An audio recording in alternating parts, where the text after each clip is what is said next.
Ladies and gentlemen, as we all know, the Romulan Star Empire has been falling on hard times. So they did a thing, fund us our new warbird, and you get to paint it. And, well, the kids from 5th Elementary won, and so they just decided to do their own thing with it. It's cool. It's cool. We're all cool here. But, okay, so hang on. I'm trying to... My goodness. There's so many things here. I didn't have time to update the documents. I did update the website. The list is up to date again. I'll type all that stuff up about later. So.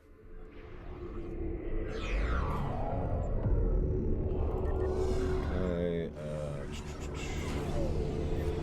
So we're going to finish up the Klingons. We got a couple more Klingon stuff left. Then we're going to do some Fed stuff and then some Klingon stuff. Kavan, warrior. I bring news from the war, and an opportunity for honor and glory. We recently took the Alhena system from the Federation in battle.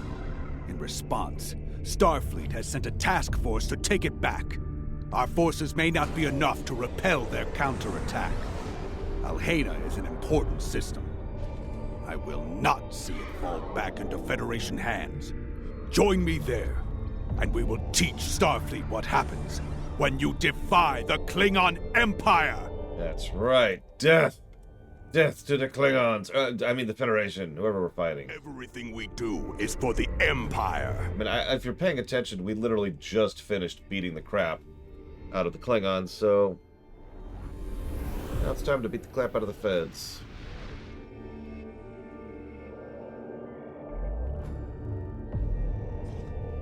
Am I moving to the 8 hours? No. I've got too many games to get through. I can't pull back yet. The queue is too big.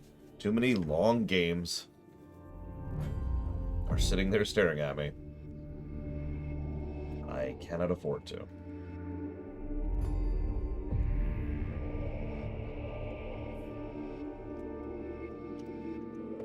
Thank you, Jesse Ward, as always.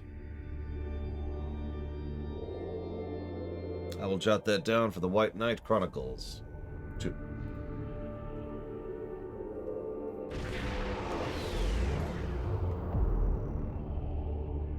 There is an incoming hail from the station's commander. What?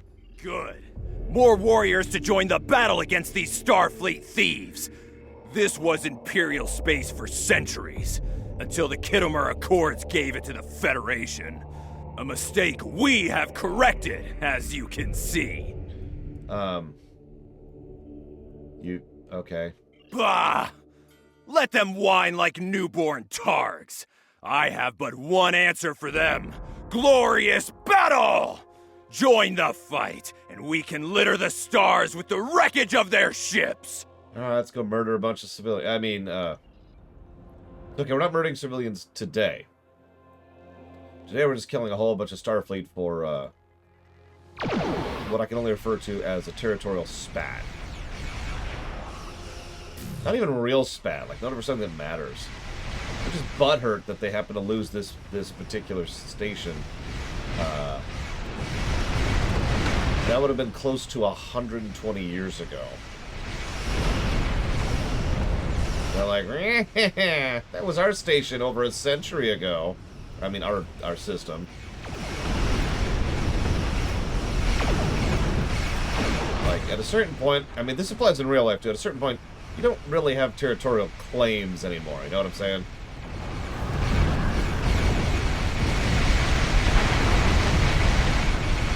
Think about during World War I, Great Britain being like, we actually own the United States. Good. My crew hungers for more battle. Okay, let's go kill more Feds.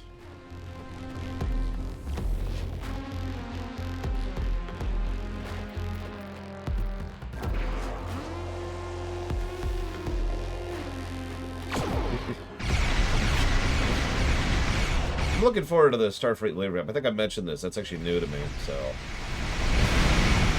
Interesting. Yeah, I know, right? This used to be our homeworld. No, this is some random place. Is this even in Star Trek? Yeah, let's memory alpha this really quick. What is this place? Alhena system? How can I tell? Alhena. This is the Alhena system. All right, let's look this up.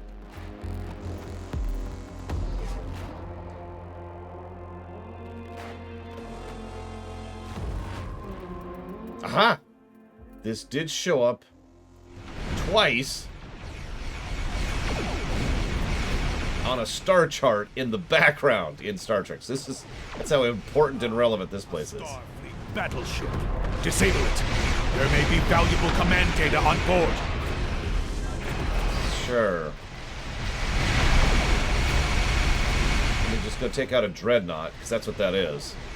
In my bird. At least we're in a Kul'Dun now, instead of that frickin' Burrell.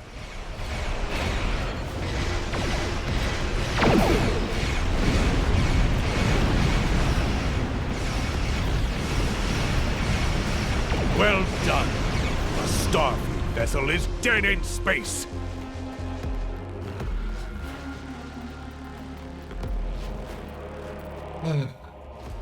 Good. They are disabled and at our mercy. Now is the time to strike. Let us board the vessel and seize anything useful while we can. I hope you are ready for a fight. Despite what you may have heard, most Starfleet are not cowardly weaklings. What? They will defend their vessel like warriors born. People who are winning this war without actually trying to aren't cowards? Damn, who knew?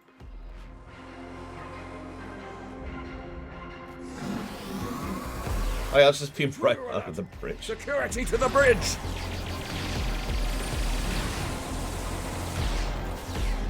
Die, monsters. Real quick aside. And I just... hang on. Let me say the statement first. One of my favorite bridges in the history of Star Trek is the Galaxy. Here's the aside. That's not nostalgia talking. While I search their computer for intel. Like, this actually, in my opinion, really is a legitimately well-designed bridge. And of course, it's aesthetically pleasing, too. It's got the whole arching slope thing going on. Nice wood paneling going on there, which the actual set itself did use real oak, I want to say, which was really nice. And I like the layout of this. We've got the 3 stations here, technically 4, which all of which have a nice view of what's going on and have a direct access to the captain, who's right here, who can sit with their 2 first officers, each of whom have their own little displays, so they can be a part of the thing. And of course, we've got the helm of the con right up front, ready to go.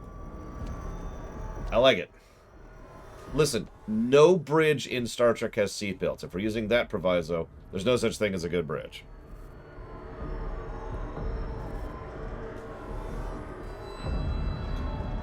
I also like the Voyager bridge. Just not as much. If you're going to kill me, get it over with.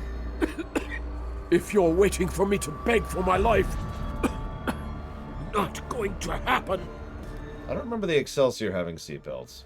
The Sovereign did have the built-in thing, I think, in one of the movies. Is that 9? I don't remember any of them, DJT. And of course, the Kelvin stuff had seatbelts, which I find hysterical, because they finally added seatbelts in the Kelvin timeline. I wonder what exactly led to that massive change in development in the history of their technological progress, but whatever. Anyways. What's the Klingon saying?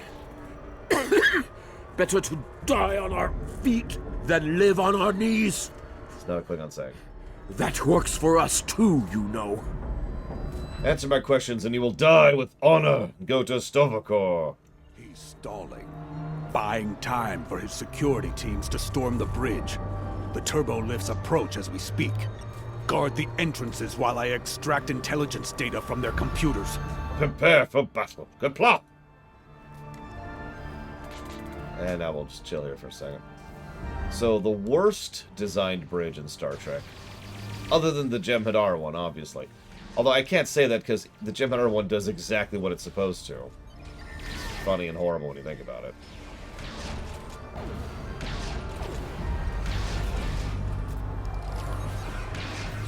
I was actually thinking about it. Based on how Star Trek itself describes its own technology, the ship should never shake unless it's already effectively dead. Like, there should be no... The problem is, it's a TV show. And if they don't give some kind of feedback to the fact that the ship's taking hits, it would probably look weird, and the viewers would be like, what's going on? So it's kind of one of those weird situations.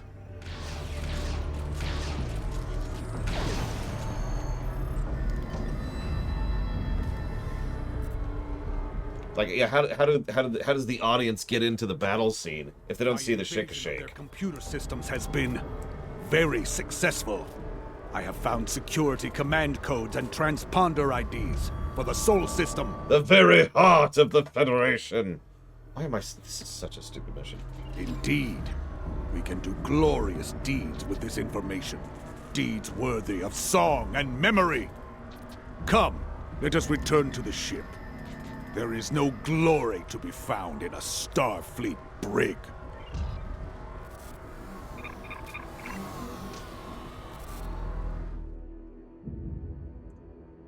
The Starfleet vessel is too heavily damaged to be of any more use to the Empire. Your orders? Do you wish to scuttle it, or leave its warriors to fend for themselves? We won't murder 1,000 people. Opportunities like this do not present themselves often. I suggest we contact the High Council and discuss the best course of action. Agreed. Very well. I have Chancellor Jempak standing by. Who, as we remember, had nothing to do with the incredibly evil, desperate, and corrupt person we were dealing with last time. You have done well today, warriors. Such boldness should be rewarded. Though an assault on Earth would be glorious, I believe there is a greater chance for success in attacking a critical Federation war asset. The Utopia Planitia shipyard. Yeah, that won't be defended. Utopia Planitia is Starfleet's main ship repair and construction facility. Any lasting damage there could hinder the Federation war effort greatly. Yes, that will be your target. It is only fitting that you will find glory at a planet named for a god of war. You must act quickly. It will not be long before Starfleet learns of your success and what you have taken from them. If there are warriors eager to seek glory with you there, lead them to Mars for the Empire. Fight well. Fight with honor. Kapla! We should approach the starbase. Some of the warriors there may wish to join us in battle once more. Hey, anyone want to go on a suicide mission to Utopia Planitia? On Mars?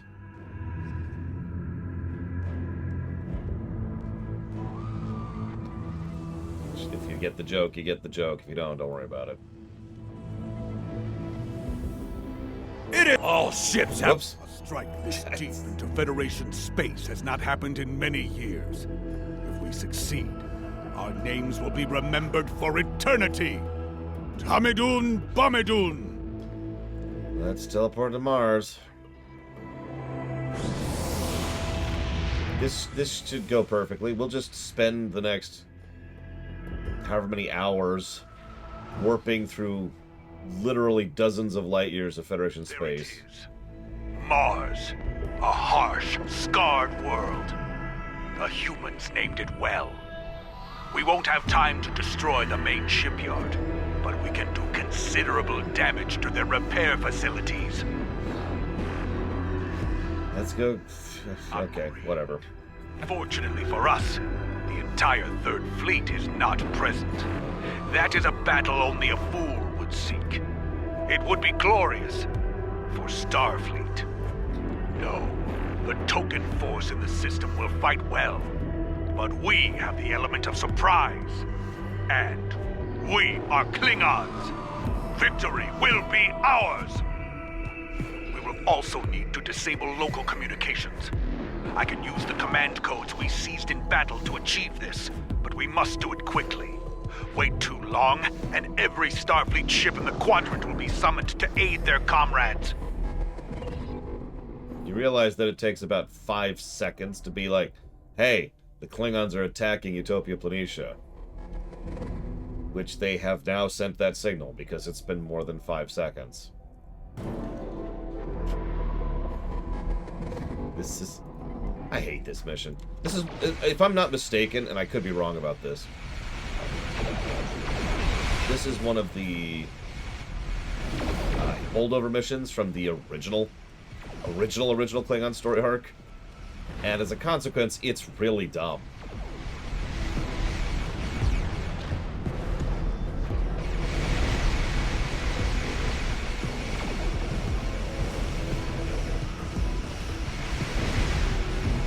It's like, you're playing the Klingons. You attack Mars. Isn't that cool? You're a PvPer now, by golly. Except you know, this was, you know, immediately after that when they were trying to turn them into something other than PvP. Speaking of which, how many of you did the Universal endeavor that was up, I guess, yesterday?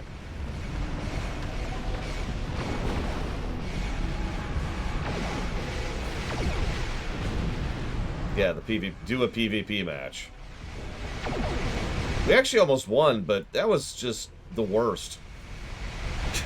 It was really bad.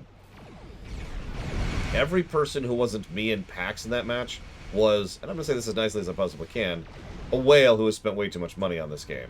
And it showed. Still killed a few, so that was satisfying. It was due, not win, thank goodness.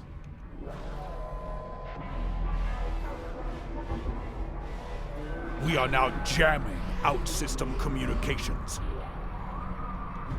This is Utopia Planitia Control. All ships, scramble for defense. Starfleet is powering up its ships. Destroy as many as possible while they are docked.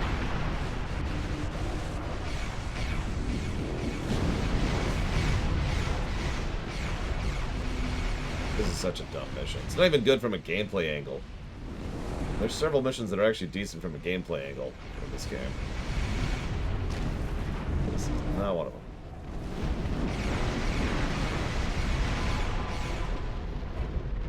Oh, PvP is absolutely just the worst in this game. It's... so I guess I should probably explain why. How to explain this? PvP in this game is undersupported. Let's start with that. Now, ironically, that is one of the problems with it. It's token. So it's just kind of there. There's a arena match where it's just you fighting of the other players. And there's a ground and a space version of that. There's a capture the flag, space and ground. And then there's a shuttle mission, which sucks. Of those, ironically, the shuttle one is actually the most balanced because there's only so much you can do with a shuttle. Like, you're severely limited. Even if you have the best shuttle in the game, which, as it happens, I do, there's only so much you can do with that. But anyways, so it's very undersupported. But the other problem is the game... I'm trying to think how to properly explain this.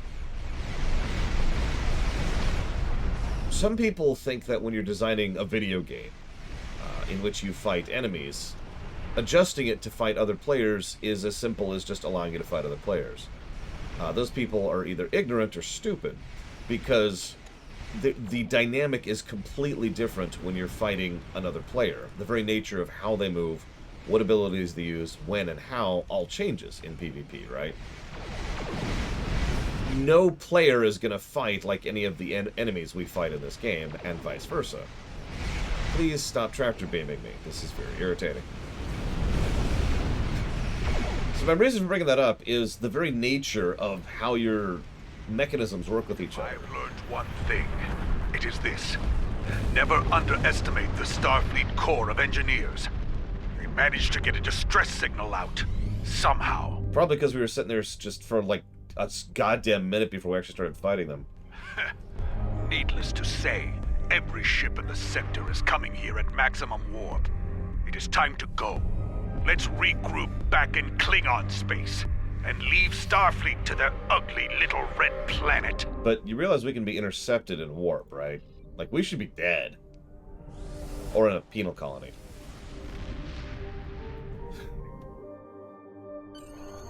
We are receiving communications that the Third Fleet arrived shortly after we warped out. Some of our ships did not escape, and warriors have been captured.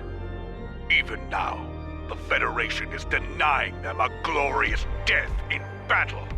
This cannot stand! Okay. You know me well. Starfleet has been disrupted.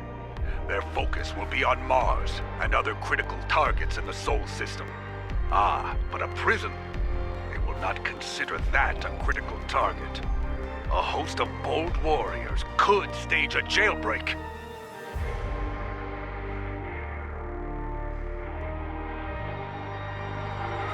Indeed. The nearest Federation holding facility is in the Gamma Okana system. If we move quickly, Blah, blah, blah, blah, blah. Let's go. captured allies and spare them eternity in the halls of Grethor. As I suspected, Starfleet is still in disarray from our attack on Mars. The advantage is ours. So what do we do? We must swiftly disable the security measures around the station so we can beam aboard and stage the jailbreak. Okay. Anyways, all I'm trying to get at is the very nature of how your spells work, how your abilities work, how your armor works, how your shields work, how targeting works. All the mechanisms and construction of gameplay, of combat, need to be designed with PvP in mind, otherwise it's just not going to work. None of those things in this game are designed with PvP in mind.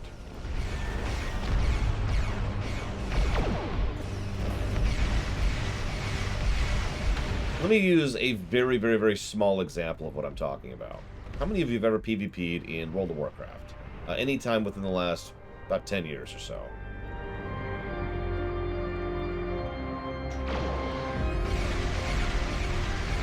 I will not be surprised if the answer is none of you, but you know, I thought I'd ask.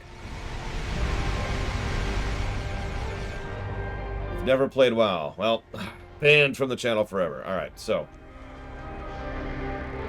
in WoW, there's a system in place to prevent you from Facility being... is sending a distress signal. I will try to jam it. Keep working. There's a system in place to prevent you from being permanently stun locked. To explain what I mean by that, let's say you have a stun. It lasts 2 seconds. Let's say your friend has a stun. It lasts a second. Let's say your other friend has a stun. It lasts 3 seconds. As long as your stun comes back within time, you can keep that player permanently stun locked. Now that's a terrible example of that, but that actually was an issue back in the very, very, very, very old days of WoW, and indeed most older MMOs in general have that problem. Now they introduced an entire mechanism to add, I forget what it's called, but it's diminishing returns. So you're stunned, but then you're stunned for less, and then you're stunned for even less, and then you actually can't be stunned for a period of time, right? Or you're stunned for so little time that it doesn't even count, right? That's something that you do to accommodate for the very existence of PvP. Something that ultimately doesn't really matter for PvE, because no AI is just going to try and stun lock you unless you've designed it to, right? STO does not have that mechanism. I actually spent an entire round of one of the PvP matches last night being stunned the entire time. Because no such mechanism exists, so I was just, alright, yep. More Starfleet ships. Eliminate them. Took them all to kill me. I was rather pleased to say. But, all I can do is sit there and watch the entire time.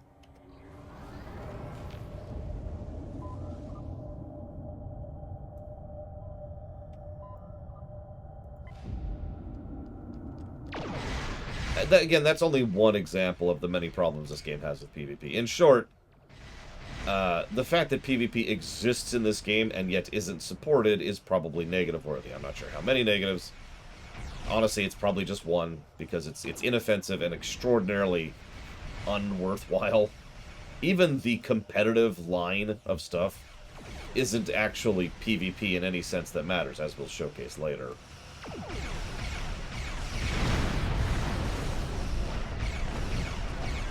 Oops, I didn't mean to hit that yet. Whatever.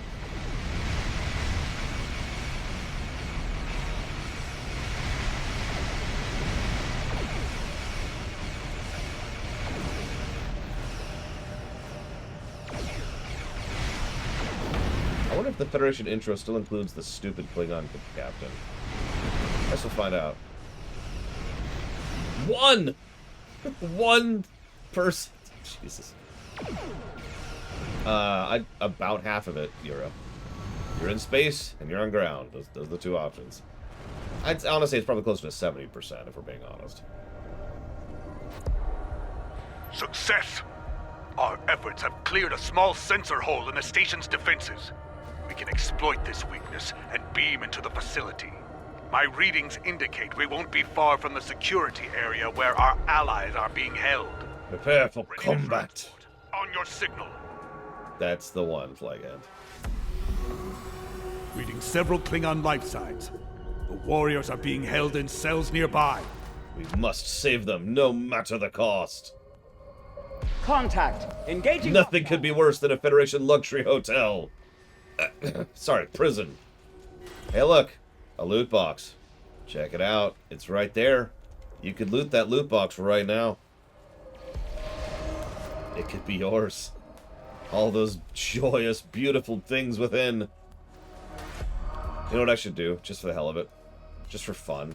At some point during this run, I should buy one key and open one lockbox and just see what comes out. It'll be nothing, but it would be funny, wouldn't it?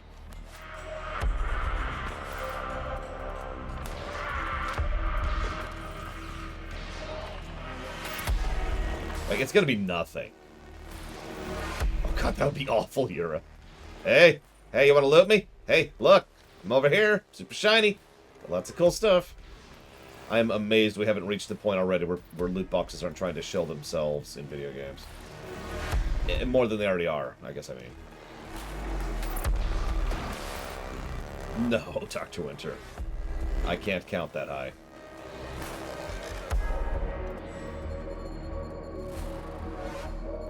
Aka!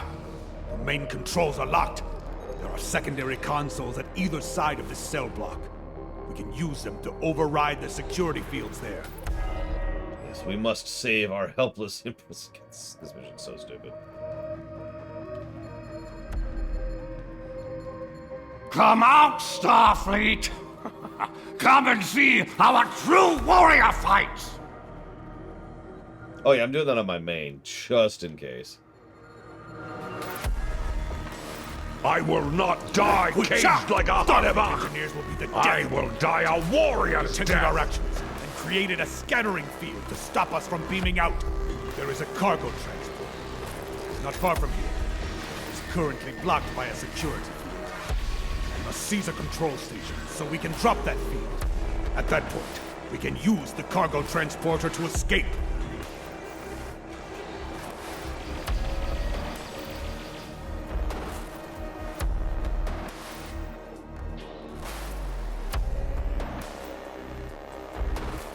Yeah, I'm really, really hopeful Diablo Immortal causes some legal repercussions, financial repercussions, because it's been pretty high profile, and I'm actually in favor of that.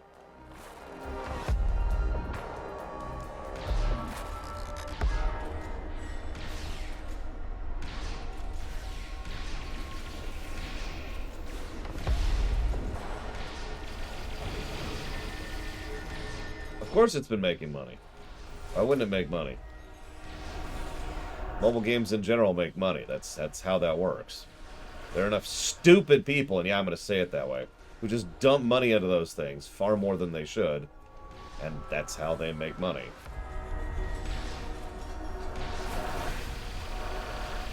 Sorry, I'm all in favor of people enjoying what they enjoy, but honestly, screw those people.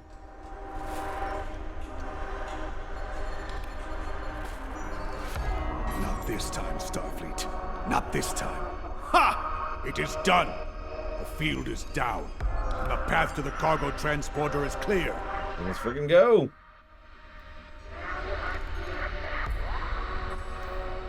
Ironically, if Diablo Immortal was a flop, I don't think we'd get as much of a reaction. What I'm hoping for is something that won't happen. Let's just be honest with ourselves. But what I'm hoping for is Diablo Immortal will not be as a flop, and will garner a huge amount of attention about how horrific it is. I think it's a good word. And that will lead people to get involved and say, oh my god, it's a loot box!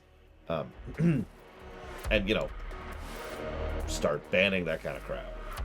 Legal repercussions. Ah, miserable Starfleet Takek! Ugh, now what? Starfleet tongue devious. I can't hear into the music. But he will not win this time. If I narrow the annular confinement beam... Yes! Can we leave or not? We can, but only one person at a time. Hold the line while I control the evacuation. Okay. Security teams to the transporter room. Are keys on sale? No. The first warrior is away.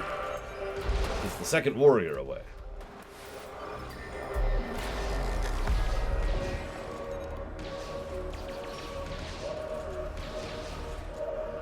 Second warrior transported.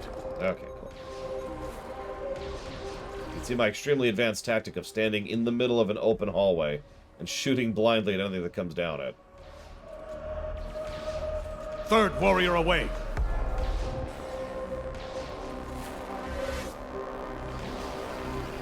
Summon my pet. Go, my minion. I should probably stand in the shield. Halfway there. No to both, I think, Grethor.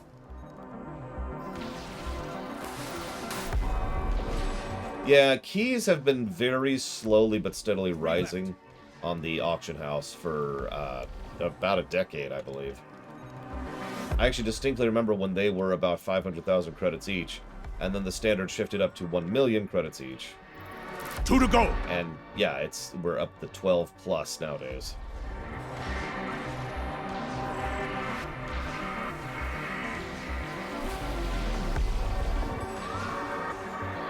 Only one more.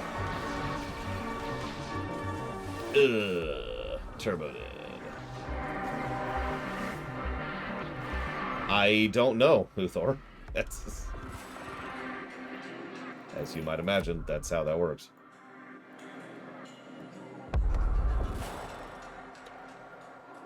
Let's look up when these games came out, shall we?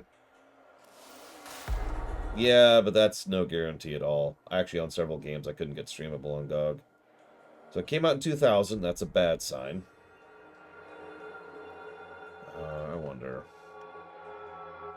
I'm fine, Zach Taft, I'm fine. Don't worry about it. My minions are like, You gonna res me? Thank you. Evacuated, and I managed to foil our personal Starfleet Feklar. We can all beam out now.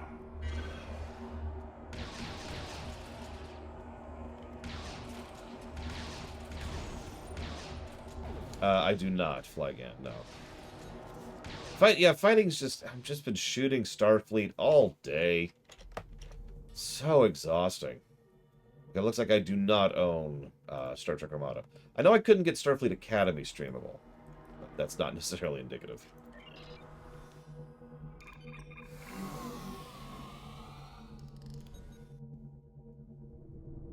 More enemy ships have arrived, led by the USS Challenger. This may be a battle we cannot win, my friend. Cool. This is Captain LaForge of the USS Challenger. We'll be making our stand here, and we will hold the line. I do not fear your famous name or your vessel. Try to die well, Starfleet. All ships, this is LaForge. Fire at will. Oh, time to go kill Geordi. Let's do it. Die, Geordi. Because we're dumb. God, this is such a dumb mission. It really is.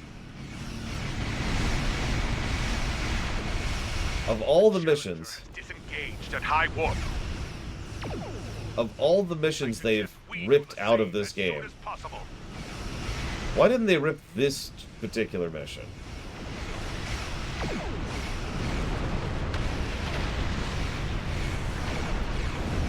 They got rid of the awesome Klingon story arc about, Miral Paris, but they left this nonsense in.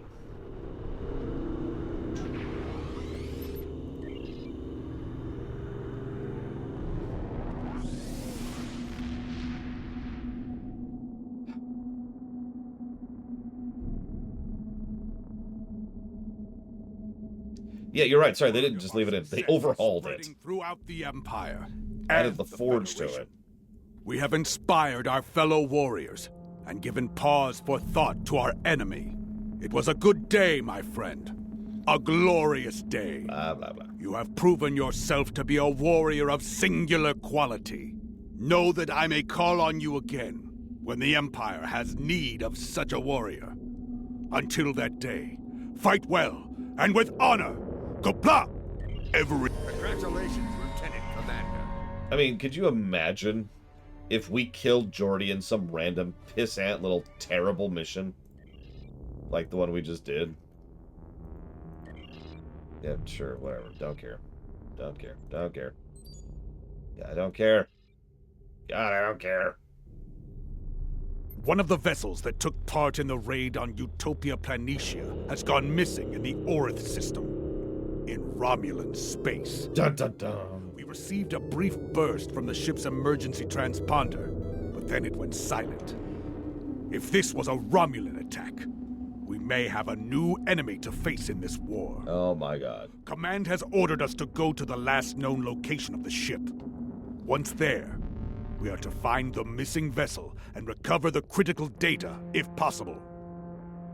Alexander, Mike Romano. Everything we do is for the Empire. I've never heard of the Empire. You're lying to me. Okay, so yeah, negative to story. What the snot was that stupid crap?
Sorry, had to type up some stuff. Now I gotta see what Uthor's all about. Let's see. Dear Lore, please stop defining the Force. No, but thank you very, very much for the donation.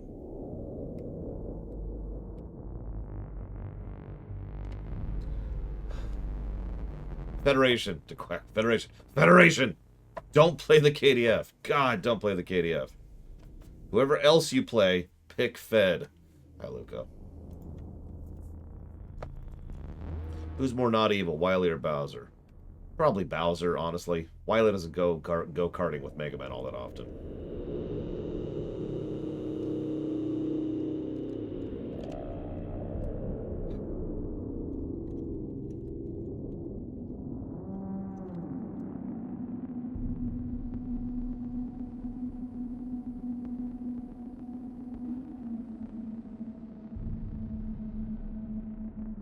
In fairness, there's actually nothing really wrong with the Klingon side, but pick the Feds.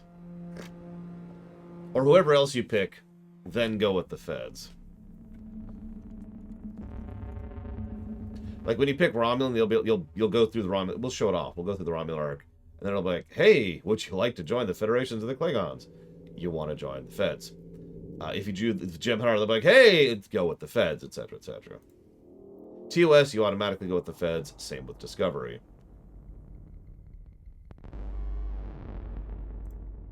Sorry, give me one moment. I'm buying Star Trek Armada really quick just so I don't forget about it.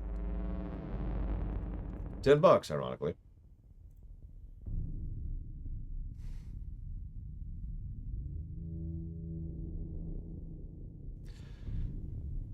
I guess what I'm saying is don't start a Klingon, but everyone else is fine. And even you should probably, if you care enough about the game, you should probably at least play through the Klingon story arcs at least once, like I am doing. You know, just to see them and show them off. And oh my god, how long do you think this trip would take if we just went here at warp?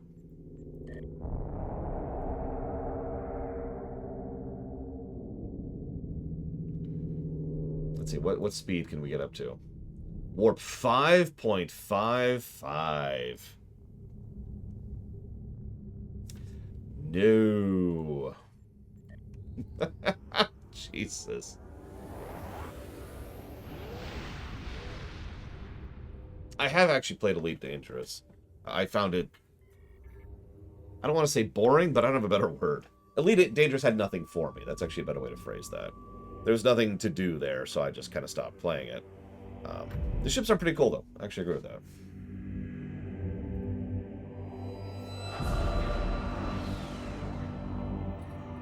Yeah, what the hell did they do to the boss, by the way? System. The bird of prey may be in orbit, obscured by the planet itself. It may have crashed on the planet or been destroyed here in space. It is time to begin the hunt. Ready to begin a sensor sweep on your command. There is too much radiation from Orith Prime. It's scrambling the sensor signals. We should narrow down the search area with more intensive scans of key areas. That small ion nebula is a good place to start. Alright, let's go. As I strongly recommend you try out this game, absolutely. It's a little obtuse, and it's a little bit old gamey, but I do think the core content is excellent. You can play an Orion. I don't know if you can play a Federation Orion. Someone track me on that. Oh, gotcha, Warp Core. Yeah, that... cute.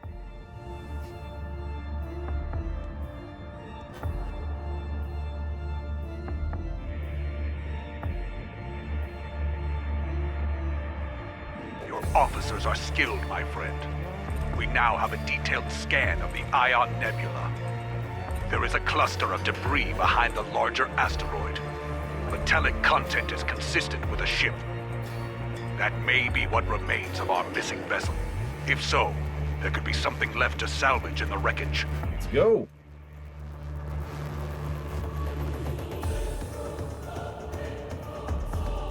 Honestly, what we're doing right now, and most of the stuff we're doing today, is the old and not as good stuff. Trust me when I say it goes up from here. Just kind of doing things in order.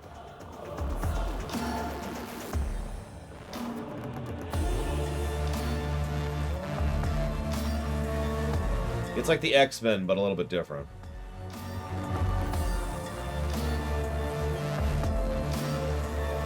Interesting, Grethor.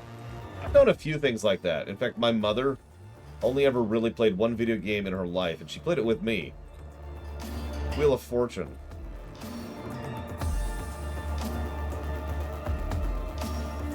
On the NES.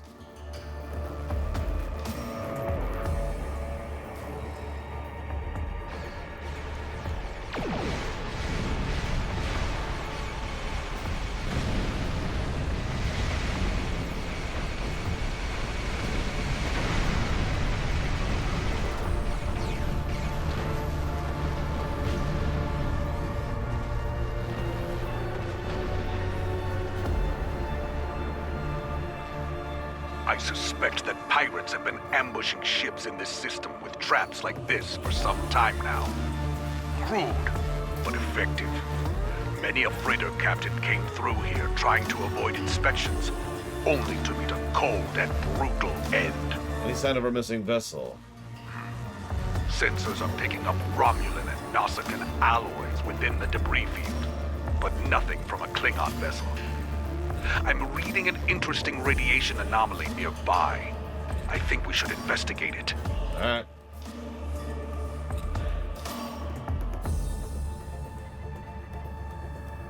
Let's do so. I was gonna say, isn't the Klingon recruit event, like, really soon? Like, in a few weeks? Ironically, even though I just said don't make a Klingon. The music goes up and down in volume. There's not a lot I can do about that. This is pirate space, and we answer to no one. Leave or die.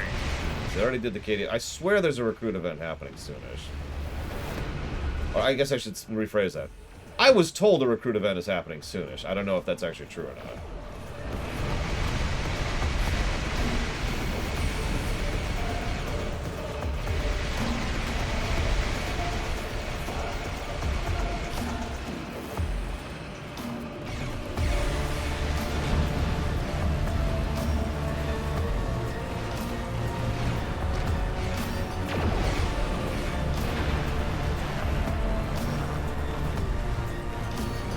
I know they just did Delta.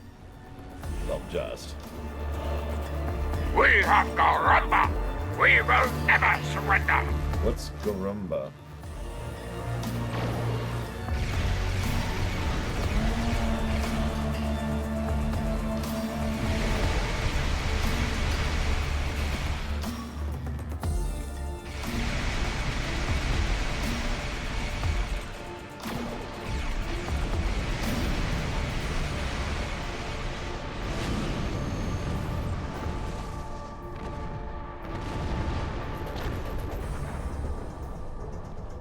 I mean, the answer is it depends, Dr. Winter. Nausicaan pirates.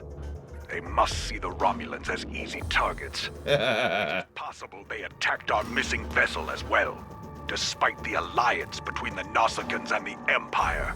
They have paid the price for their treachery. Indeed. They should have known better than to challenge a Klingon. Wait. Reading an energy signature on the surface of Orith 2.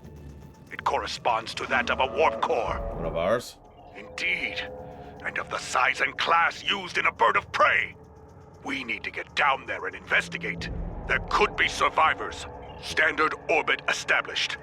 We are in transporter range. Greetings from beautiful Ryza. Detecting bands of Vistrium in the rock formations here. It scatters transporter signals. So this is as close as we can get to the bird of prey safely. We should make our way to high ground and get an overview of the area. Then we can plan how to proceed to the crash site.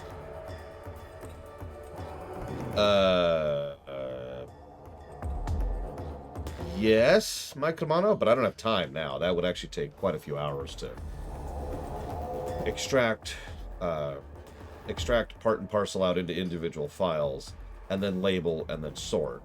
And that's just going to take a huge chunk of time, which I don't have. Sorry. Honestly, that probably should have occurred to me, but I wouldn't have had time anyways.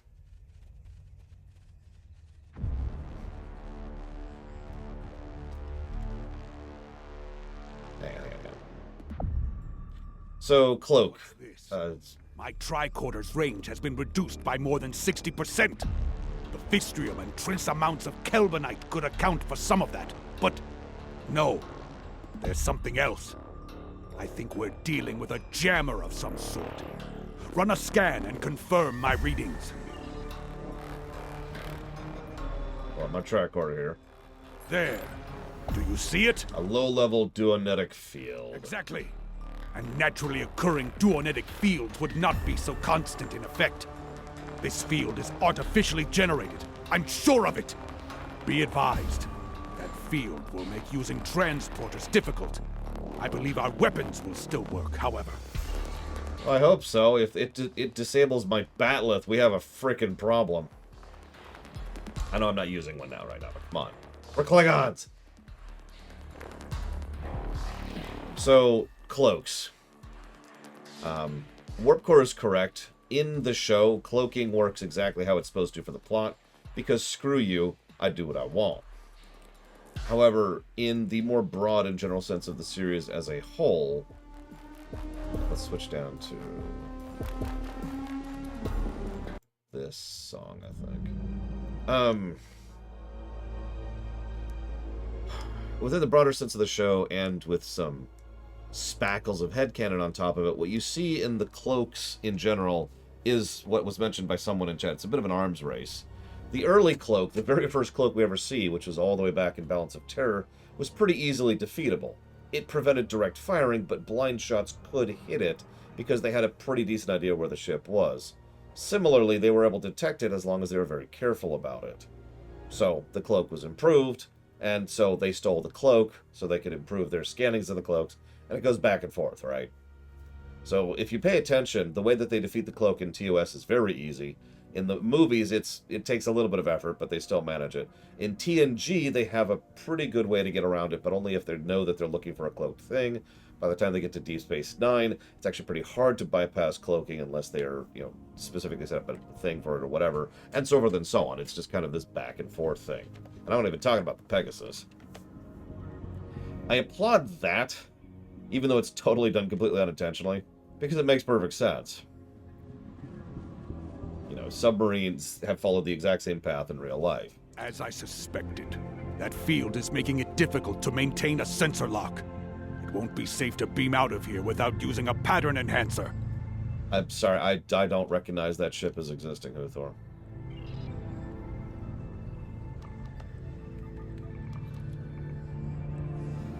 Picking up some energy readings to the south. The jungle is dense. Many life signs. Exercise caution. Dangers are hidden here. We are not alone. I mean, yeah. The rocks here form natural valleys and causeways. If we head to the low ground and follow the valleys, we should be able to reach the crash site. Okay, I know you don't care about continuity, Grethor, but I once knew someone who was, shall we say, aggressively anti-continuity, to an extent that would probably make you blush. He made the argument about Nemesis that it didn't need to be explained how the Remans in a prison camp while being watched by the Romulans made one of the most advanced ships in the history of the ever. Because they had lots of Remans. They just threw bodies at it. Because that's how you make very advanced ships, after all, is throwing bodies at it. You reminded me of that, because I'm just picturing, just literally just flinging Remans at the ship, like, come on! Come on! And the hull just slowly builds out,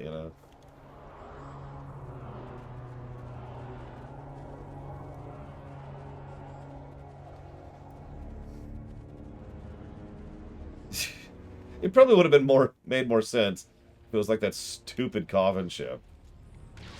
Sorry, I shouldn't call it that. It's actually not that stupid, but I think it's just ugly as sin.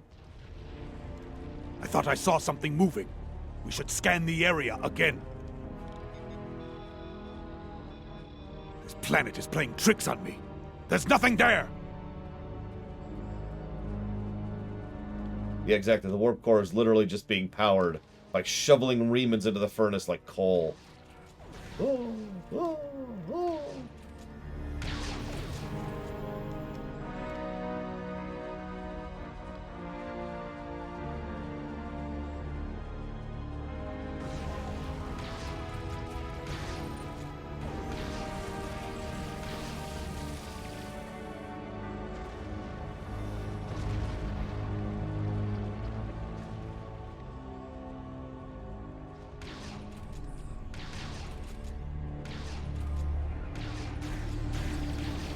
You're starting to understand, Kemek.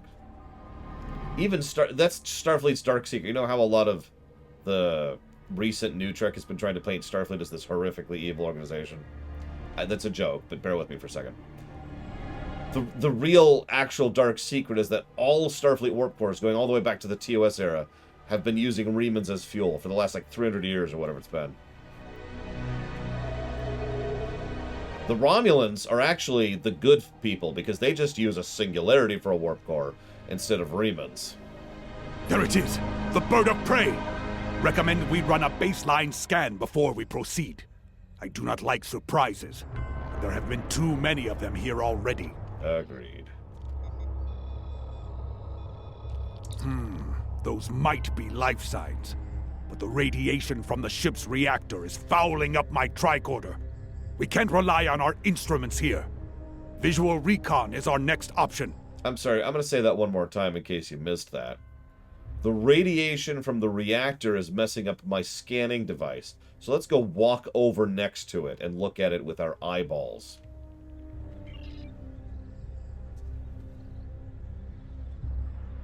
Fortunately, this character is going to be erased from existence soon, so whatever radiation damage I'm about to take, who knows? Who cares, right? Oh, yeah. Yeah, bathe in it. Bathe in it. Ah. Oh, yeah. There we go. There we go. You've seen that meme about Captain America, or not Captain America, He-Man. He-Man. That's me right now. In just, oh, yeah. Eat it up. Soak it up. There we go. Okay. Yeah. What's up, Captain? You having trouble here, buddy? Kavan, I have Katang, captain of what remains of this honored vessel. Are you having fun sitting here just bathing in the radiation?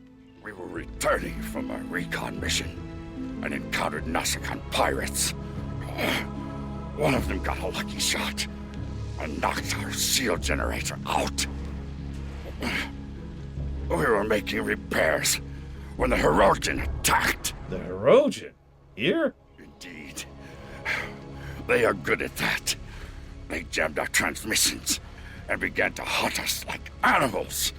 Shortly after, we crashed. I do not know how many of my crew remain. Several of them went into the jungle to hunt the Hirogen against my orders. Young fools. Always it is the brave ones who die. I'm sorry. I'm sorry. I mean, remens, radiation, they both start with R. Wake up, sheeple!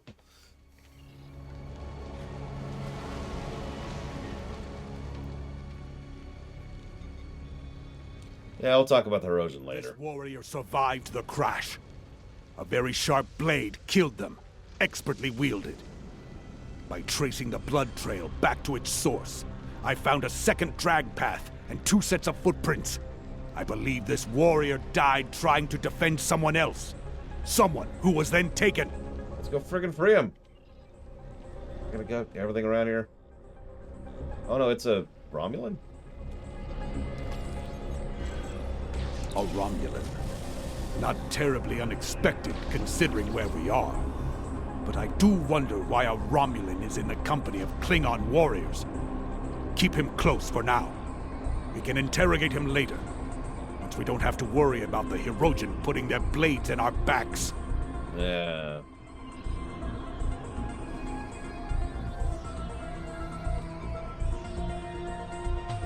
I'm detecting level 3 radiation burns and severe heat damage. This warrior must have been very close to a power conduit when it exploded. Not how I would wish to go. But I will go that way if I continue to stand around here for too much longer. Let's switch playlists here. And by playlists, I mean songs. I'm detecting electrical burns and plasma damage, along with pieces of shrapnel that could have come from an exploding console. This warrior died with honor. There's nothing that indicates they left their post. To die in the line of duty is the hope of every Klingon. Ugh.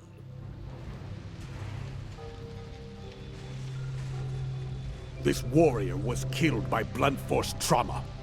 The wounds could have been caused by the force of the crash. If the ship's inertial dampers were offline before the ship hit the atmosphere, it is likely that many of the crew were killed this way. I liked those episodes, damn it, Huthor. Damn you, Huthor. How dare you disagree with me? And about Star Trek, of all things. Here, I thought we were lockstep. Sorry, I'm gonna look something up real quick.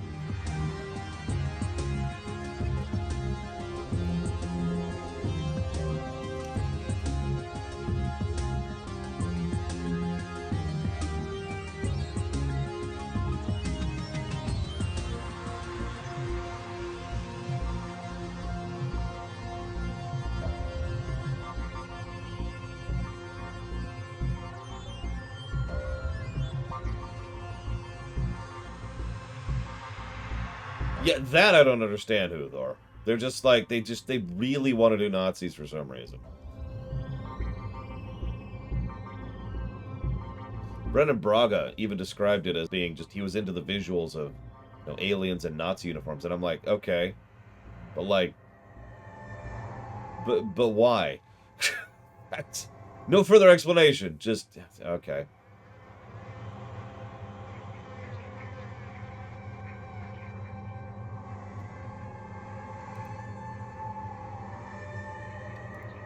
Now, one second. I'm actually testing something here really quick.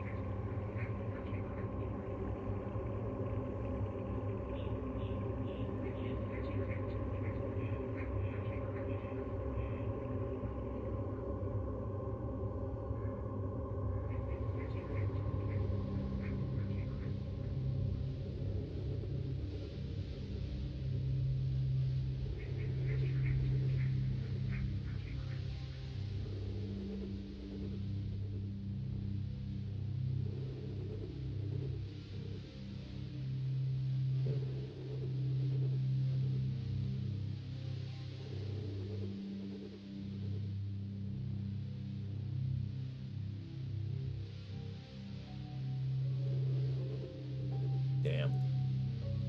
I'll have to look at more into that later.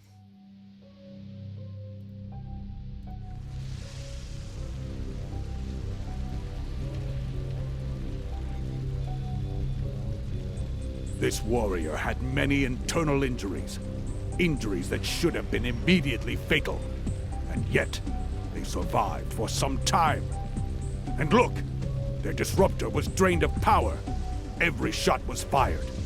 They died in battle. That's all of them. Let's go talk to Captain Kitang.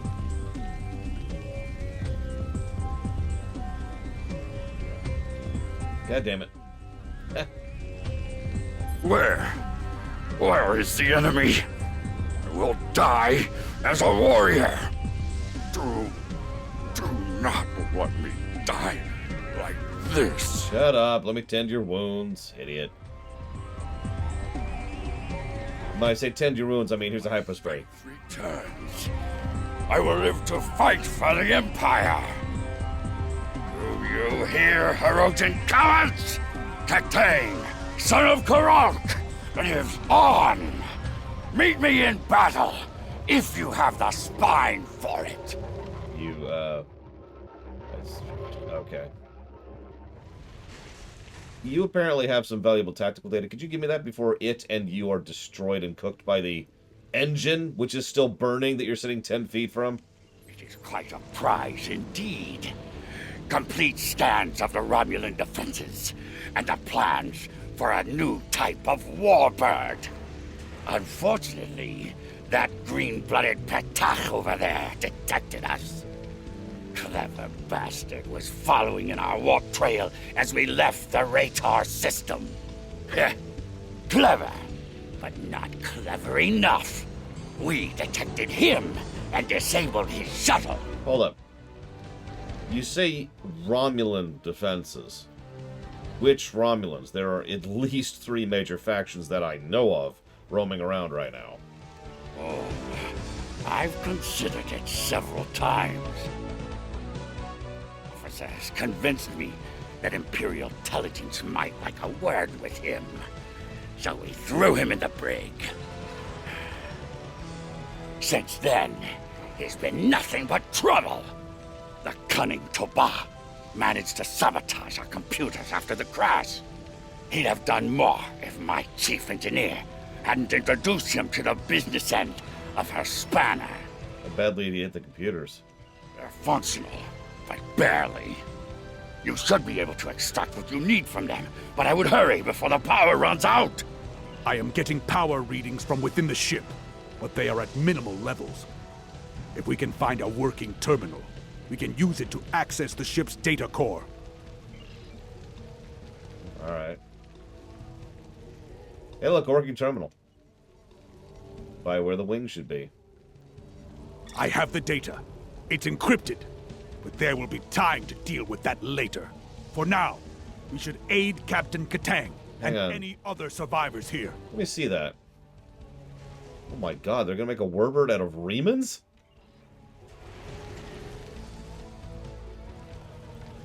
Kapla! I'm ready to leave this wretched planet. Lead the way.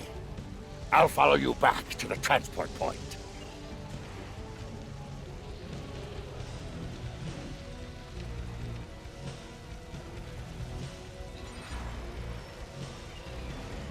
Go! Catch that Patach of a Romulan! What? Oh, he's running. Camera work could have used some work there. I just...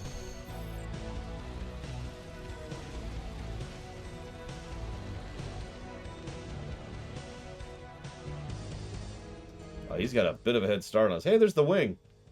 And there's the wing, and there's the wing, and there's the wing.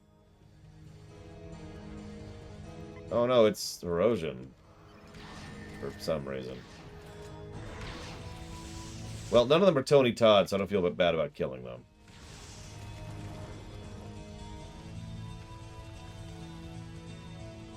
Hey, there's the wing.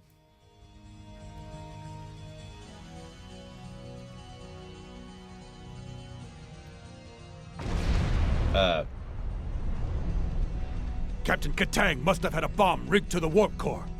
He knew the Hirogen would return. Reading Klingon life signs up ahead. More survivors from the crash, most likely. These Hirogen have no honor. If they did, they wouldn't keep warriors caged like animals.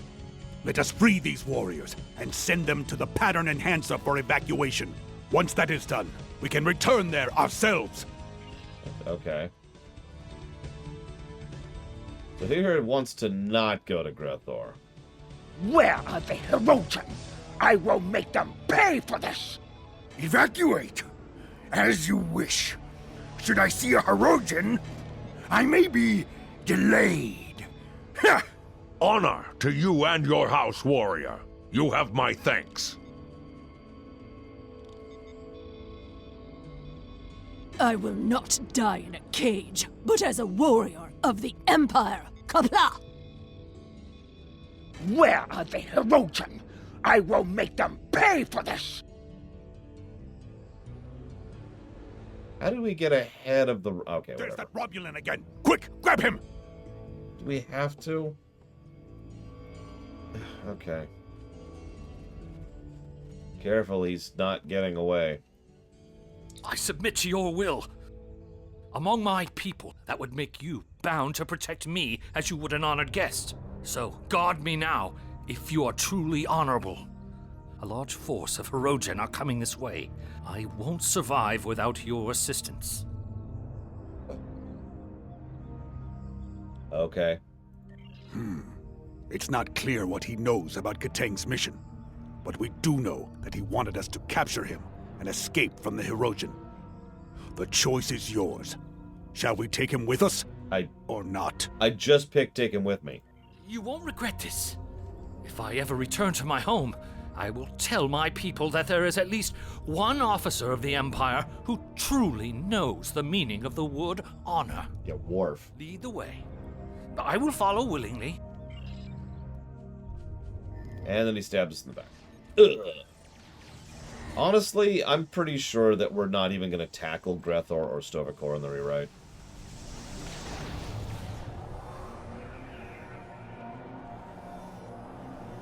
Well, it's the dumbest possible thing we could do, Huthor. So if we're staying in character as Klingon warriors, we have to take him with us. Won't give up the hunt easily. In that, they are almost Klingon. Stay on guard. There may be more traps and ambushes ahead. Yeah, but Martok's dead, so...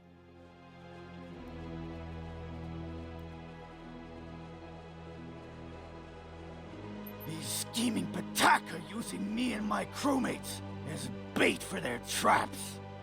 There is a spatial charge underneath me. It is wired to explode if I move. You might be able to disarm it if you cut the right wire.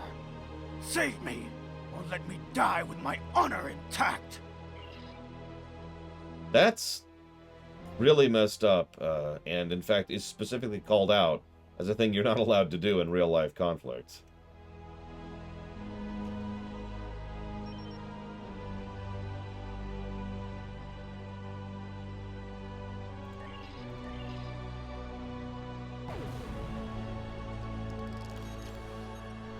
I kind of just wanted him to die, honestly. We really probably should have a war crime counter. You should see Pax's ship. His ship is just a floating war crime.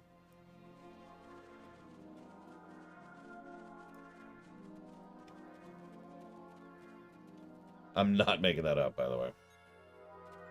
You want to hear the weirdest thing about this game? If you were to think about the various factions in Star Trek, you know, the Romulan, Star Empire, Tal Shiar, the Romulan Republic, Klingon Empire, Klingon Intelligence, House of Torg, Starfleet, Section 31, who do you think would be the most war crimey of the organizations, like in terms of gear and equipment?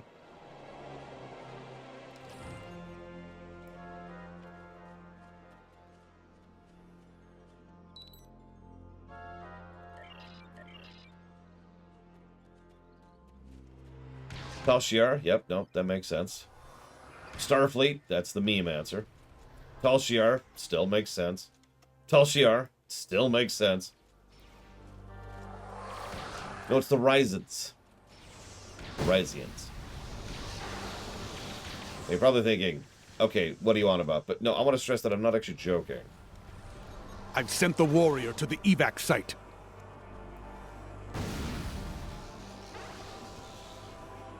The Ryzians have, like, almost every ship you get from the Ryzian events has yet another war crime weapon on it that you could take from it and put onto your ship. You remember that one episode of TNG where they tried to establish a new form of warp, and it was like flinging a beam of warp energy and you like ride the wave to the planet, and it was going to destroy the planet it hit because that's how incredibly stupid that idea is? That's a weapon you could get from Ryza.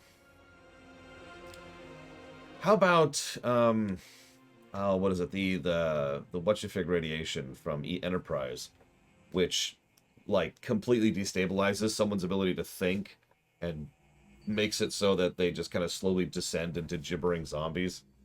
That's also a weapon you get from Ryza. And so forth and so on.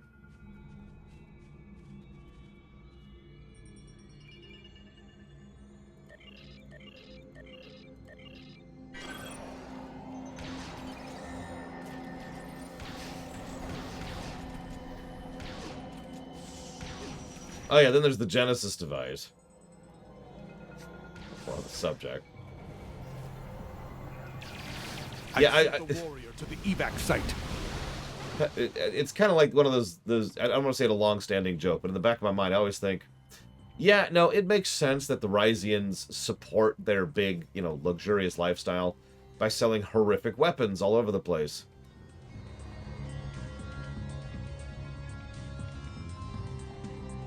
Listen, only the Voth would be stupid enough to try to use Omega. Let us talk of victory. Omega particles. United Starship, I believe, Loner. Just like IKS stands for Imperial Klingon Ship. Ah, I killed the Herodian leader in battle, and then caught most of his witless lackeys in the blast. It was glorious.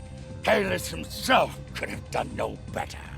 Ah, but there is still glory to be had, brave warriors. A second Herodian Alpha still lives. He has been chasing me through the jungle. Now, we will fight together, side by side, with honor. Death to the Herodian. Kapla! Okay.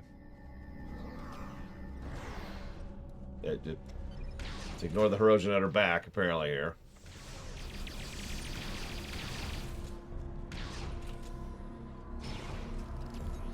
Whoop.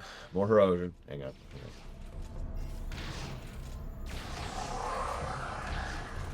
That was just a prelude.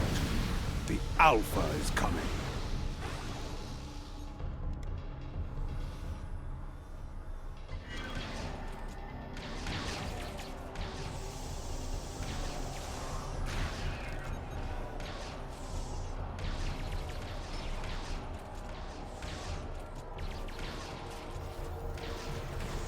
He's hiding. Watch for his minions. I should probably not mention that a lot of my weapons are what are referred to as agony weapons. In gameplay stats, the way that works out is you do damage and then you add a dot, which can stack. But in lore, well, I'm shooting agony beams into the enemy ship. You know, as in the agony booth of the Terrans.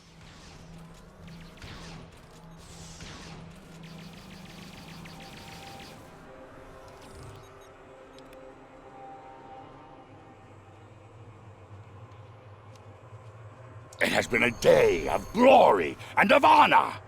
Know that you are a friend to me and my house. What you have done for me and my crew, I will never forget. When we meet again, we will drink a barrel of my family's finest blood wine. Perhaps two, if we're still standing after the first. Ha! Yeah, whatever. I got you prisoner. Truly? Ah, good. I have so many questions for that miserable Karut. He will wish for the tender mercies of Imperial intelligence when I'm finished with him. I may let them have him. Or perhaps I will drag him by those pointed ears all the way to Rura Penthe. I hope you like that, Romulan. He's out. That's effectively. Game? You gonna let me... Game? Okay. I believe they do use blood as part of the fermenting process for blood wine, yes. It's apparently quite nauseating to a human palate. Good victory. Though Katang's ship is a loss, he lives on, a strong warrior and hero of the Empire. He will critically reduce the supply of blood wine in the first city while he celebrates. But that is a small price to pay, I think. You and I both know we need all of the stout fighters we can get if we are to defeat the Federation. Oh my god. Saving warriors like Katang will help us achieve that victory. Ah, but I've chewed enough ligament here. Until we fight together once more. Serve with honor, my friend. You are never going to beat the Federation. Let's just lay that out here right now. Everything we do is for the Empire. No offense, buddy, but you're high. We have lost contact with a battle group in the Norg system. It could be a Starfleet assault, but that system is deep within Imperial territory. It seems unlikely that an enemy fleet would have made it that far without being detected. Not to mention any number of more critical targets along the way. Needless to say, the High Council wants answers. You and I are to conduct an investigation at once. Okay. Who's Zach Taft? I've never heard of that person before. The war continues, and all of our warriors are needed to fight. Blah, blah, blah, blah.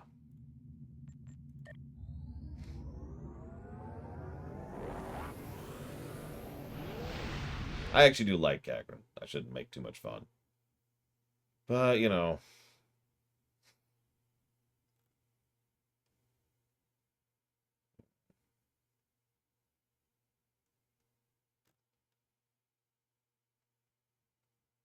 So I'm trying to find a specific song here. God damn it. I am picking up the remains of several Klingon vessels on sensors. If these readings are correct, they were all destroyed in a matter of moments. One thing is clear. The weaponry used to defeat these ships was not Federation technology. We need to get closer and learn more. Wait, who's Lucius Fox active? Alright, we'll cover Ryza right now. You ready? Jetpacks! Alright, we're good. Let's move on.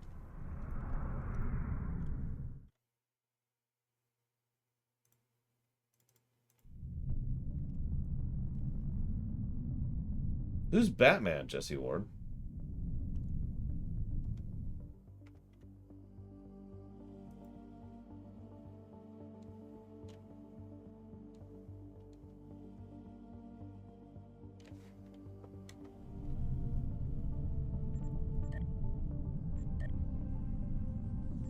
Who's Luthor?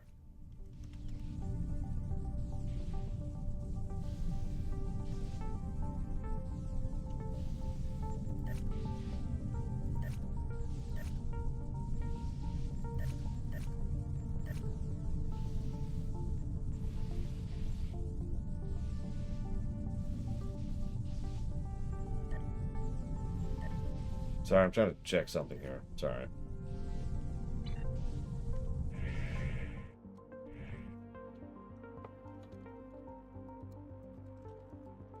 These warriors went out fighting. May Kalis greet them soon in Silvercore. I am starting to run an analysis of the energy readings in the debris fields. So far, the weapon signatures do not match anything in our files. And they may be back for more.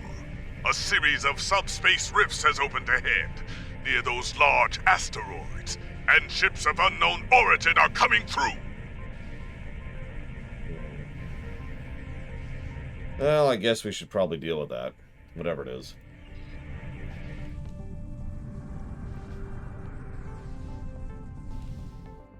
I actually have an appropriate song for these guys, but it's just one song, so let's see if I can find another better song. Let's go with this. Eh, random. That's random. It was apparently random. Alright, whatever. See you around, Jesse Ward. Let me know who Batman is.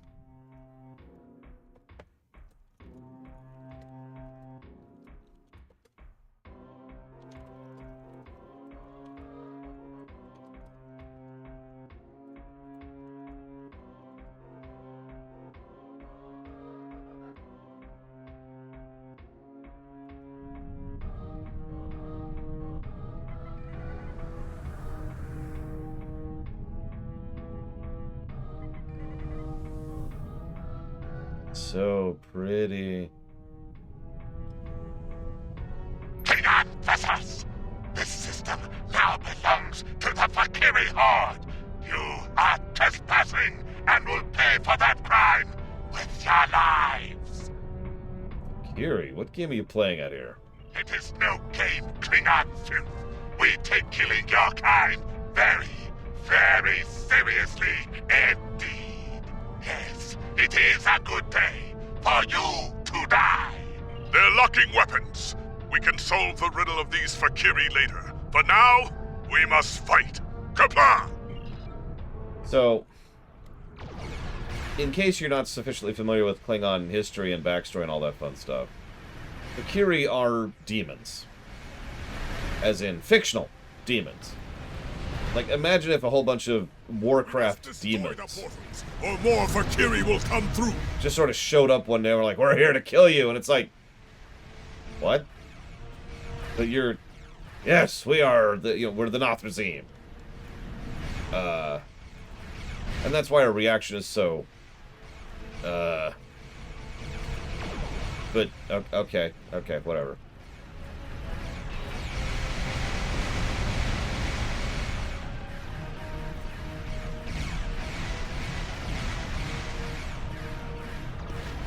Oh, by the way, real quick, for everyone in chat.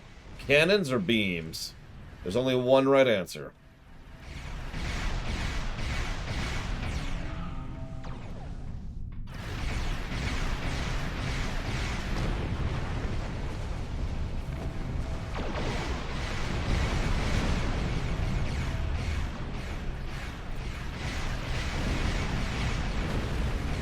Oh, y'all disappoint me. It's cannons!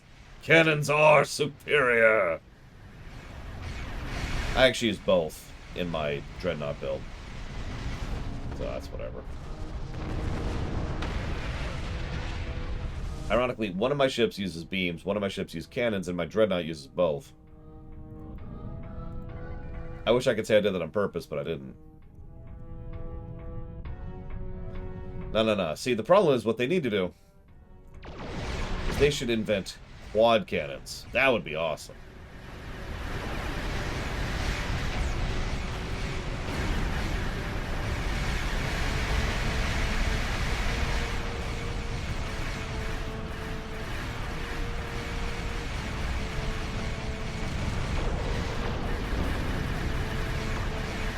That's probably just Twitch. Can't.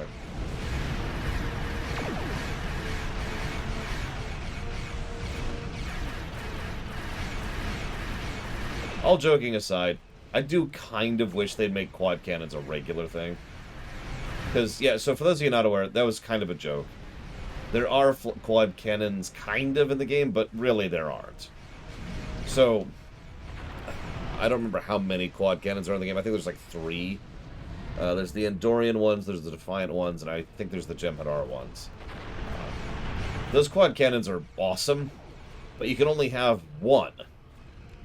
As opposed to, say, having an entire frontal 5 layout of the quads. That is what I want. Oh, apparently there's also an Agony one. My bad. I actually didn't know that. Oh, that makes sense, because the Terran Defiant. Yeah. Okay. So I don't have the Terran Defiant. I have the Lexington. Much better ship.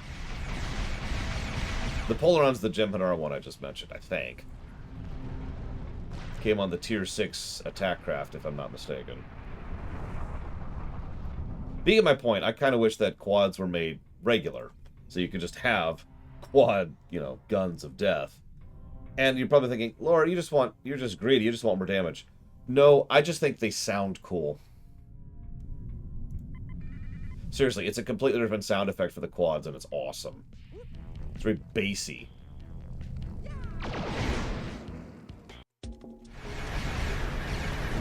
Whoa.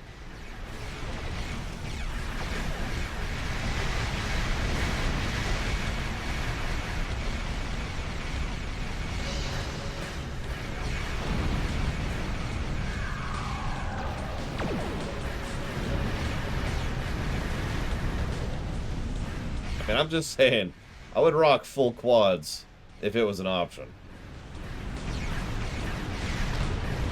Even if it was, like, some other detriment. Like, even more limited firing range or something. On the ship that I run cannons on, that would not worry me all that much.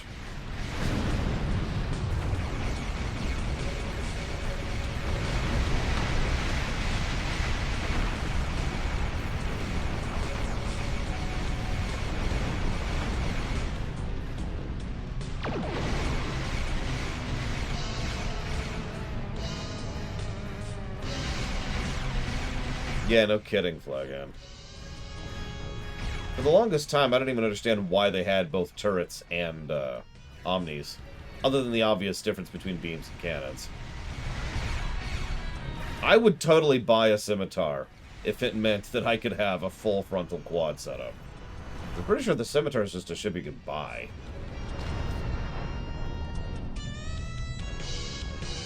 If I had not seen it with my own 2 eyes, the Fakiri are real. Oh, right. Until today, I thought they were the stuff of myth, of stories told to frighten children. Well, don't worry about it.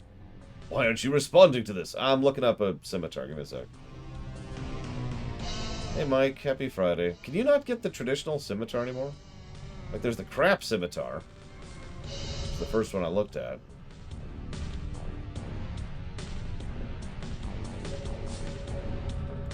Huh. Is this the only Oh, okay. Apparently, this is the only Tier 6 Scimitar. But there you go. I will buy this ship if I can get full frontal quads on this. Because this is a 5-3, aka 5 frontal weapons, 3 aft weapons. 5 quads. Indeed. And wait! Incoming signal from Kronos. The homeworld. is under attack. What? All available forces are ordered to return to the Praxis Belt immediately. The data on the attackers. It's the Fakiri. No. We must return to Kronos and assist in the defense. What is with them and their goddamn bundles, Wenlock? Jesus Christ. Quit it. Whap! Go to Ryza. Chill for a minute. Look, the Fakiri have bypassed most of our defenses with their portals. We need to strike quickly before they eliminate the planetary defense grid. Let's do it. Concentrate fire on the portals. Eliminate them, and we can stop the arrival of Fakiri reinforcements. I sometimes wonder what the actual financial data on STO is like. Because obviously we don't know it, and they're under no obligations to share it. But it makes me wonder how much money they make off of those bundles. Like, do they sell a couple of them? Do they sell a dozen of them? Do they sell hundreds of them? I don't know.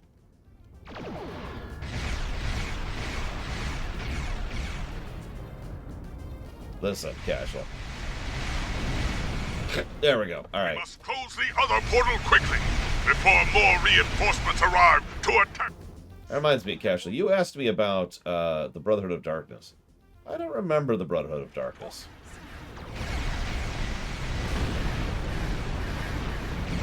What's the Brotherhood of Darkness?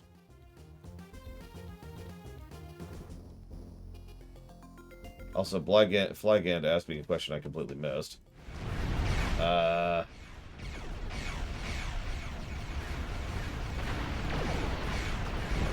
I have a lot of mail. Oh my god, that's a lot. Just look at all that. Hang on. There we go. My last email is from 2014.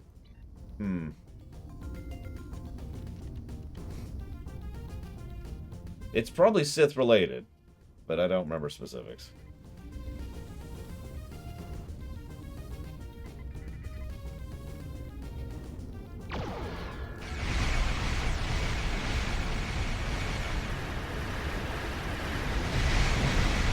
Damn those thought bombs.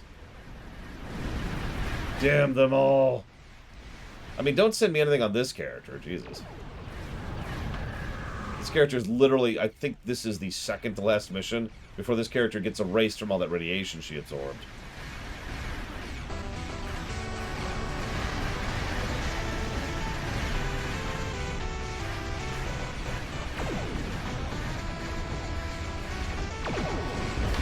Ramming speed on that portal. You got it. Well, that didn't work out.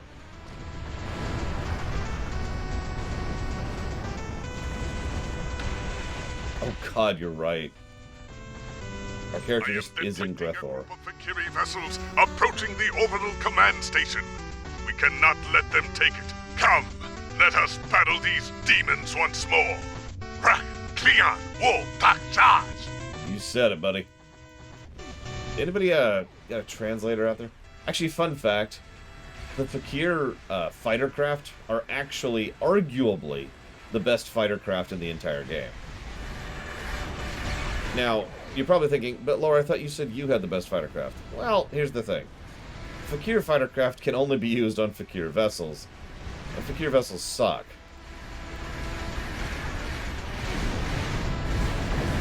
I can't believe I lived through that. So, I have the best fighter craft that can be used on any vessel. Listen, Flagon, all I'm saying is that those demon barges look redunculous.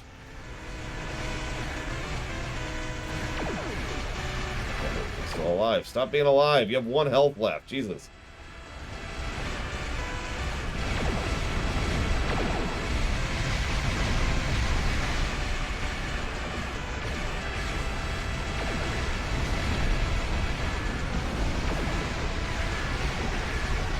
Oh god, don't remind me of that. You want to make fun of me? I've actually had what I'm going to refer to as nightmares about Outer Wilds for the last 2 nights in a row.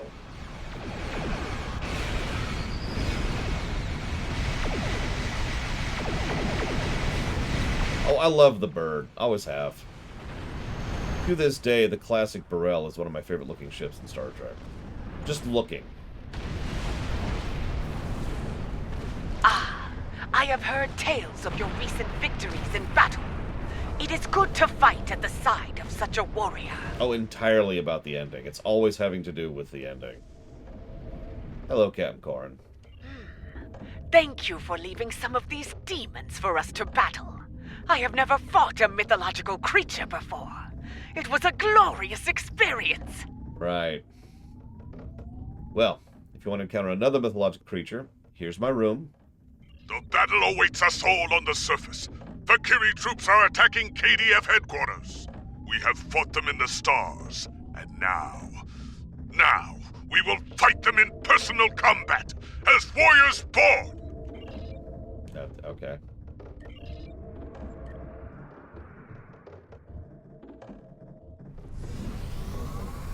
The enemy is near.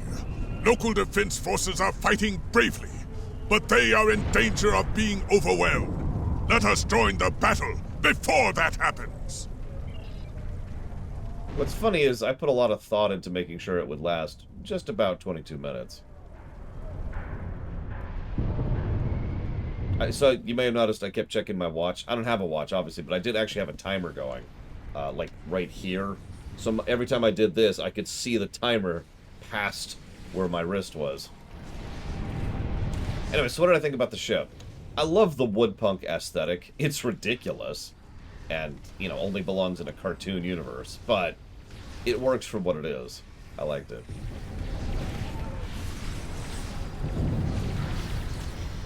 What are you talking about, Flag End? From your perspective, think about it. We will secure this area against further attacks. Also, check it out. There's a loot box. I'm picking up a concentration of the Kiri near the Great Hall. That is where they will make their last push. We should advance toward the enemy position, past the exchange and the Hall of Justice. So pretty. It's calling to me. My precious. Sorry, I'm sorry. Is this? Hold on.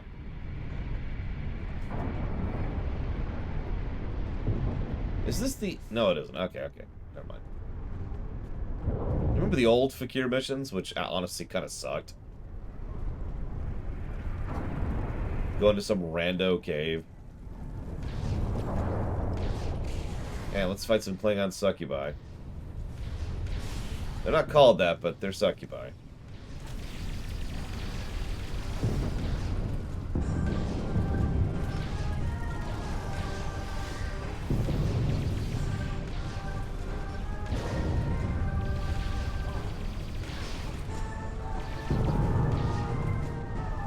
I think Overlord 2 is on the list. I could be wrong about that.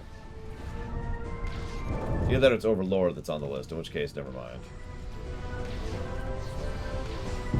Hi, Beppa. It's okay, I can fight demons. I've got a shotgun. And yes, that is actually the exact reason I've been using the shotgun ever since.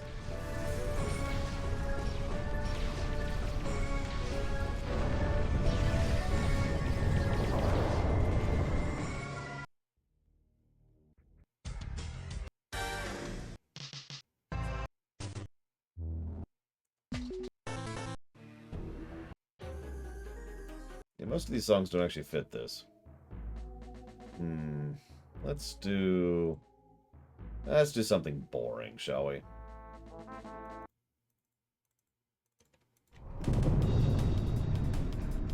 I did, Huthor. I haven't seen any details because time, but I did see it.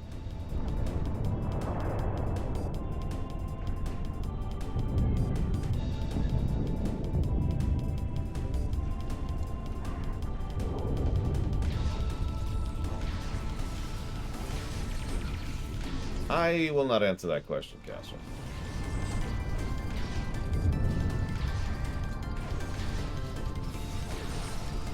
You know what's really going to amuse me, Huthor?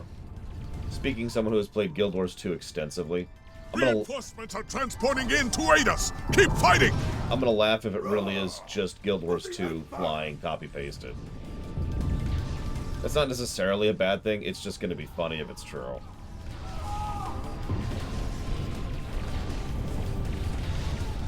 Wow, this flying is so amazing. Yeah. Yeah. It was. That's one of the reasons why Guild Wars 2 has the best mount system in any video game ever. Well, any MMO. 2 loot boxes! The courtyard is under control now, but some Fakiri have entered the Great Hall. They mean to slay the High Council. Oh, do they? I will fight to the death before I let that happen. Right, me too. Get rid of these demons once and for all. Me too. Look, hang on. It's important to hydrate while fighting demons.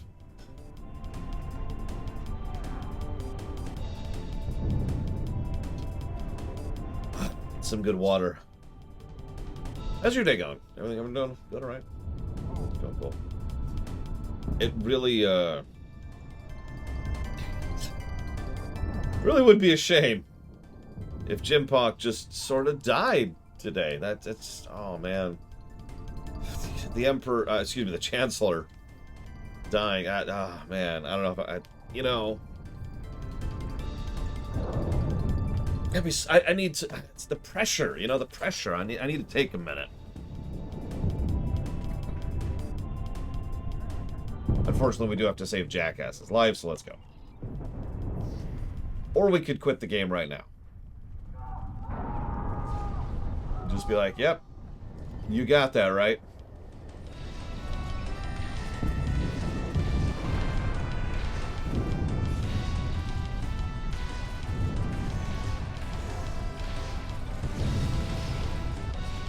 Yeah, there you go. Canonically, this character doesn't die and doesn't end up in Grethor. She says, "This is stupid," and joins the Federation. Which, if you know the storyline of this game, is funny in its own right.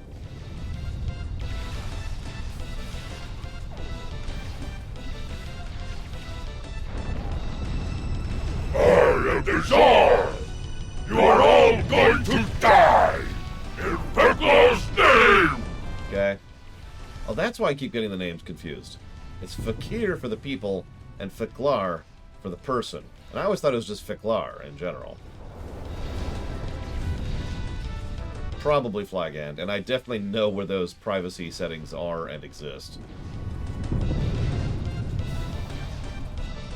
I definitely haven't touched them in 15 years or whatever. Return for your heads! Bring on filth! Oh no, Chancellor Jempok, look out! Ah, I killed him. This is madness. A mythological creature nearly ran me through in battle. Here, at the heart of the Empire. That I Empire. want to know more about this attack. Why were these Fakiri here? What was their goal? There may be more to this than chaos and destruction. Indeed. You have done well today, warriors. For your bravery, I will give you the honor of dealing with these demons. Speak to... Ah. When I received my first assignment on a starship, my father told me I would see many strange things in the service of the Empire. Well, yeah. Hey, I know his words to be true. The Fakiri, demons of myth, here, alive, and seeking revenge. Madness. Chancellor Jempok has given us a great honor. I look forward to fighting the Fakiri with you once again. In legend, the Fakiri are an army of the damned. Their return heralds the rise of their leader from the depths of Grethor. And if Mola returns to the realm of the living, he will rule an empire of blood for 1,000 years. I did not take such things seriously until a Fakiri invader nearly killed me in battle. Now they have my full attention. I intend to make them regret it. Speak to the lore singers outside the Great Hall. Try to find some facts within the ancient myths. Perhaps you can discover what motivates these demons and where they will strike next. You're stupid. Just want you to know that. It's important to me. Serve the Empire well. Kapla! Alright. So, moving on. Now we're back in the Klingon town, and we all know there's only one song that fits the Klingon town.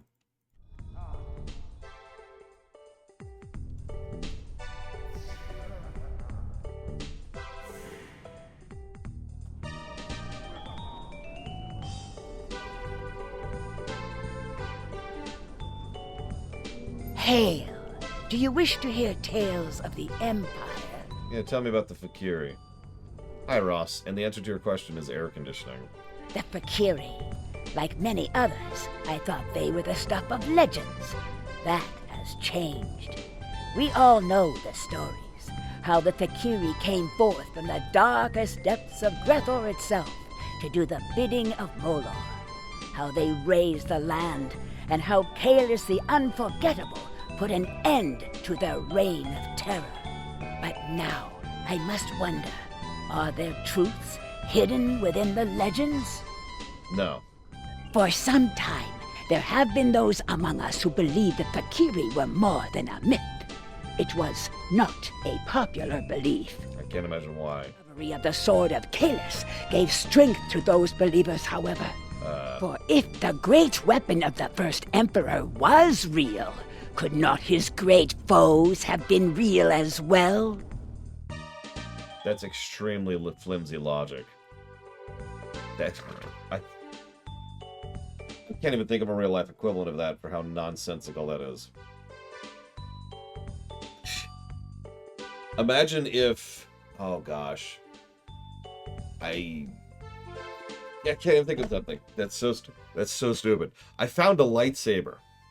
Therefore, logically speaking, obviously the Force is made of midi-chlorians. Like, there's that's a bad example, but like, there's a total disconnect there. The invasion of this great city by the Fakiri horde will no doubt give them even greater cause. We must study the Fakiri lore from the time of Kalis, only this time with a more open mind. My father, Tehran, is an expert on the sword of Kalis and the facts and fables that surround it. You would do well to speak with him on the matter. I mean, I can do that. That's cool. This is also not the town music I meant to pull up. Sorry. Meant to pull up. Is not here for some frickin' reason. Hello? Should be like right here. There it is. Hail! Do you wish to hear tales of the Empire? Yeah, I wish to talk to your father, who's apparently literally right across the way. Hi! Do you wish to hear a tale of Kalis? I weave tales of glory and honor. Ah, yes. Many Klingons turn their thoughts to the weapon of the first Emperor these days. A Fakiri invasion would do that, I suppose. Put simply, there is no greater weapon in our history. With the sword of Kalis in my hand, I could face an entire fleet and win. No, you could. And now, it seems we have need of such a mighty blade once more. For some time, the monks of Boreth safeguarded the weapon, until the coming of the Herc several thousand years ago. They took the blade from us, and it was thought to be lost forever. Herc are a myth. There are some who say that Dahar Master Kor and Worf found the blade, and yet, when I speak of it to Worf, he turns away without a word. Yeah, it's because it was a dumb episode. The son of Moog is here now. He is a stubborn man, but he always strives to do the right thing for the Empire.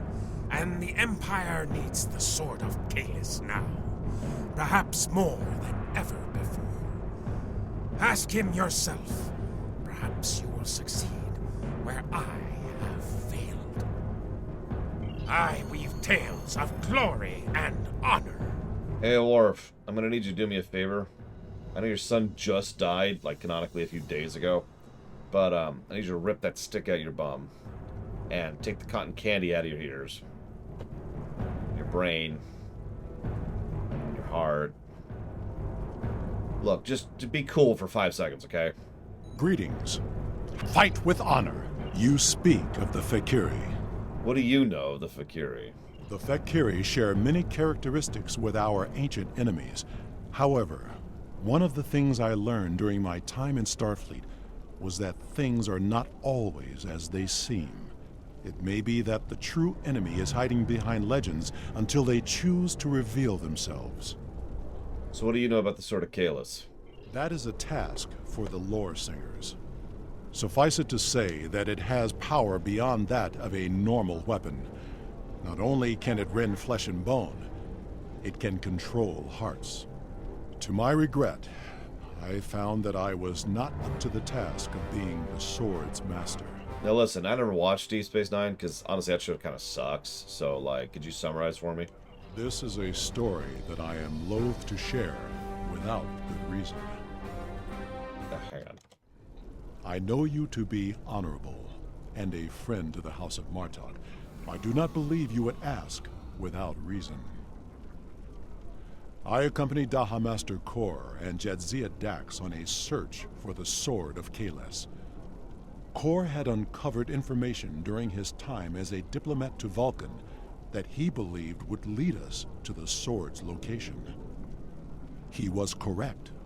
We found the sword on a Herc world in the Gamma Quadrant. The sword brought the dark sides of our natures to the surface. We argued over who was to keep the blade. I might have even done the unthinkable and killed for the blade, if Jadzia had not been there to stop me. Kor and I realized that the Sword of Kahless was too powerful for any man to wield. It had divided us. It would have divided the Klingon people as well. We agreed, for the good of the Empire, to transport the blade into deep space. If Emperor Kahless had not been successful, it would be there still. Hold up. The Emperor found his frickin' sword? The Emperor contacted me recently. The course of his ship would put him in the Senex system now. Be wary.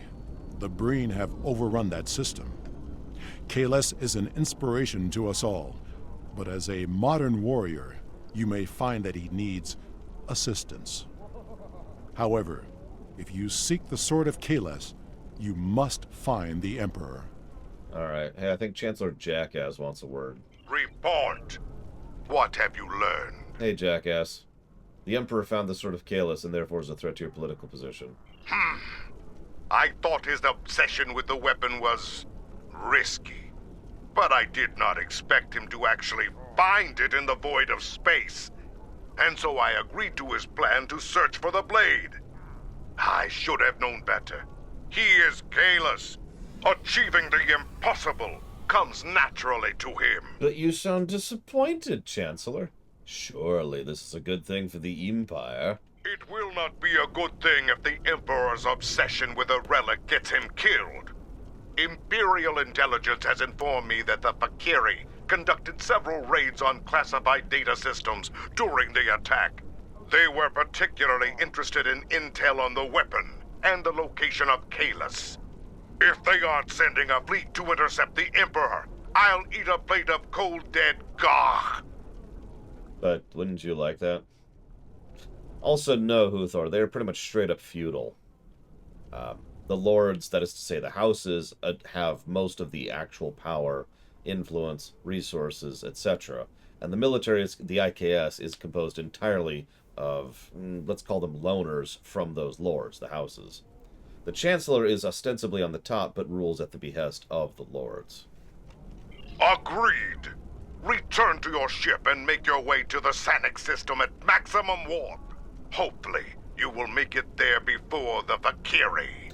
Now, a particularly talented or skilled Chancellor can still rule. Gowron was actually pretty good at maneuvering through the lords. And Jimpok has been trying to reconstruct things a little bit so that he's a little bit more in charge than not. But you get the idea. It's a really, really unbalanced, absolutely riddled with corruption, and inherently flawed system that has been falling apart for literally centuries. Oh, the Emperor isn't... I don't think he's even the Emperor even in name. But he is definitely not the Emperor in title. He's over there, you know. It's like the Emperor of Japan, I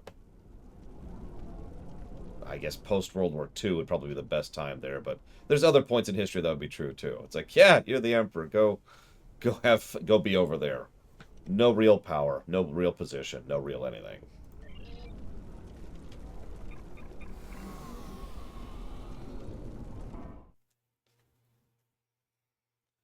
Now, that being said, Emperor Kalis does actually have one thing going for him politically. That... I'm just going to disagree with that, Uthor. But anyways, Emperor Kalis does have one thing going for him, and that's the fact that he's rather popular. Sensors are picking up readings of the destroyed Klingon fleet in the area, but there is one remaining ship. Trying to get a fix on it. It is the Emperor's ship! We are not too late. Attempting to hail them now. Come to join the fight, have you? Good.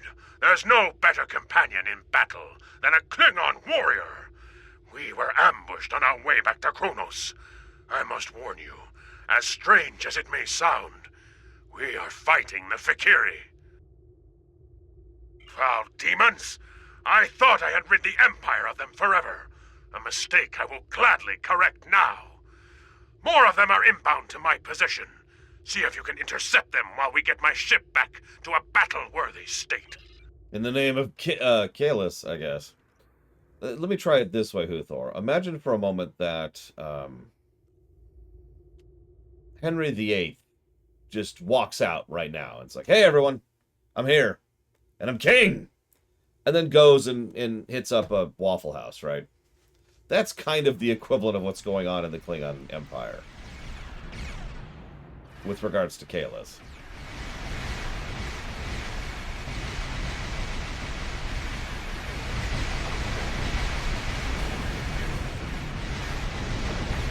The United States comparison would be, imagine Abraham Lincoln just pops out right now. It's like, hey, it's me, Lincoln.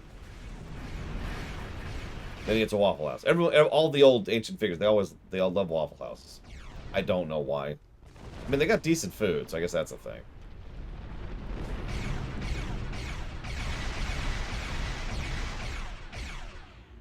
Oh yeah, he's got his axe. He's right there.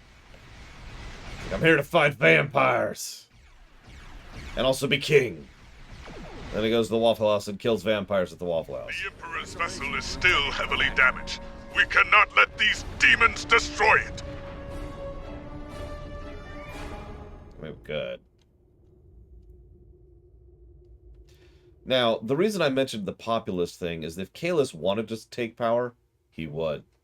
That was actually one of the biggest background plot elements of that episode of TNG. So, obviously the foreground plot element was the whole faith, religion, etc. thing. But let's throw that out the window. The real plot episode of that was the political plot. Gowron showed up and is like, dude, excuse me? Because the priests who cloned Kalis, that's what this is Kalis 2 for all intents and purposes, wanted him to provide a new moral center and to rise to prominence and become a new emperor. It was, in many ways, a power play by the priesthood. Try to be shocked. Gowron, their flagship to challenge us. This will be a glorious battle! Who actually knows how to politically manipulate and maneuver, was like, yeah, no, I ain't having none of that. And in fact, Gowron was ready to come down on that hard. The problem here is Gowron isn't that stupid. At least not politically. He's stupid about other things. So, he looked at this situation and saw a civil war that was just going to Shrek the empire he was in charge of. He didn't want that. So he offered the compromise. Rather than go ahead and have a civil war and have, you know, the loyalists of who serve me versus the populists who would serve you, why don't we just agree you're the emperor and you have no power? I'm glazing over some details, but you get the idea, right? And so that was the compromise. I also don't think Gowron came up with that, but he was in favor of it because he's not an idiot, at least not politically.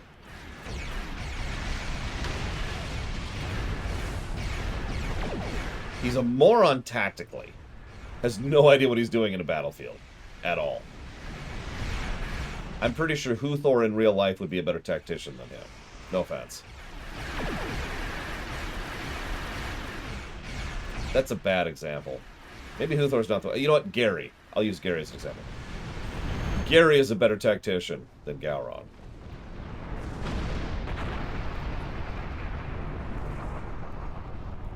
Sensors are clear.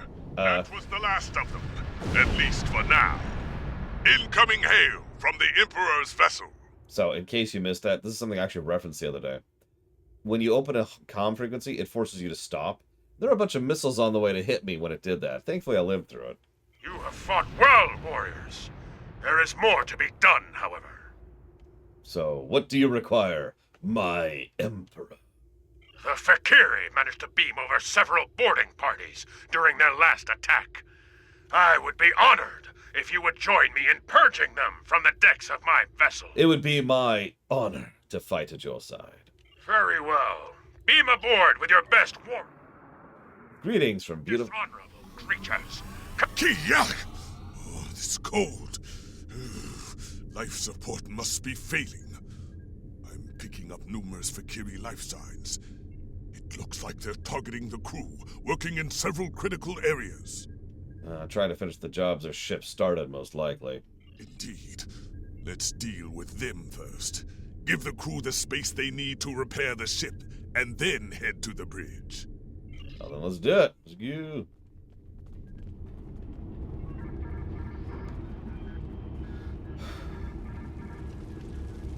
You know, I'm not actually sure exactly if I'm Aylward, because I know that whether or not you're moving or not changes your evasion rating, but I don't know if the evasion rating is calculated as part of it when the missiles are fired, or when the missiles hit.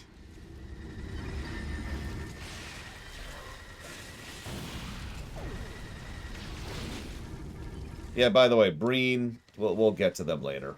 We will. Today, actually. We will work on containing damage to this area.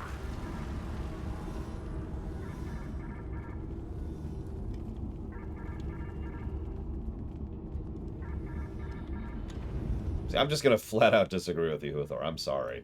This is a feudal caste system through and through. 100%. Kalis is not a part of the power structure in any way, shape, or form. The houses hold the power. The houses maintain the power by constantly fighting and infighting amongst each other, and exchanging and trading resources, conflict, and otherwise constantly draining the Empire from within, because they're stupid. Zedslayer, by contrast, is not stupid. We should elect her as the Chancellor of the Klingon Empire, and I legitimately think she would do a better job than Jim We'll Pak. lock her down and use this area as an emergency station. As a further aside, Grethor would also do a better job at running the Klingon Empire than Jim Pak, but again, low bar. I keep insulting my viewers without meaning to. I need to insult Grethor, okay? It's part of my daily regime. It's like cleansing, you know? It's like, okay, and then we're okay, and then we're good, then we're good. Other sections and rally defenses.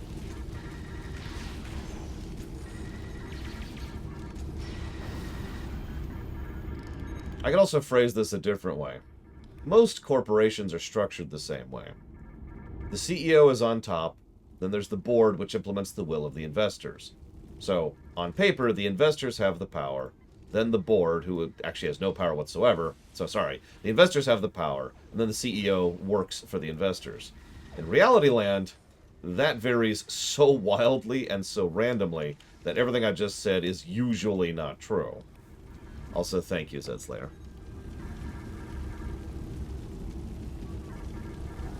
I will put that towards Kaplach Kwan.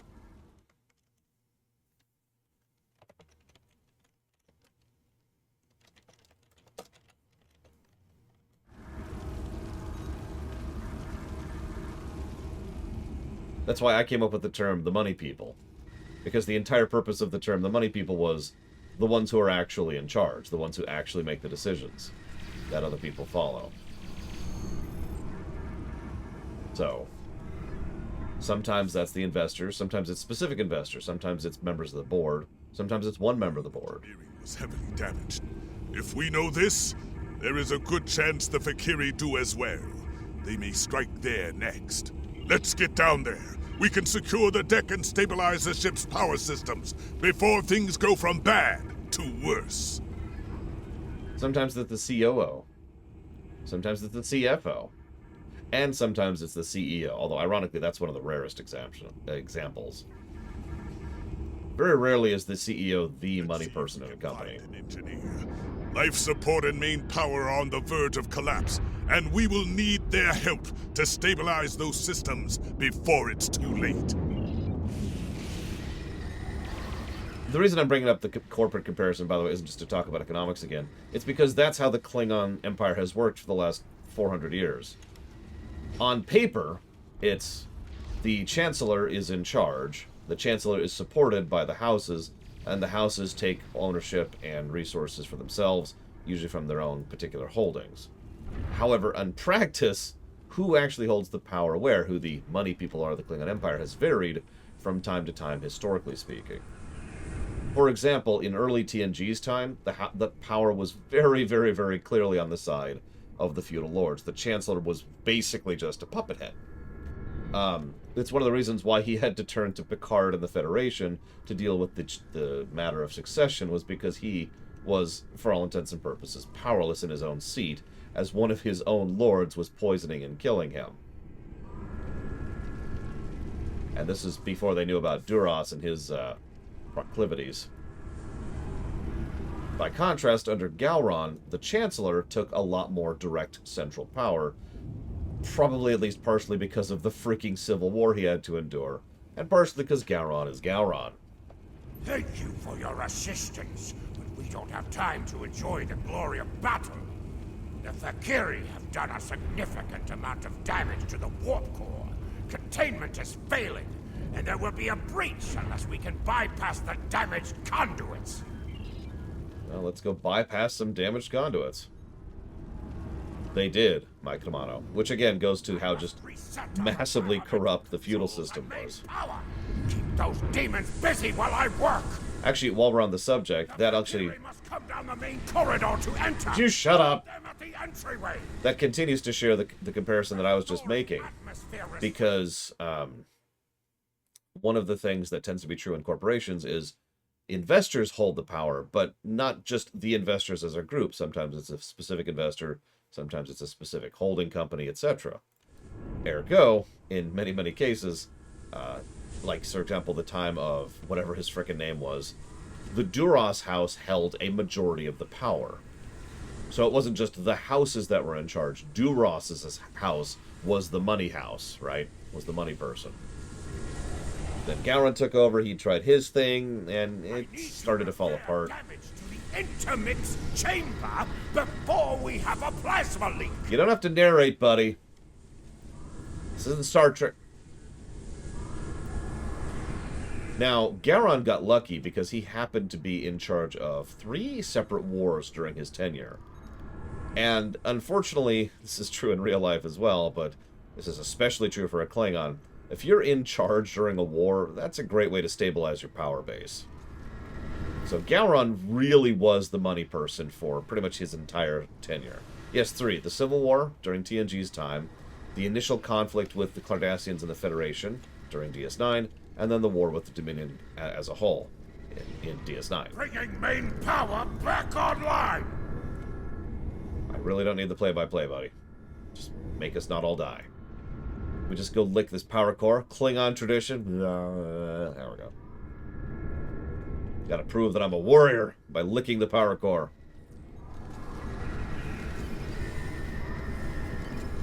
I was gonna get to that in a second, Mike Namato. Because then we fast forward to Martok. Martok had the great dishonor. He had the great task of leading the Klingon Empire during a time of peace. And that didn't work out well for him. His support was kind of falling apart. That should keep us flying for now. And what we also know about him is that he was trying to be a decent ruler and a decent person. And unfortunately, as we already know, the Klingon Empire is so corrupt and has been for literal centuries that it's possible that even if Martok was super skilled and super capable, he couldn't salvage the Empire. We were talking about this yesterday. You know, is the Klingon Empire salvageable? Probably not, honestly. And Martok is kind of proof of that, because all it took to stop all of Martok's reforms and all of Martok's work was one person with a knife who happened to be good in a fight. Consequently, Jimpok has been very popular. During his reign, they actually expanded the Empire's territories, conquered several new areas, which not only counts as wars, but also successful wars with spoils, which is very popular for the Klingons. They're currently in the middle of a war with the Federation, and shortly, spoilers, shortly thereafter, they're going to be involved in a war with a whole lot of other people. So, Jimpok also gets the benefit of ruling in a time when he gets really popular. Honestly, well, we'll get there, but,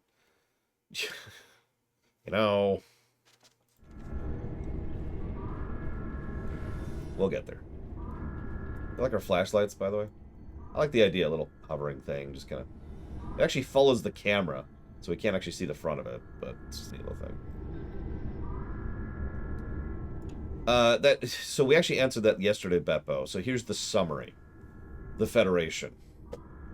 The warp core is now back online and fully functional. Ship sensors indicate that the remaining Fakiri boarding parties are attempting to take the bridge. You must stop them from taking the ship and the Emperor! I guess.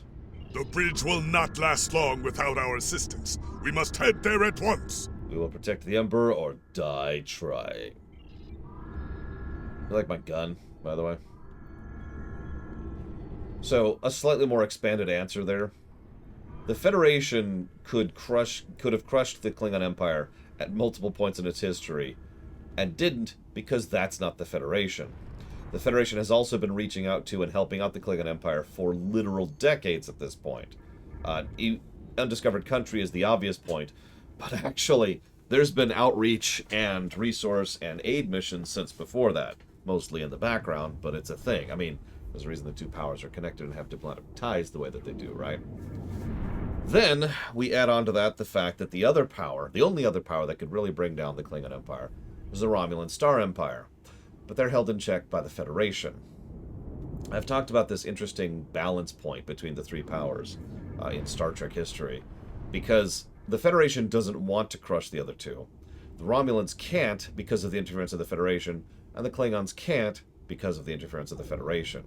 The Feds are, ironically, a super stabilizing power by virtue of not, wanting to be in charge of everything.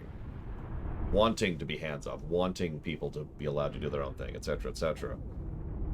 If the Federation wanted to, they would just stomp all over the Klingons or the Romulans or both, and then win. And the Romulans also have their own internecine issues, just like the Klingons do. It's just in the Romulan case, there's a slightly different power dynamic going on within the Star Empire, which I will actually discuss later, because hopefully today we'll get to the Romulan arc.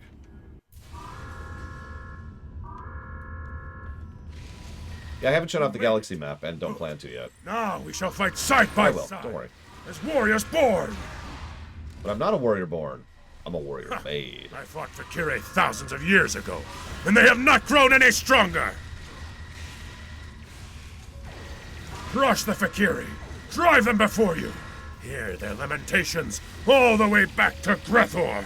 Honestly, I'm pretty sure Worf is an even worse leader than Martok was. Before, and we shall do so again! Haven't you ever played that game? It's a Viscera cleanup detail. Demon can stand against a heart that beats with honor! That's not true.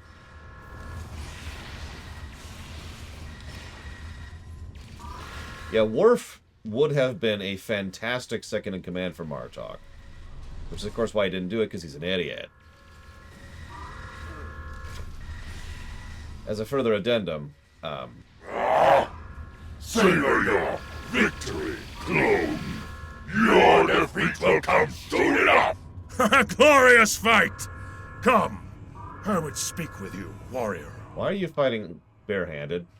You are a stout warrior and a fine commander.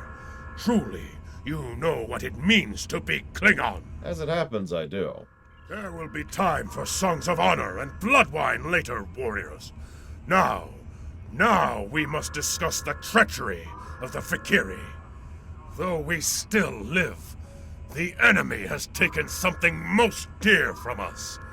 The sacred blade I forged long ago in the fiery depths of Christok.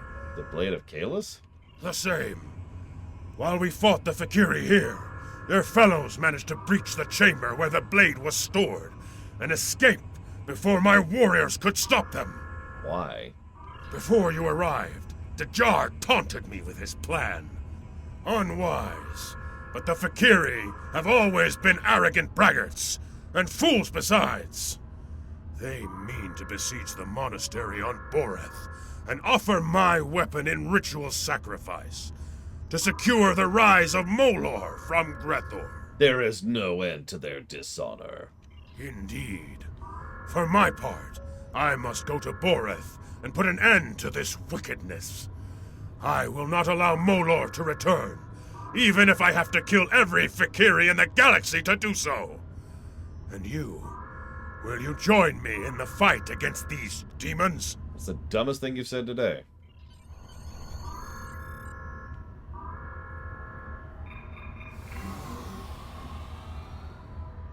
And yeah, Worf is the ideal Klingon, but that doesn't work in practical scenarios. That's why Martok's a better overall person for that kind of job. Your report is disturbing. The Fakiri nearly killed Kalis and stole his blade. This must be avenged, and soon. The people of the Empire must believe in the strength and honor of their Emperor. Honor. I am placing you under the direct command of Kalis. Do whatever is necessary to reclaim what was taken from him. Do you... If you can bring an end to the Fakiri, do so. War with the Federation is enough of a challenge. War with the hordes of Grethor may prove to be our undoing. Serve the Empire well. Jesus Christ, dude. I bring word from Emperor Kalis. The Fakiri are on the move, and he believes an attack on Boreth will happen soon. Your orders are to meet the Emperor in the Boreth system. Assist him in his efforts to defend that sacred place. Do what needs to be done to defeat the Fakiri horde. Boreth cannot fall. I mean, I guess. What happens if it does fall, though? Serve the Empire well. Jesus, dude. Alright, whatever.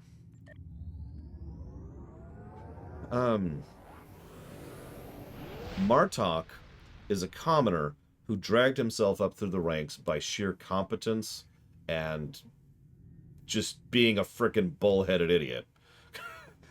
I don't mean that as a negative. I mean, he was so damn stubborn that as the noble aristocracy, which I remind you is a very deeply entrenched system in Klingon culture, caste system, blood, blue bloods, etc., he still managed to crawl his way pretty much to the top.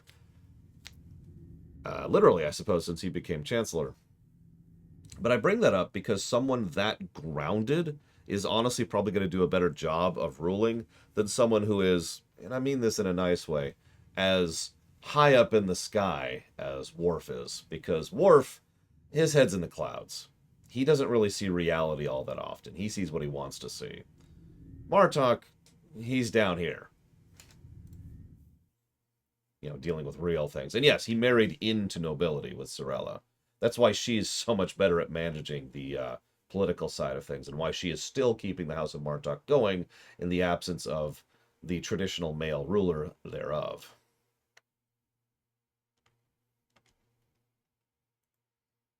As I said before, I actually really find Klingon politics fascinating. It's I say politics, it's like a combination of politics, culture, and everything else. It's a fascinating and really, really broken system. I'd hate to live there. Good God. Oh, this is taking a minute. Come on. Come on.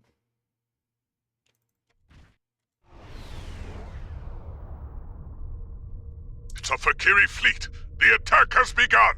It is good that the Emperor is here, but even his flagship will not last long against that many enemies.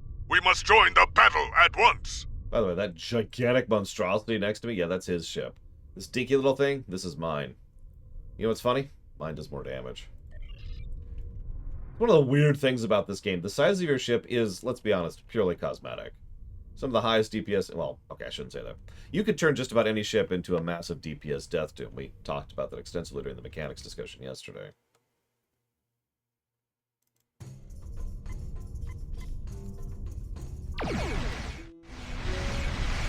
These Vikings are bold, but they are no match for Klingon warriors. Now we've upgraded our gear a little bit, hopefully we'll do a little bit better. Start with the small ships and work your way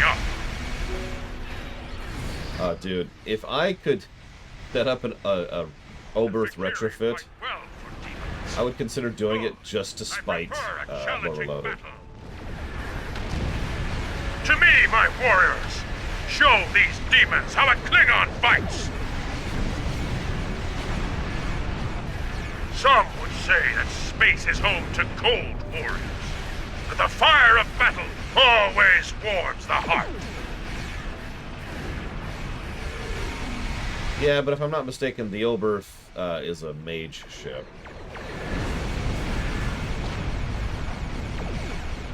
And mage ships are just really expensive to get going. It's why I don't have one.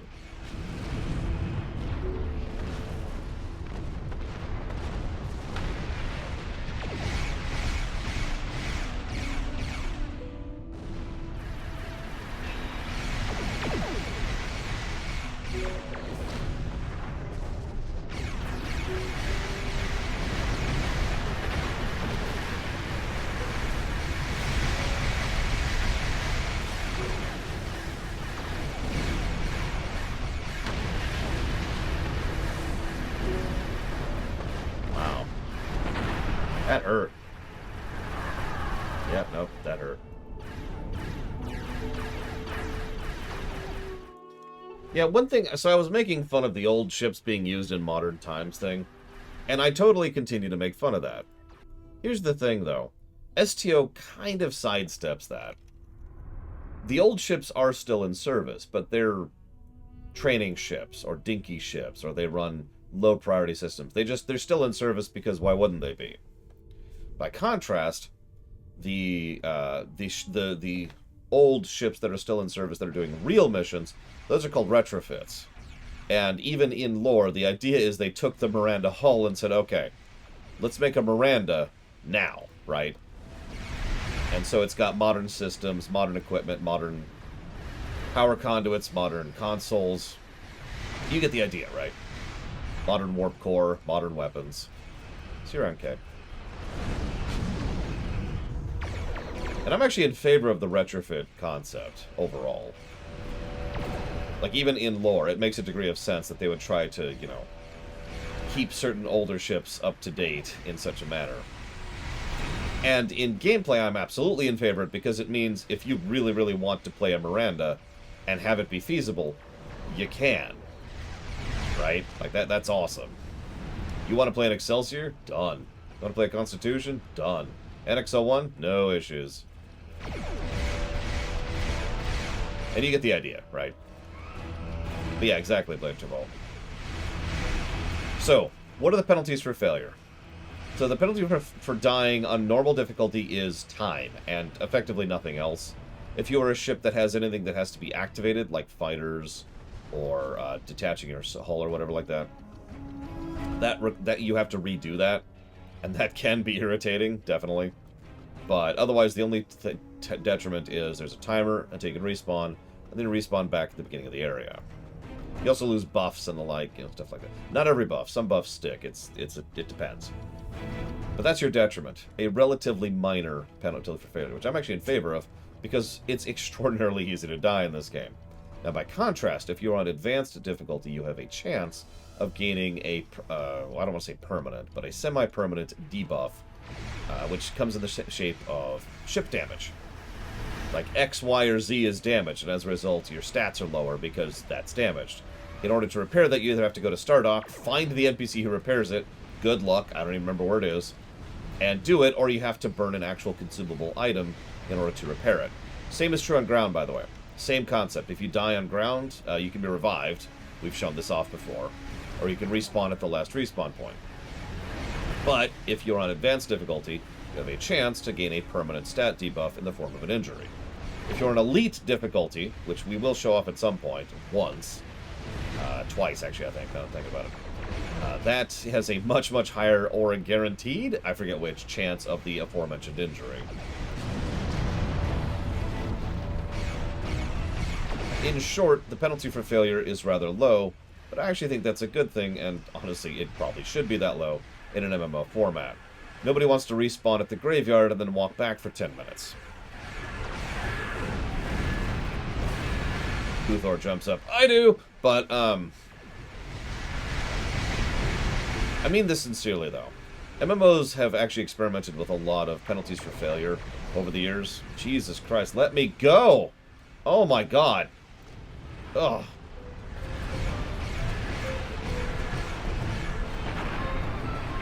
I haven't, Mike Milano. Holy crap.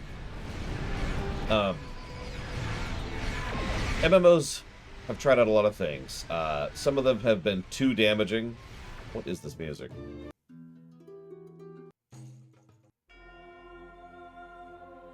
Sure.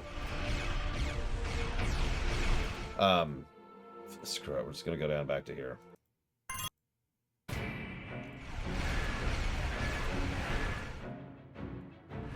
Some MMOs have been way too harsh about the penalty for failure. See EverQuest or Ultima Online for good examples of that. Even Asheron's Call had a pretty harsh penalty for failure, and there was an entire sub-market of the economy that was centered around trying to mitigate that. And then the system is ours. We're done. Hail the monastery and inform them of our status. I just started the music. Okay, whatever. Some MMOs have honestly too little of... Kailash, screw off. We are honored. Your return to Boreth is quite timely. The Fikiri have beamed assault teams to the monastery. Your assistance in the defense effort would be most appreciated. The monks have transmitted safe landing zone coordinates to us. We can beam down whenever you are ready. That was good. Some MMOs have too little penalty for failure. Some MMOs try something in between, and that's kind of what STO is going for. I'm not sure if this particular one is positive worthy, but I do think the penalty for failure in this game is not negative worthy. It is possible to actually fail a mission, but only in the case of specific missions. Most missions don't actually have a fail state. You just keep dying until you succeed or give up. Some missions really do have a fail state, and that's exactly what it sounds like. You start over.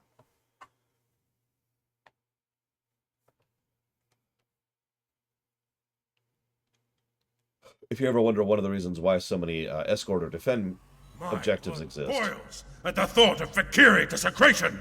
It must be avenged. They will pay for this with their micromanos. Indeed. Come, Tanavik awaits.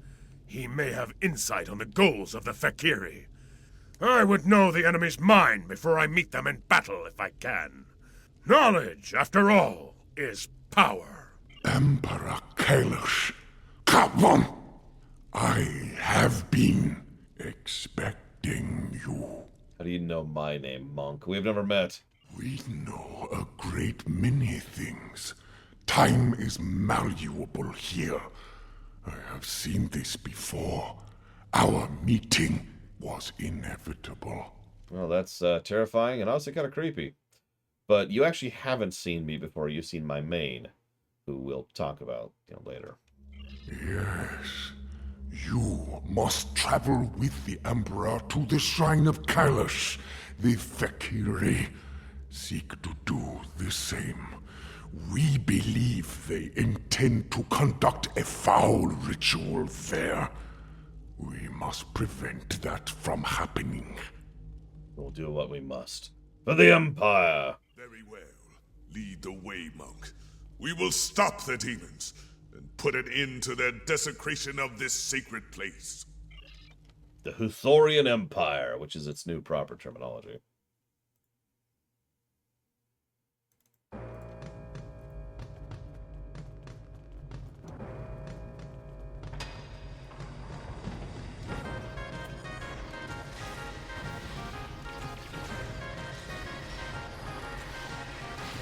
Yeah, imagine an entire empire centered around no continuity. It's basically an anarchist state at that point.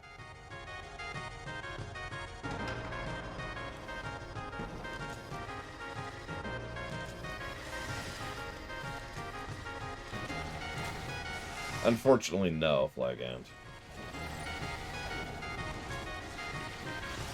That's true, this music isn't wallpapery enough. Ironically, I don't have any wallpaper music, like, at all, so... Of course not, Mike Kamano. See, there's the Federation, right? That's me. Because I'm the good guys. I will stab you, says Slayer. Straight up. I'm the shrine to the west. Be ready to fight. There are more Fakiri about. Sorry, I just dinged 15. I think I just unlocked R&D.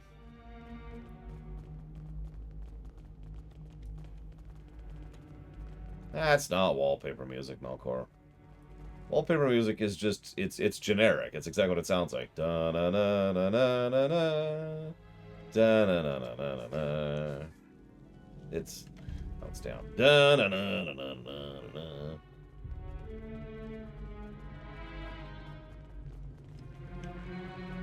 Dong da da da dong da da da dong da da da dong da da.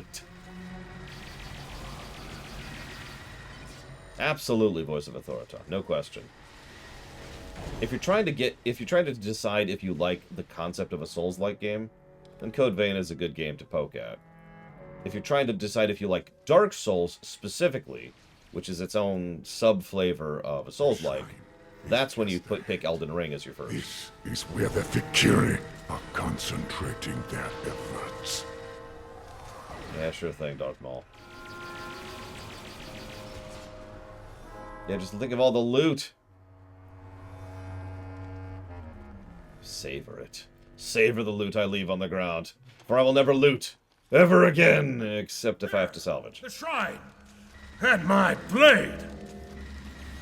I have killed this dude 3 times now.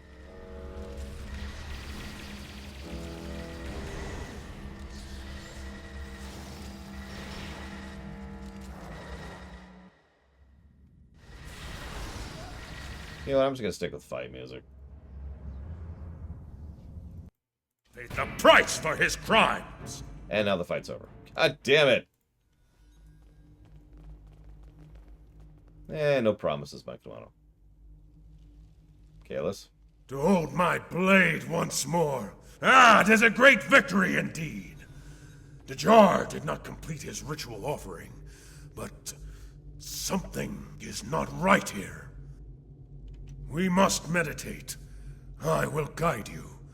Together, we will go beyond the physical. Listen and into the spiritual realm. The call of our ancestors. I will guard you. Heed the voices of those who have gone before Fight us. with honor. Comply. It is to be expected.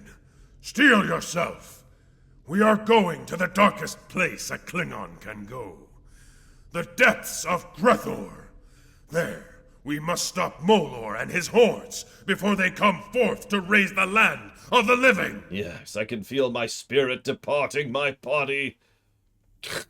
Warrior, heed me now. The time has come at last. Go boldly, fear nothing, and prepare yourself for the descent. Prepare for the final steps of your journey to Grethor. It's okay, I'll keep being here because of continuity. Greetings, welcome to beautiful Ryza! That's the best one, right there. Welcome to Grethor. It makes so much sense. Almost too much sense, one might say.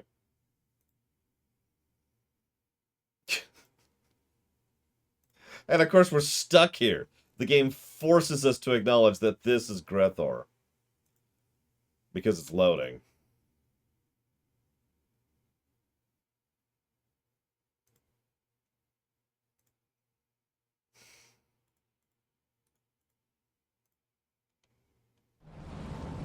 Ready your weapon. The ferryman approaches. and his mood is foul indeed. He may seek a toll, paid in blood. Show him who you are. Show him that you are Klingon. Ask me in about 6 days, Blade Chaval. I'll show it off on camera. Yep, the ferryman. What's the issue here? I don't understand. I've actually got a playlist for this place, believe it or not. So let's just go over to here. This is a place for the dead. Leave now, or you will join them. Oh god, why are you fighting me? I am a Klingon, unlike you and your pathetic... I'm not good at insults.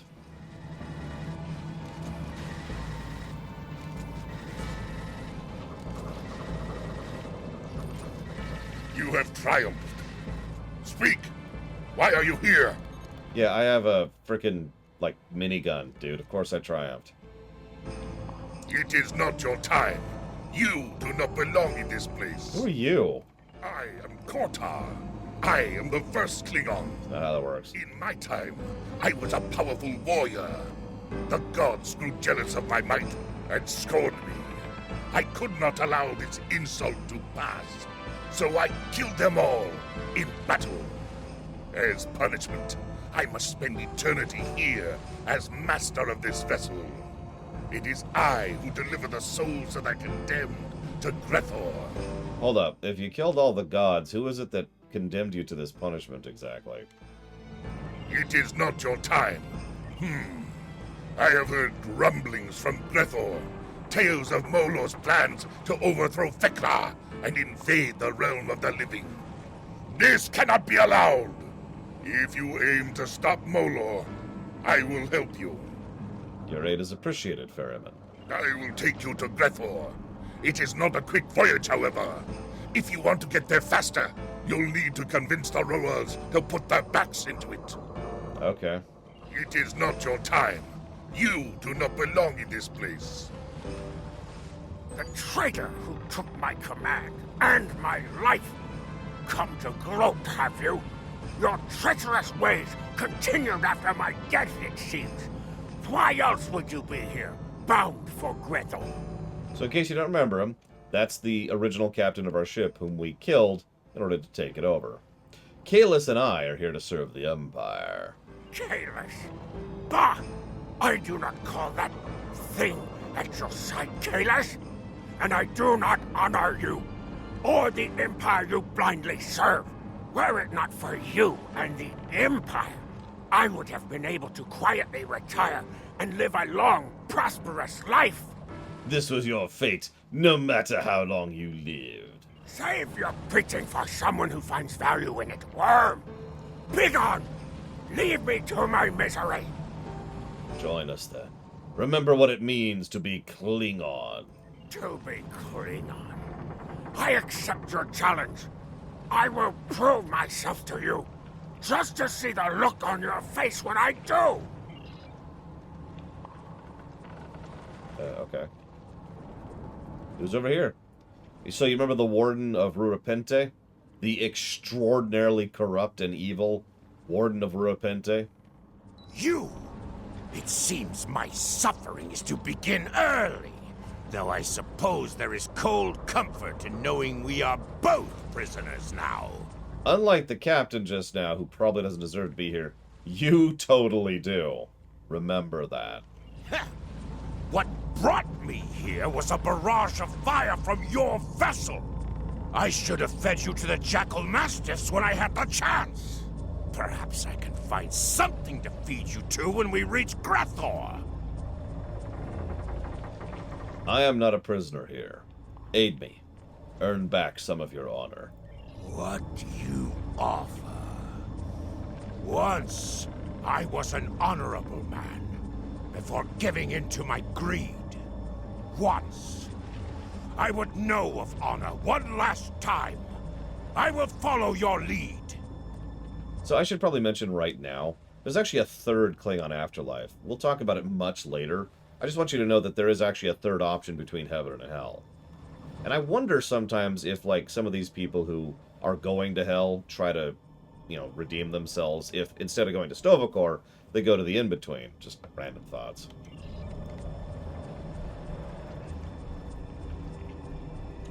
And this is Sagan, the son of Torg. So, it's you, the filthy Tarkat who led the treacherous attack on my house. At last you are punished for your dishonorable acts. Perhaps there is some justice in the galaxy after all. That's a good question, Warpcore. Unlike you, Sagan, I can leave this place. A lie! No one can leave this place, least of all a Kotal like you. Tell me, how did you die? Did my father kill you? Or was it one of our Tal Shiar allies? If only I could have seen you fall. And the glory that came to House Torg when my father's vision was realized. If you're wondering why Torg isn't here, he's not dead yet. I shouldn't have added yet at the end of that, but my point is Torg's still alive. He escaped at the end of his extremely failed attempt at a coup. Now, I'm going to be very blunt with you, son of Torg. Kalis and I, Kalis too, are here for the Empire. You can decide to help us. The Emperor. Kalis would not stand with you if you were not worthy. Bah! I don't have to like you, but I will fight for you. For now. Let's friggin' go then. So, one of those pathetic dregs still has a spine. Come forth then. Bring that spine of yours into battle, that I may break it like a twig. Impudent wretch! So you will learn the price of defiance! Your suffering will begin long before you reach the halls of Grethor! Oh my god, are you done? Just fight me. Jesus, these people will not stop. Ah.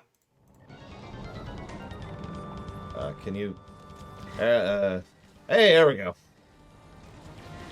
Summon my loyal pet. Please join me in hell. Thank you.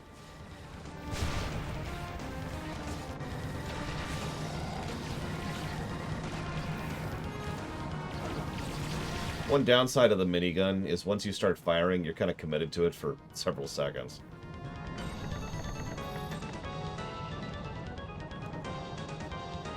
Glorious! Such is the fate of all Fakiri who challenge a true Klingon warrior. And behold, we approach our destination, where our greatest challenge awaits. Are you ready, my friend? Shall we storm the gates of Grethor? Let's do it. To Grethor!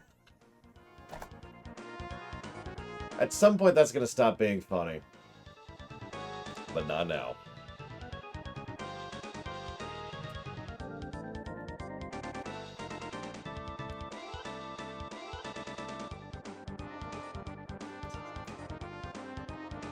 I mean, if you think about it, if you walked into hell and there's just this giant jellyfish slowly approaching you, I mean, think about it. Ah!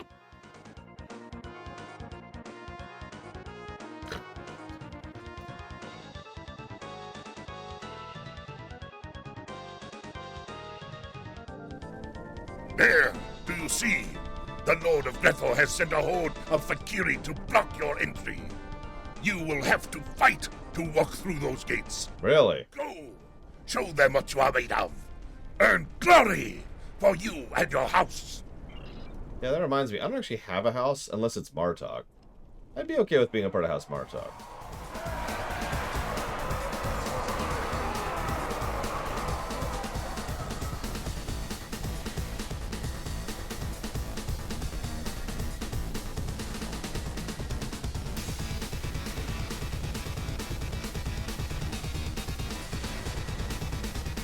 Thing is, I'd honestly rather not be a part of a house at all because I disagree with the entire feudal system, as we were discussing earlier. I will unlock the gate. Who am I to stop a fool from fighting in a burning house? The Fakiri will want to stop me. Keep them busy if you want to go in. Okay. This is a song from the Crypt of the Necrodancer.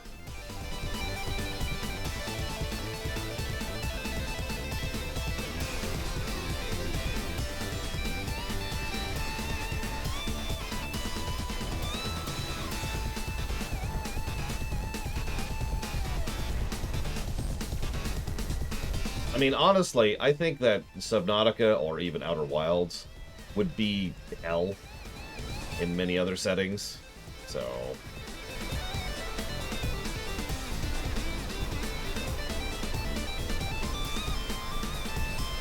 Outer Wilds 2 will be nothing but horrifically nightmarish jellyfish.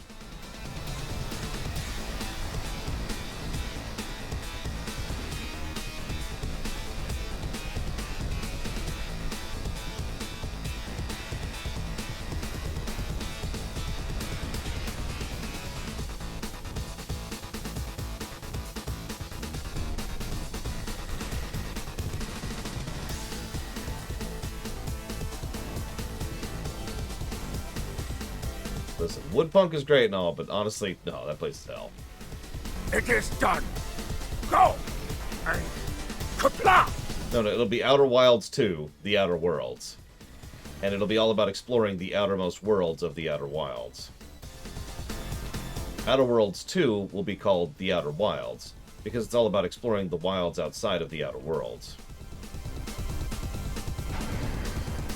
Let me in! Welcome to Grethor. It's pretty much straight up Diablo. You know what's really sad is it would make perfect sense. Both Outer Worlds has an Outer Wilds, and Outer Wilds has Outer Worlds, so it fits.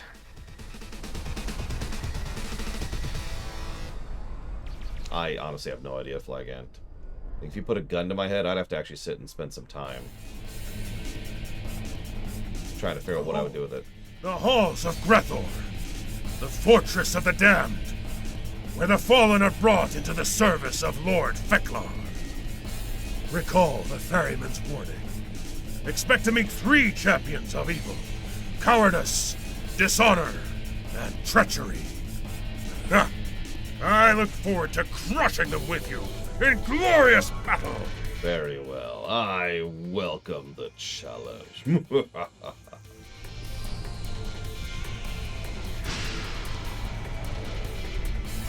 Let me in. Klingon warrior. Coming through. And yeah, all it would take would be Microsoft to eat up the that Spectre can offer guidance. Australian devs.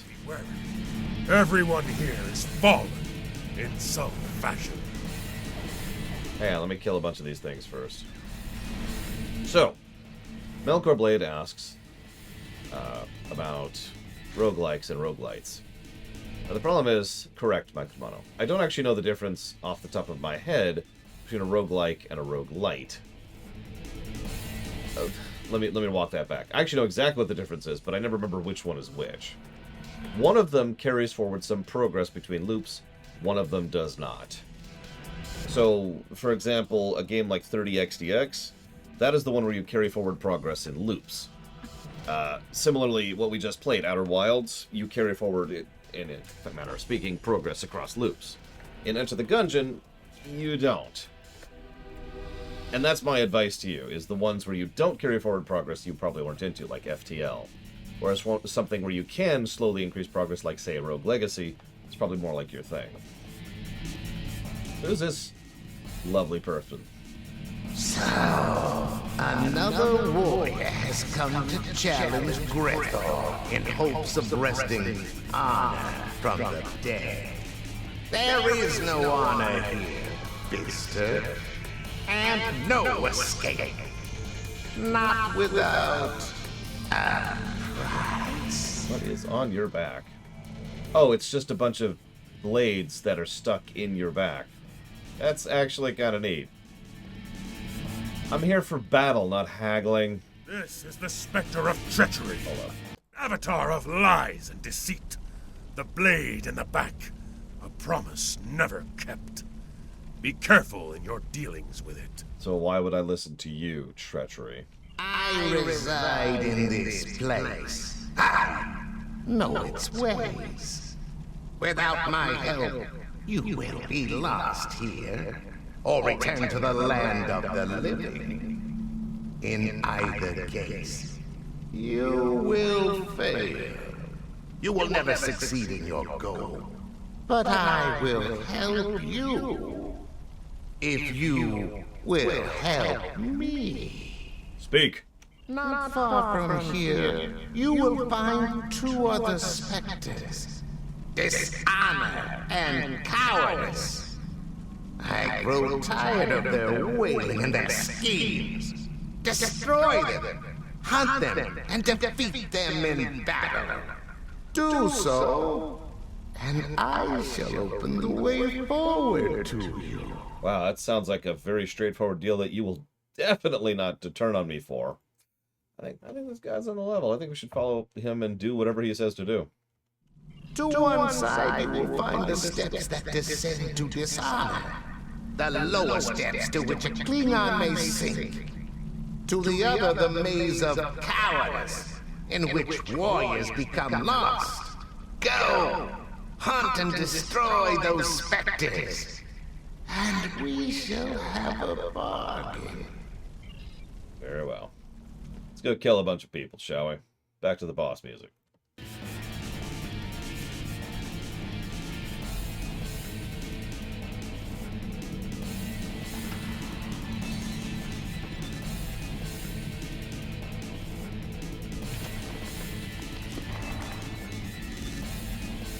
Of course, Dishonor is cold. For those of you not aware, biologically speaking, Klingons are actually relatively intolerant of cold, and much more tolerant of heat. So, this makes sense. I am failure, and I am regret. I am the challenge not given. I am the falsehoods that drip from your tongue like poisoned honey. I am the insult accepted without response, and the warrior who dies in captivity. I am Dishonor. Know me, and surrender your spirit to despair. Because even hells need a tier system, Flag End. You need to have a worst amongst the worst. Notice that Dishonor is the worst of the worst, which makes sense for Klingon culture. They want to try and emphasize the whole honor system because blah, blah, blah, blah, blah. Also, Icebeard, nice touch. Funny thing, though. I'm just going to jump in here and talk about something. Notice the specific things he calls out, as far as being dishonorable. Failing is dishonorable. Regret is dishonorable. Not challenging someone else is dishonorable. Lying is dishonorable. Accepting a challenge without responding and dying in captivity. These are the specific things that are called out here. This is so Klingon. Whoever wrote this is actually knew what the hell they were talking about, and I love it. Because that is exactly the list, if you will, the commandments of Klingon culture. You need to challenge others. You need to respond when you are challenged. And you need to not lie about things, which is funny when you think about it. You need to not fail at your task. You need to not regret your task. And, of course, you can't die in captivity. It's one of the reasons the Klingons are so pro-suicide. So, yeah, no, all of that tracks. Face me like a true warrior, or experience speed. We cannot harm him. He has no honor. His might comes from those he torments within this chamber. Free his captives. Without their power, Dishonor will be vulnerable to defeat. Then the damned may have their revenge. Back to boss music. Has no honor. His might comes from those he torments within this chamber. Free his captives. Without their power, Dishonor will be vulnerable to defeat. Then the damned may have their revenge. There, without his prisoners, his hold is weakening, and we can defeat him.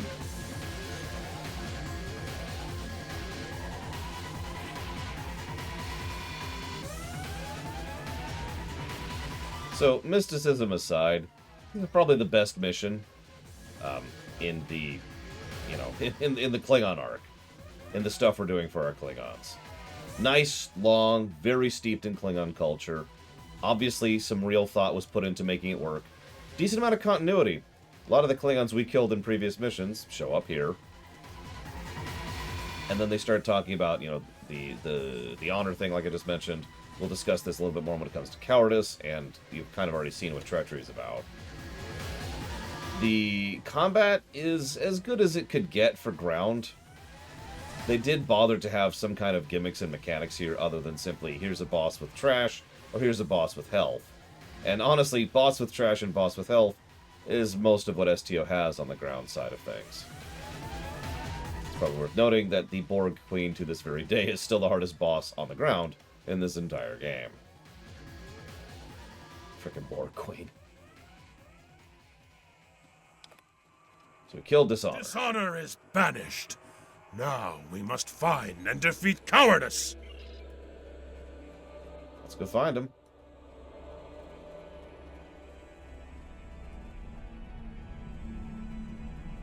Also, the visuals and the audio design of these places are pretty good. We better not see Alexander down here. I'm gonna be pissed. I'm already pissed they killed him for no good reason.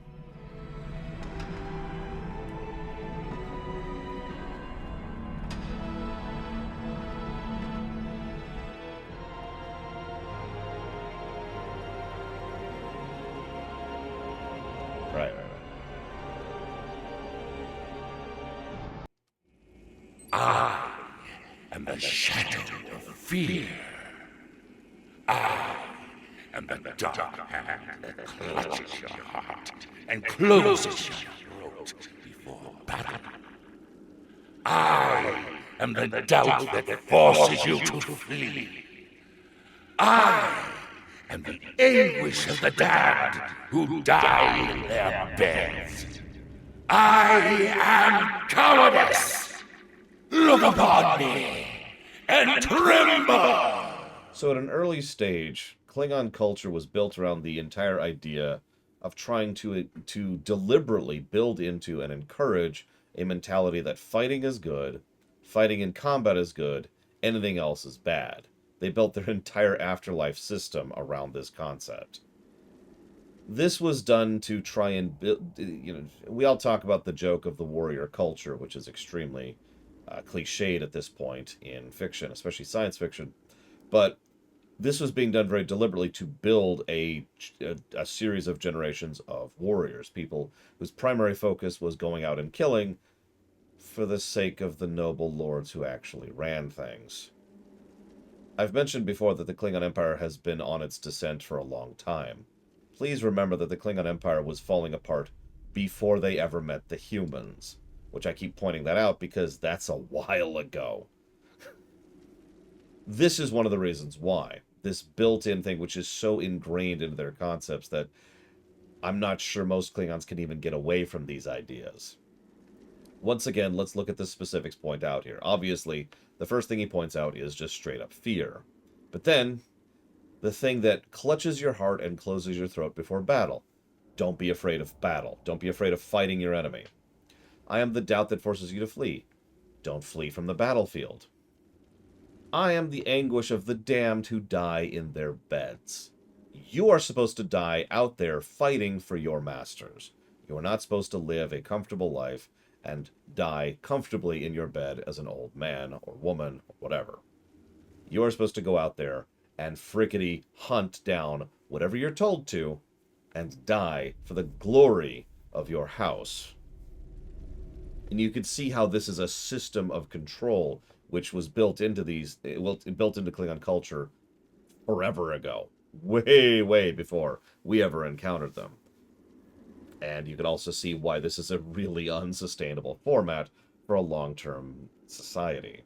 If you think you have enough steel in your soul to survive, challenge me and face your destiny! Daruk the coward! Once charged with defending Boreth, he fled from glorious battle with the Hurk. His own men killed him for it, and now he haunts Grethor for eternity. Prepare for the chase. In the end, a coward always runs from battle. There's actually a line of dialogue earlier, Mike Romano, which literally says, all Klingons are warriors. Actually, excuse me, Not all Klingons are farmers, but all Klingons are warriors, I believe was the exact quote. And it really says all that needs to be said about that, I think. Cowardice flees into the dark. We must bring light to this maze to hunt him down and finish him.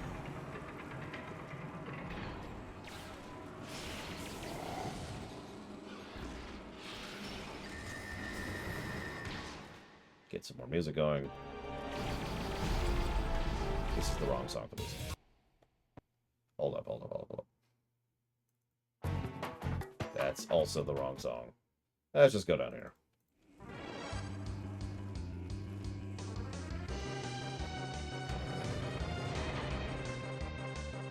The irony is there are several ways to deal with that in Klingon culture.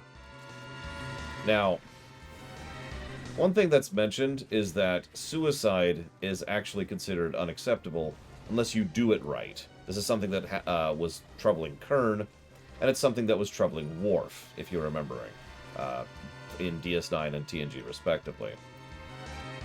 So I kind of mentioned suicide earlier. What I should probably mention is killing your own. The actual cultural answer to that, of dying in bed as a farmer or whatever, is that you should, once you get to the point where you can no longer do your job, when you can only do your duty, is you should ask one of your loved ones to murder you, so you can die honorably. Yeah, exactly. It's not true suicide. It is a ritualistic murder. It's one of the reasons why Worf asked Riker to kill him when he could no longer perform his duties, and why Kern asked Worf to kill him when his problems arose. It's actually pretty messed up if you think about it. Because let's really break that down into what that means. As long as you are useful, do your job. The moment you stop being useful, die.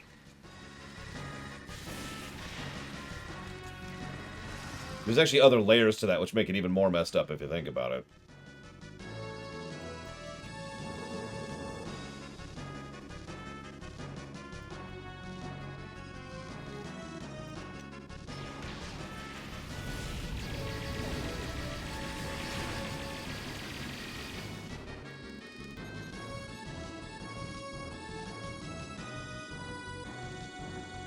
What's okay, they have done their job to make sure that their sibling, or their loved one, or their father, or their wife, or whatever, goes to heaven.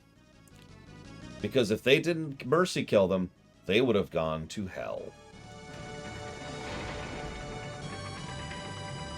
Now, the one niggle in all of this wonderful horror I'm telling you about is we're not actually sure who set up this system.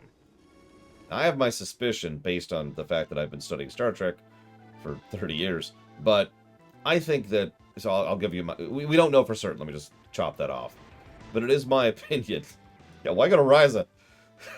Which is truly hell! It is my opinion that Kahless actually set this up, because, okay, so there's a couple of ways to look at this whole situation. There's some information that shows that the Klingons were actually relatively, non-aggressive, non-violent people until something happened.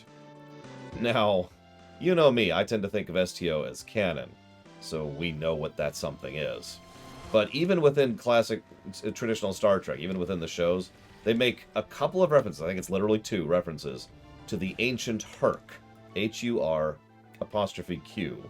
And the Hurk were some kind of extra-planetary threat which showed up and either tried to enslave or wipe out the Klingons, and so the Klingons had to unify and become a militant society to survive.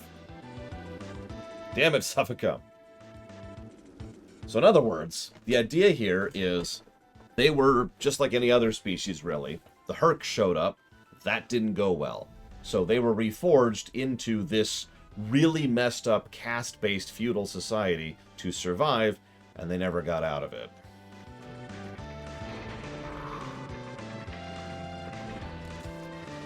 Now, if you're paying attention, if you know anything about your history, you may know that the Japanese actually went through this exact same cycle at one point in time, at the tail end of the Sengoku Jidai.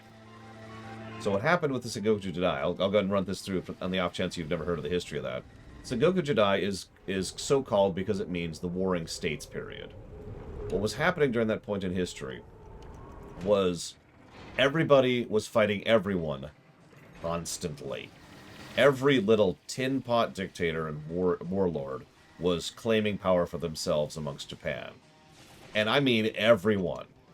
And the whole system was horrifically unsustainable and untenable because it was wrecking farmland, killing people left and right, generations of people whose entire career and lifestyle was centered around war.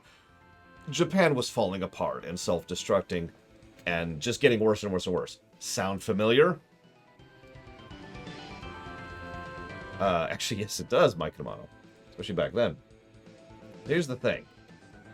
What ended up happening is this one dude, I believe it was Tokugawa, but I might be getting my name screwed up, so please forgive me if I'm saying the wrong name, ended up on top after a lot of stuff I'm not going to summarize.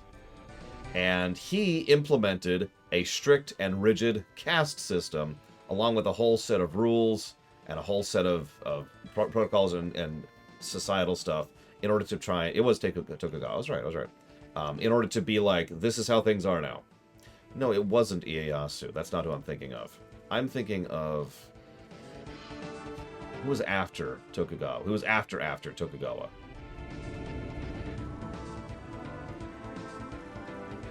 Tried to invade China. Didn't get past Korea. Screwed up everything for everybody. I can't remember his name. I'm bad with names. Anyways, it doesn't matter. Babu. No, not Nobunaga. Oh, I'm gonna have to look this up. God damn it. Hang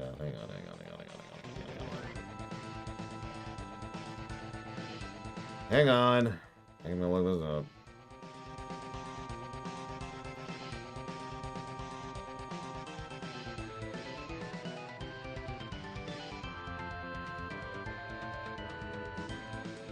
Is it Hideyoshi?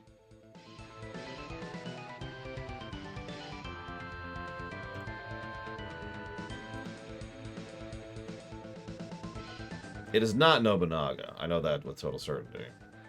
I don't remember what his name is. It might have been Hideyoshi. In fact, I think it actually was Hideyoshi. It was. Okay, yep. So sorry. It was actually before Tokugawa.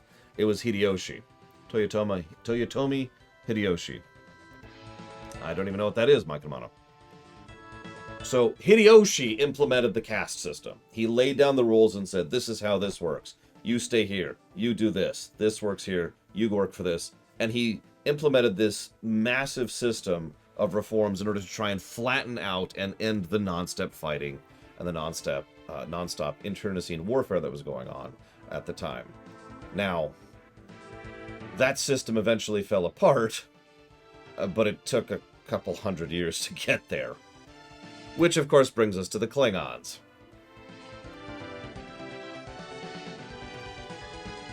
I'll let this song finish.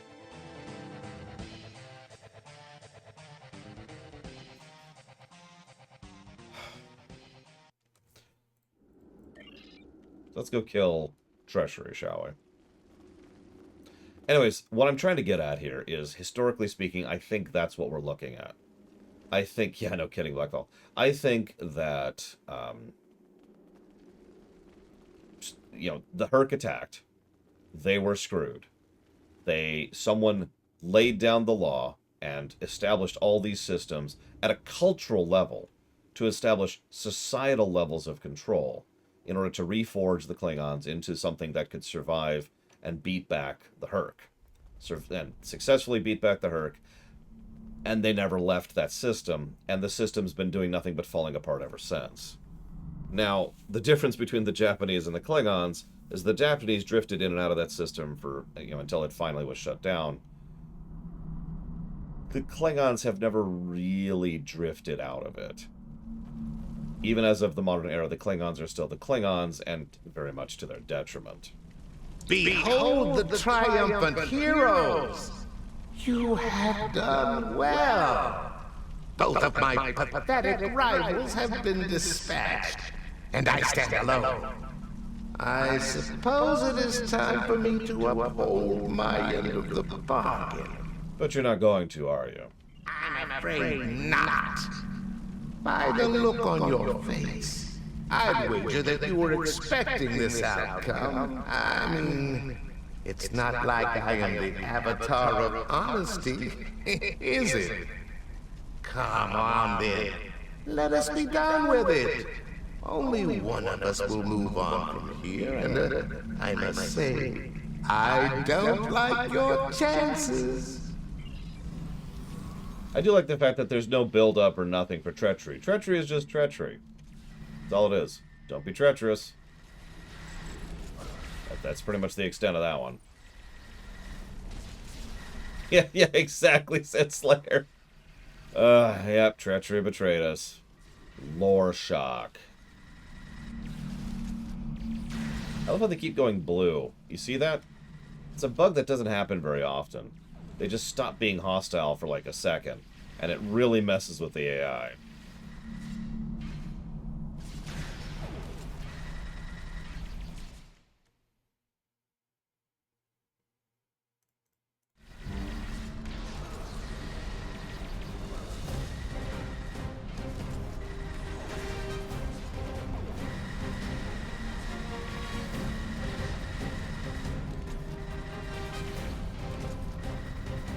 Possibly Warp Corp. That is a status effect that can happen in this game.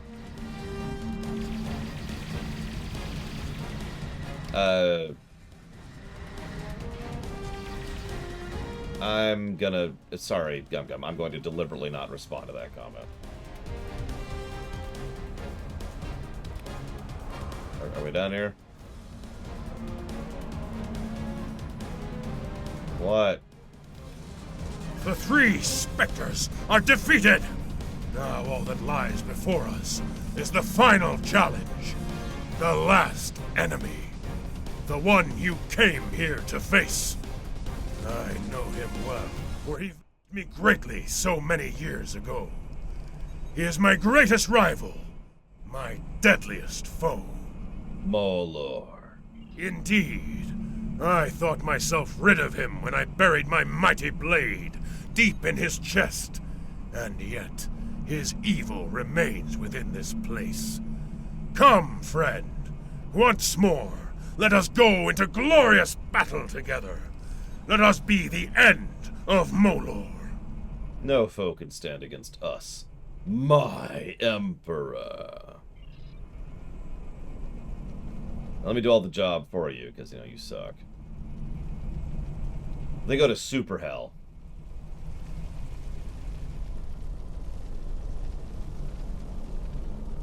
You don't want to go to Super Hell.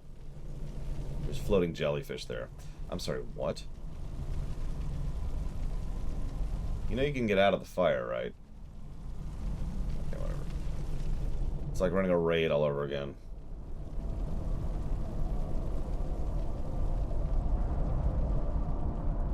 Nice And place. so you come at last. Into these halls you march, scattering the dregs of the afterlife, leaving them broken in your wake. You are strong indeed. You have my hated nemesis at your side. But it will not be enough. For here I am superior. There will be no victory for you here. You know, I think you need to just take a chill pill, buddy. Am I? Even now my Fakiri spread chaos and death throughout the stars. Soon there will be an ocean of blood, and there will be nothing to stop me from returning to the land of the living. If that feckless clone can walk the sacred ground of Kronos again, so too shall Molor! Unlikely. Now, as in ancient times, you are unworthy. Bold words, but hollow. Soon it will be Kalis who will dwell here for eternity. Here he shall burn, while I sack and pillage his pathetic empire. But he will not suffer alone. You too will dwell within these halls with your beloved emperor. Two lost souls screaming into the void. while I, Molor, shall reign supreme for 1,000 years! You're an idiot.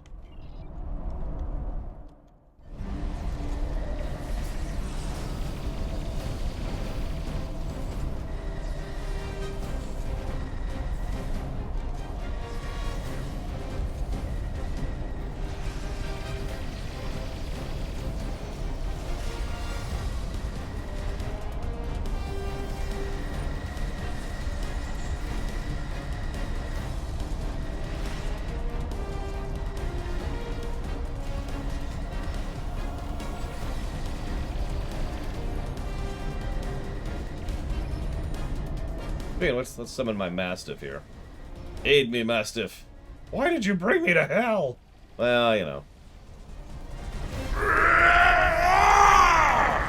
Behold my true power! It will be the last thing you see before you die! I thought you wanted me to suffer forever. I mean, I'm cool with whatever, you know. You want to just, like, chill. We can have a pizza, you know? Talk it over. Honorably. No? Okay.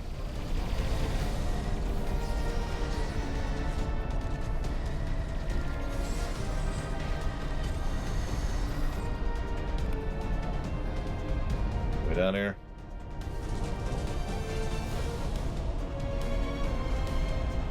How can this be? Within these halls, I am invincible! Unless... No. No, it cannot be! Theklar has forsaken me! I am betrayed! You expected better of the Lord of Grethor? Revel while you can, worm! For one day, I will rule Grethor! I will open the gates wide and send every misbegotten soul within to lay waste to the Klingon Empire! So swears Molor! Blah, blah, blah, blah, blah. At last it is done. Molor has been defeated once more. And without him, the Fakiri will slink back into the darkest corners of the galaxy. For now, at least. Yes, and if they should ever return to offer challenge, let us hope that warriors of the Empire, such as we, stand ready to vanquish them once again. Come, warrior. The time has come to return to Borath. Greetings from beautiful Borath.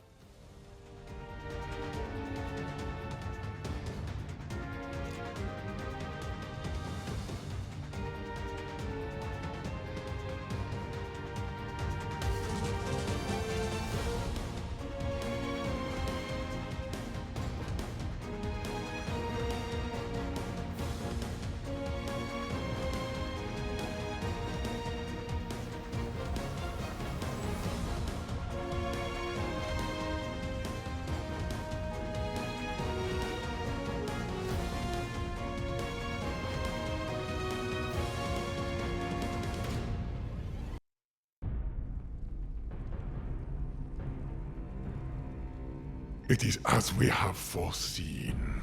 The Fakiri are defeated, and it will be some time before they return. But what really happened here? That is a matter of perspective. To Cogran, a foul enemy invaded this sacred place, and with great effort, they were defeated. For you, for Kylos, a great journey, battles worthy of song and legend. Was it real? Was it a dream? Who is to say? In the end, Borath is secure once again. Can I just say that I really hate Klingon time crystals and leave it at that? Time is a riddle. No, it's not. If my answers are unclear, it is because this matter is as much myth and symbol as it is flesh and blood. Know this. You have done well. You have saved the Empire from the Fikiri side by side with the Emperor. Right. I'm not donating to your breakfast club, okay? I just want you to know that. You look like a warrior with a tale to tell. I look forward to hearing it soon, over some blood wine. I like you, so I'll totally get you a barrel after this. Ah, you'll be happy to know that the demons have quit the field. The monastery is secure once more. Excellent. Qapla', I see the change in your heart. You have faced the champions of Grethor and lived to tell the tale. But only with your gold guidance, my emperor. Guidance is but the beginning in battle. Knowing how to follow it, to use it to claim victory, that is the mark of a true warrior. I see that in you. Truly, you are one of the greatest warriors of your age. Damn right. Let's go delete ourselves.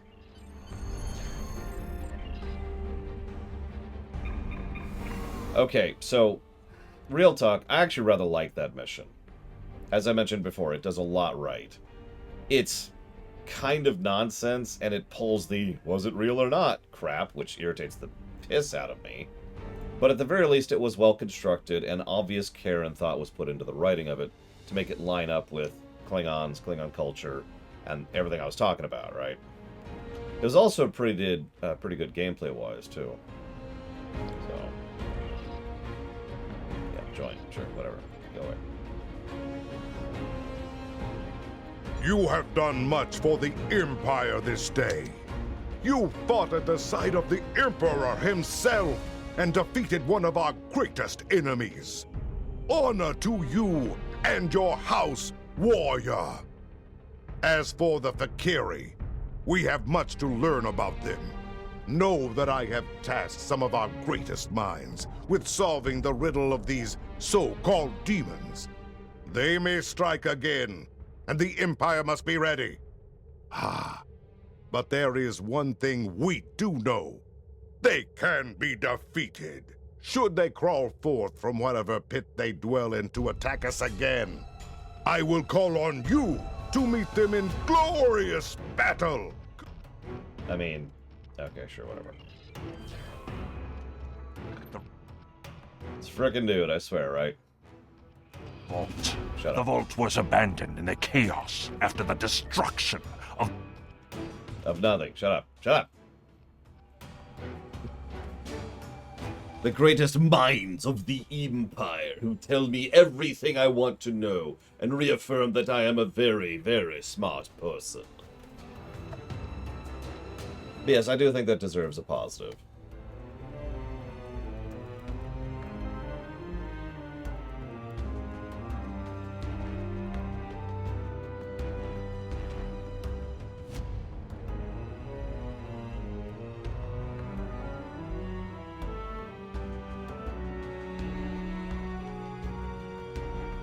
Both, actually, my Kamano.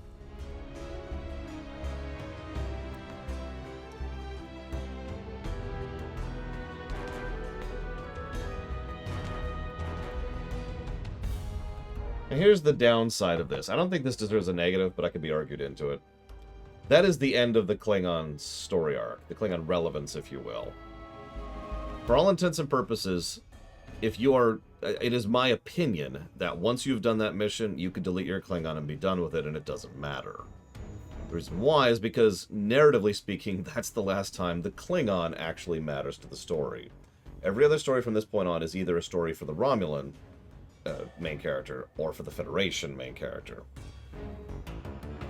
There's some provisos for, like, the Jem'Hadar, but you get my point, right?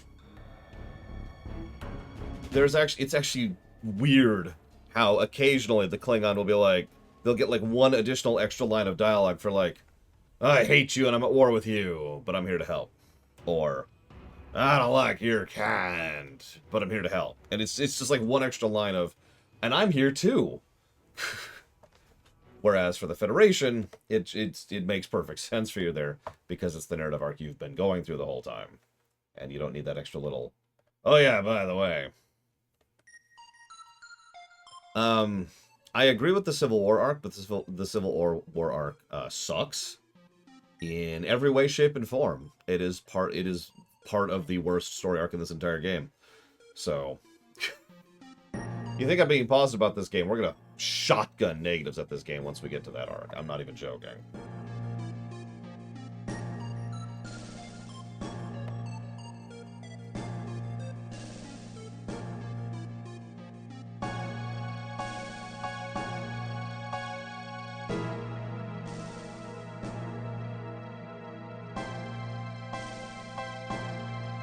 Yeah, it's so bad. Alright, anyways, moving on.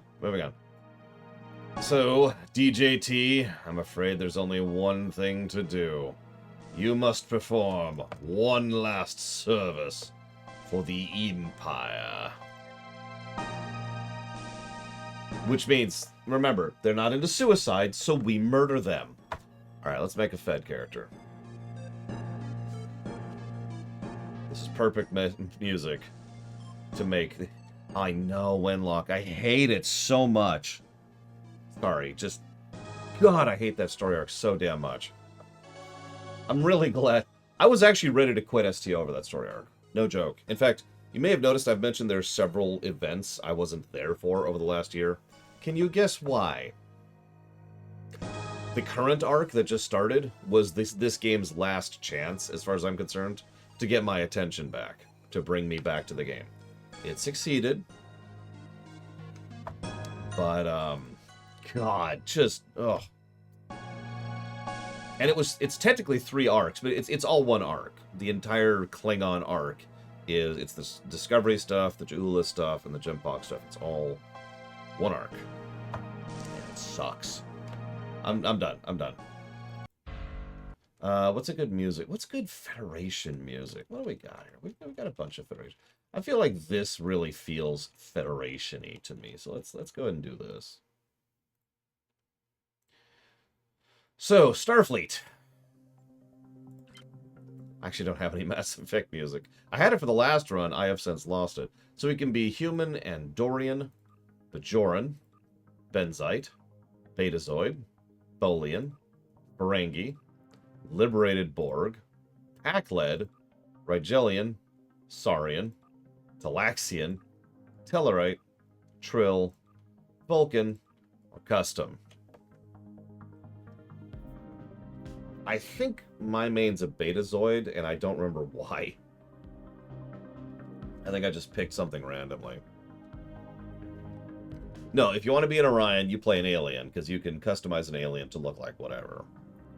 In fact, actually, let's look at something here. Engineer. Okay, never mind. I was wrong. I thought one of the presets was similar, but I guess I'm wrong. But yeah, alien is whatever. It is literally whatever. Don't play alien. Aliens suck. We all know humans are superior, so we should probably play a human.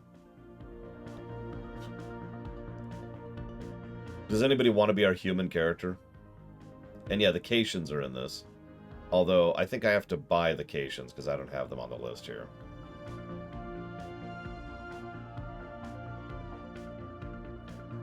Put it this way, if you want to be our human character, pick a number between 1 and 50.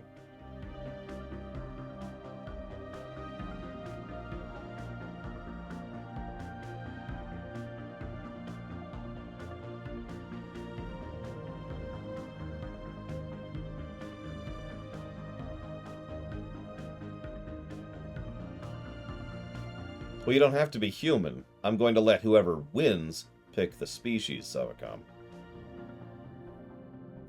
Although I know what you would pick.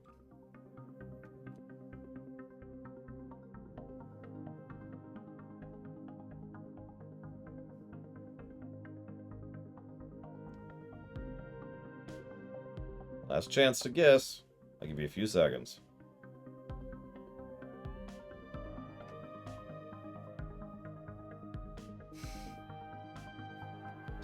Get a little liquid in me.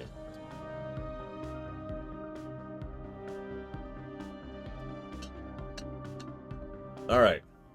So I was boring and picked one of my favorite numbers.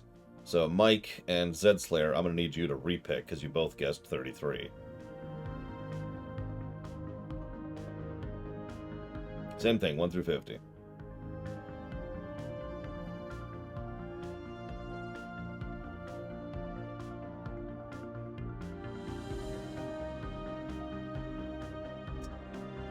Okay, Zed Slayer, you're disqualified for picking the wrong number. And I actually had that rule for a while. Anybody who picks 42 or 69 is automatically disqualified.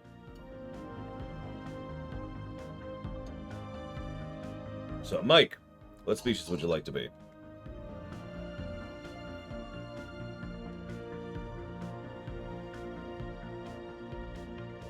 $47's fine. I don't care about 47. Packlet. Oh my goodness. Okay. We'll be an engineer because that's the most terrible option possible. Does it tell us our racials? Looks like it does not.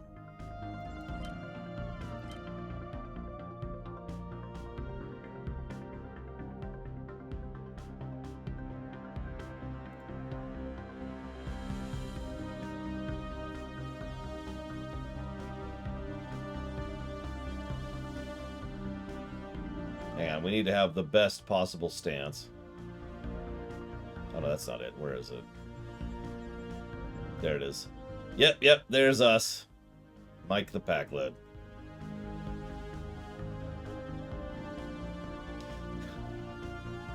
I doubt it, Zed Slayer. That would be funny, though.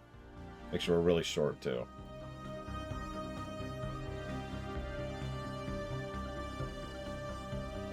What, Rama? What?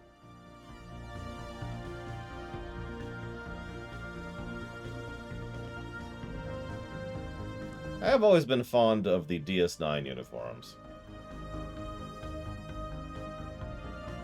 Yeah, let's go with that.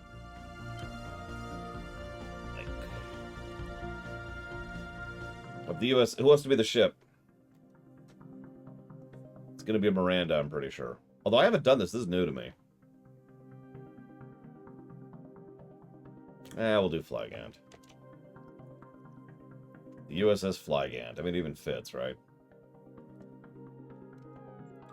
Okay, it's still a Miranda. Greetings! Oh god, we're going to Grethor! Yes, I would like to play the tutorial. It's all reason I'm here. Uh-oh, copy wrong.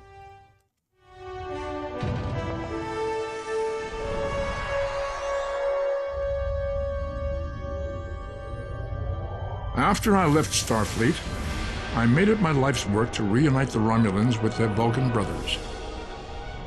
For many years, I lived among them and waged a campaign of peace. Live long. And 21 years ago, the star of the Hova system went supernova and sent a wave of devastation across the quadrant. Which is still stupid. I promised to save the Romulan homeworld. I failed. The planets Romulus and Remus were destroyed. Countless billions were killed. My home, my friends, my life, all are memories. Time does not stop for one man, and neither does history. The chaos in Romulan space gave the Klingon Empire an opportunity to expand its territory. Today, Jimpak, the Chancellor of the High Council, traded diplomacy for the tip of a blade. Only in battle, Jimpak says, is a Klingon truly Klingon. The Federation did its utmost to preserve its alliance with the Klingons, but war was inevitable.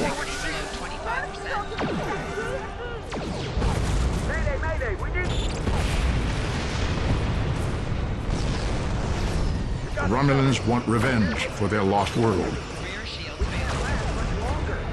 The Dominion is rebuilding its forces. Now the Borg have reappeared, and the Alpha Quadrant balances on the edge of ruin. Resistance is futile. Warning, ship is under attack.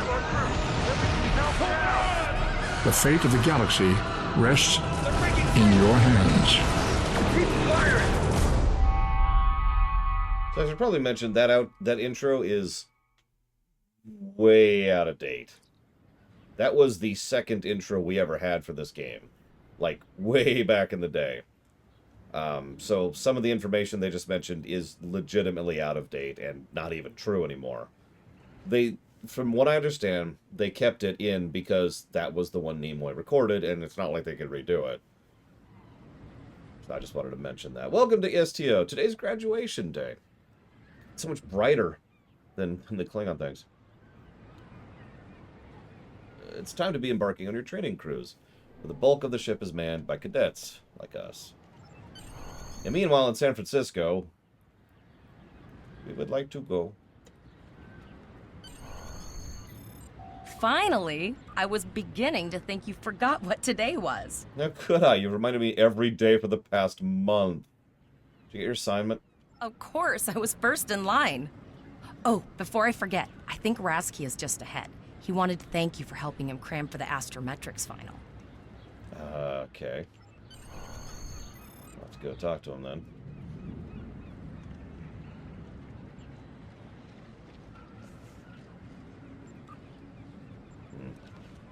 Sorry, I'm checking something. Don't mind me.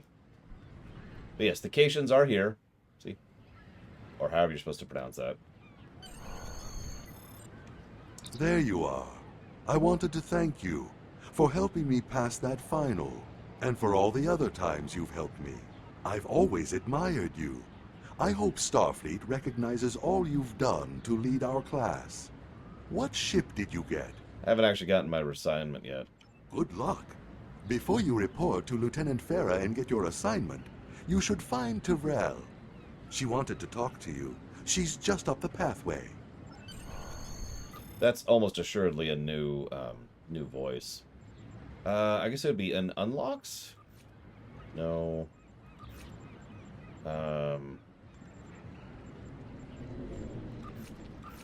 Services, maybe?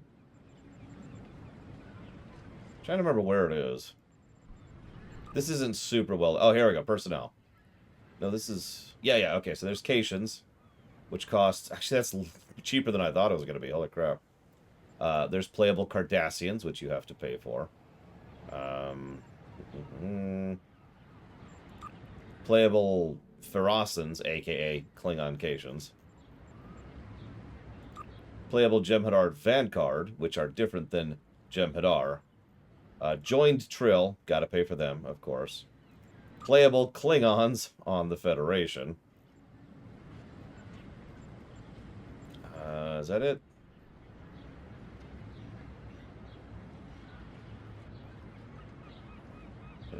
Bridge officer, bridge officer. Oh, and playable Remans for the Romulans. There you go, that's all of them.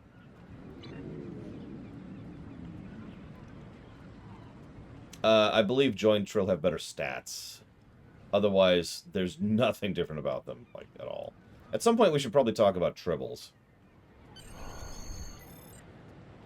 Greetings. Oh yeah, music. So Rexy said you had something to tell me? It was good of you to encourage me to retake the linguistics final. I was willing to accept my original results, but you saw that I was not at my best that day.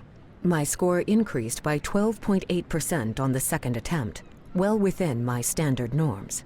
Now I am qualified to serve as both a science officer and a communications officer. Morik would like to see you as well. He is ahead of us on the path. Live long and prosper. Random question. How many of you can't do this? I only ask because I didn't know for most of my youth that this is something that not everyone can do. Like, just the joints or the muscles don't work right. And when I was in high school was the first time I met someone who actually can't do this. And I was just like, oh, wow. And since then, I have met quite a few Trek fans who actually can't. Who have to do this. I know both. Crab people. The Vulcans were always crab people. Wake up, sheeple! There you are. Getting excited yet? Once we finish our training cruise, we'll all be full-fledged ensigns. The buzz is, Captain Taggart hasn't named all of his senior staff yet. From what I heard, the advanced phaser training simulation is tripping people up. Interesting. I mean, that's an interesting perspective. Hi, I'm playing a Vulcan. Oh yeah, prove it. What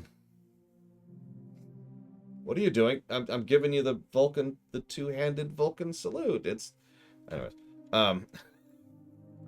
1 second. Is that who I think it is?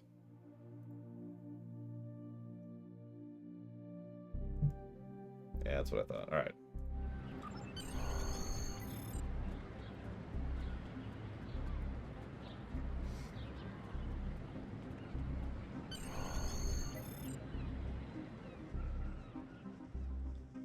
Good afternoon, Cadet. What can I do for you? I'm looking for my training cruise assignment. Yes, I have the complete assignment list here. Name? Mike. Let's see. Interesting. Report to Captain Taggart. He's in the office behind me. Is there a problem? You're going to have to ask him. It's because I'm a pack-led, isn't it? This is speciest! It was just as bad with the Ferengi. The Federation is a Homo sapiens-only club. Come. This is the most wasteful office I've ever seen in my life, and I actually really like having space in my art design, architecture, loadout, whatever you want to call that. Look at this place. Look at this. I think this is literally, hang on. This is literally larger than my apartment, this office. My God. Yeah, it's okay. My grandfather was actually Romulan. Cadet. I did. I've been following your progress here at the Academy, and I must say, I'm impressed. Thank you, Captain. I'm just looking at your final test scores, but I don't see your results for the Advanced Phaser Training Program. I'm not a tactical officer, sir. I concentrated on the courses of my career track. I want everyone on my senior staff to run that program, and I want to see good results, no exceptions. I'm sorry, did you say senior staff? I did. Like I said, I've been following your career here at the Academy. If you complete that program, I can put you on my bridge. I'll ask my tactical officer to set it up. You're a tactical officer? Who's that? Another fine cadet like yourself. Her scores were almost as good as yours, but her record has a few blemishes. Still, I'm sure Cadet Flores will settle down and become a fine officer someday. I'll tell Flores to meet you outside. Talk to her to start the phaser training, and I'll see you when you're finished. You're dismissed, Cadet. Tell me you recorded something on a different day than the other line without telling me you recorded that.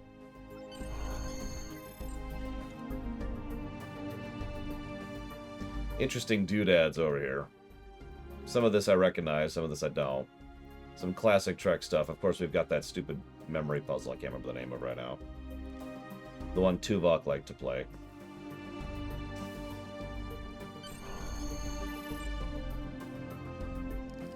I got the tactical officer spot. Just what I wanted.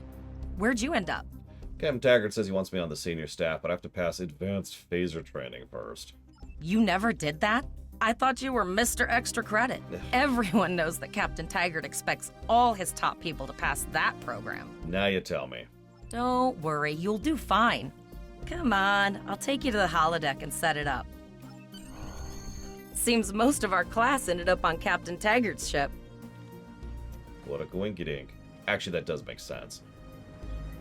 Generally speaking, it would make sense that a whole class would end up working on the same ship, because A, that ship is probably waiting for a full crew, which the cadets then fulfill, and B, they already work together and know each other, so they've already got the teamwork slash crew camaraderie thing going for them, so there's actually a logic to that.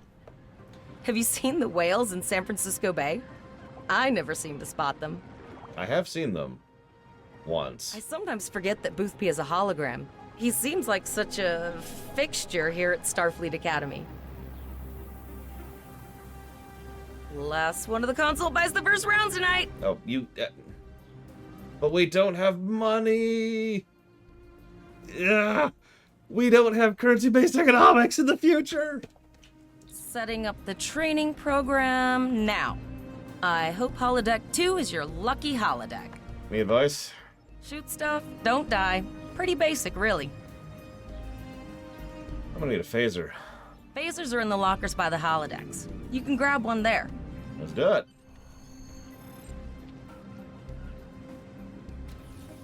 By the way, I love the doodad, excuse me, the NPC doodad placement in Starfleet Academy. Here, look at all this.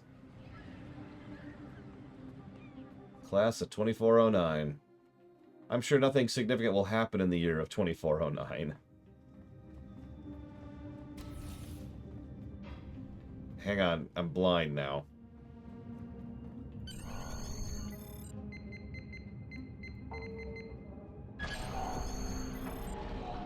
Oh, let's see here. Let's see. Hang on, let's zoom in so I can do...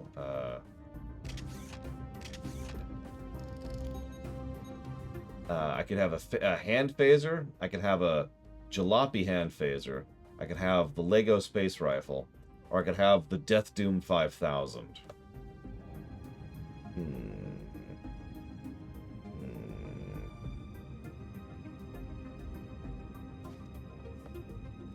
Unfortunately, I can only actually grab the pistol. It's not even a pistol. Look at that thing. It's the classic Dungo fighter. Or phaser, excuse me.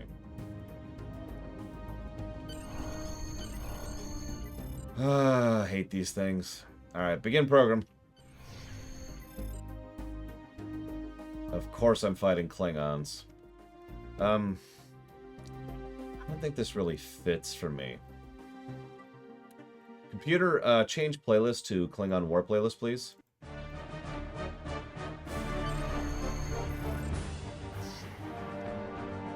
Die, monsters. I'll kill all Klingons. Like the disgusting ridgeheads that you are. I couldn't think of a slur all of a sudden. I'll give you your honor. I'll shove it down to your throat. I'll murder you with your own blood. I'll, sorry. What was I saying? Oh, I guess I'm done? Wow, that was easy. Jesus, that's it? Computer, switch back to Starfleet Academy playlist. Start on the Surviving Mars long, please. Thank you. Well done, Cadet. You're not going to break the Academy record, but your score was more than satisfactory. Thanks, Captain. So, I just pictured a Star Trek XCOM game in my head for that little mission we just did. And oh my god, that would be so awesome! Picture it for a second. Picture it. Alright, you've boarded the ship. There's your goal. You've got cover, right? As you're going down the hallway. You've got your weapons. All of have you know, they've got the different settings on the weapons, which have their own detriments. You could try to sneak your way up. You could try to go around and go through like the side fence, or maybe try to go down. Oh my god, that would be so cool! Absolutely. I have a new first officer. Congratulations. Wait, I'm sorry, first officer, sir? Yes. You should be proud of your accomplishments here, Cadet. You have a promising career ahead of you in Starfleet. Well, thank you, sir. It would be an honor serving with you. If you're talking about the Delta Squad thing, that was a good game, Woodworm, but I mean, honestly, you know, I want frickin' XCOM. So, Flores? First officer, way to go. Just a little jealous, I'll admit. At least now you'll get to boss us all around like you've always wanted. Man, I don't know if I'm up for this. You'll do great.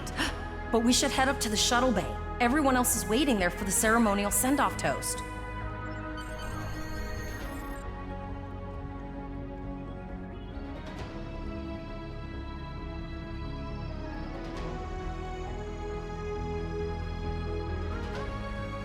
Yeah, this is literally a training flight. It actually makes perfect sense that a ensign, which is what we will be, would go ahead and be on the, Okay, all of the officer senior post. staff is waiting by the bar. I'm sure everyone's a bit nervous, this being our first real assignment and all. So, I'm expecting an inspiring speech out of you. Something heartwarming. Make Tavrel cry. This mission could just determine the rest of our careers. No pressure. I'll meet you over there. Not a part of Starfleet Academy you see very often. In fact, I'm not even sure you can get up here outside of specific missions. I'm just going to show it off for a minute. Mike, make ship go. I am literally engineering track, so I do literally make the ship go. I love how I have the frickin' pods here still, for God's sakes. And of course, the old Type 2s, the classics. So I just want to show off something. They actually do a decent job of sewing some of this stuff to scale. And yeah, the Runabout is actually a pretty decent-sized ship. relatively speaking. Especially when you compare it to the classic shuttles, which is those things right there.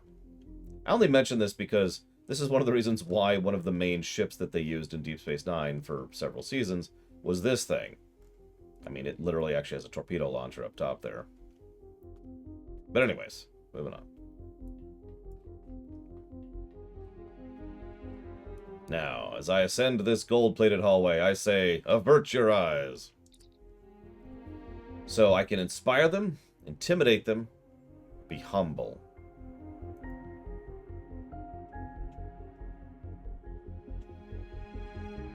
I'll be humble.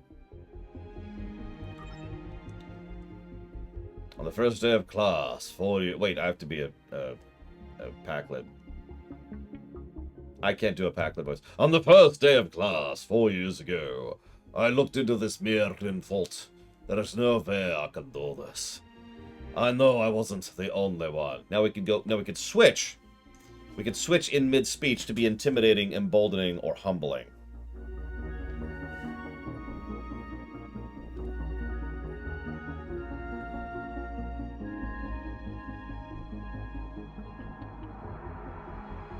That's actually really awful, Zach Taft. Well, okay, fine. Everyone wants me to be intimidating. Fine. This won't be easy. The Federation has many enemies. The Klingons, the Tal Shiar, the Borg. There are a lot of people out there who want to destroy the United Federation of Planets. It is our job to stop them.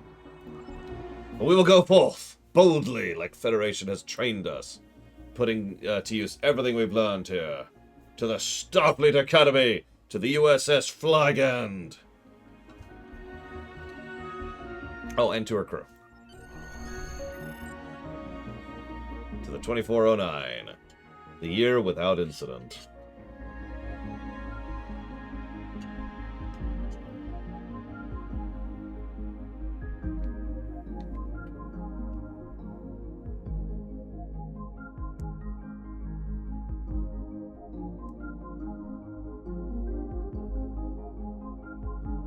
I mean, that's just... It's a little too comic booky for me, Zach Taft, I suppose. Yes, the year without Ryza. Are you ready to head to the ship? Let's go.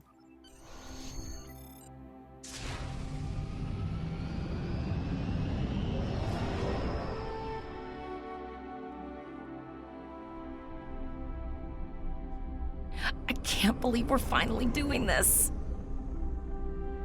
Oh, look at that. That is a pretty ship. The USS Vesta, first of her class. She's got subsystem targeting, a crew of 750, auxiliary phaser cannons, and even a quantum field focus controller. I can't wait to captain one someday. But here's our ship. Miranda class, 200 crew, 2 forward weapon mounts, 1 aft, average speed, warp 5.0. She is a tough little ship, though. I think I like her. We're the final shuttle to arrive. We need to get to the bridge. Sure, Zach Taft. I'm not going to argue it. So, whoa, my God. I'm in hell! Oh, okay. I'm here. Scared me for a second there. So, something STO has done for many years. There's this thing where they will deliberately try to advertise the latest ship in a mission. I'll be pointing these out as we go because there's a lot of them. There is a huge amount of missions where it's like, hey, here's this brand new ship, and occasionally they'll even let you fly it for a bit. I don't mind it that much. Really, I don't. I don't like the store, I don't like the bundles, and I don't like the loot boxes. But the way that they advertise the new ships as they go has never really bothered me that much, especially when they let us actually try it out for a bit, see if I actually like the damn thing. That's not always, though, because they introduce way more ships than they actually sell. But I'm bringing this up because that ship they just shown, which was the Vespa, that's new. The Vespa's a relatively new ship. That didn't used to be the Vespa in Advert. That used to be the Odyssey, I want to say, before that. So... Anyways. I'm going to check in and then head for the bridge. See you there.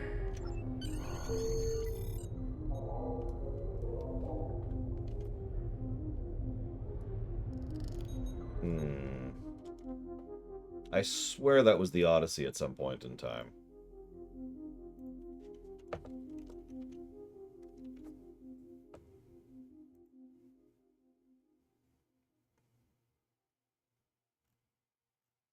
See, now I'm looking it up.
So apparently, I mean, this makes sense. This is actually the third Federation intro, which I know.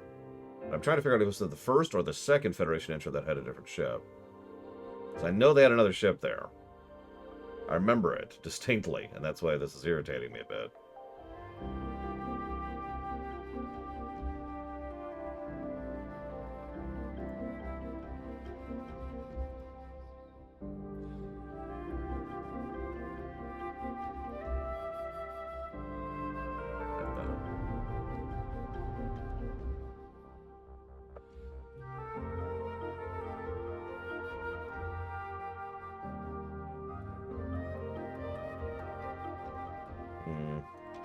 No, we're doing this now. We're just gonna pause the stream and look this up.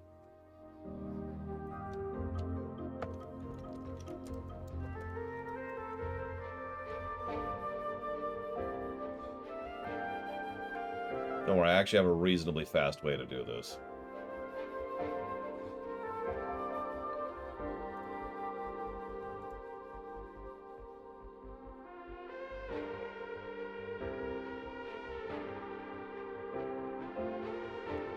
God, remember when I used to stream for 10 hours without a break? How did I ever do that?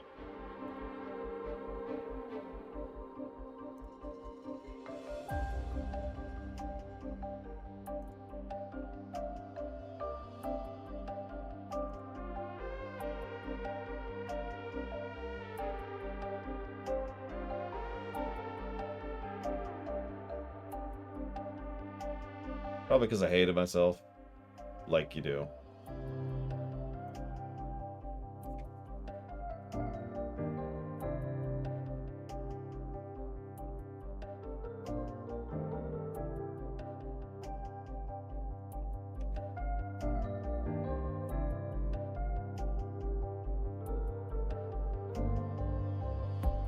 I thought about that warp core. Maybe move one of the hours instead of going all the way down from 2. Something like that, you know. I still can't do that one way or the other.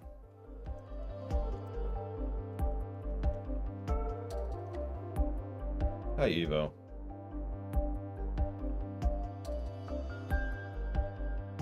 Oh, no.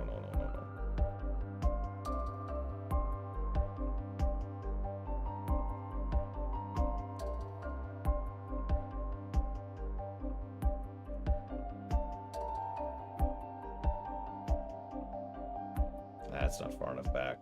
Problem is, all these things, all of these videos and streams, including my own, are too recent. Ah, well. I'll let it go. This time. The cutscene was different the last time we played this, though.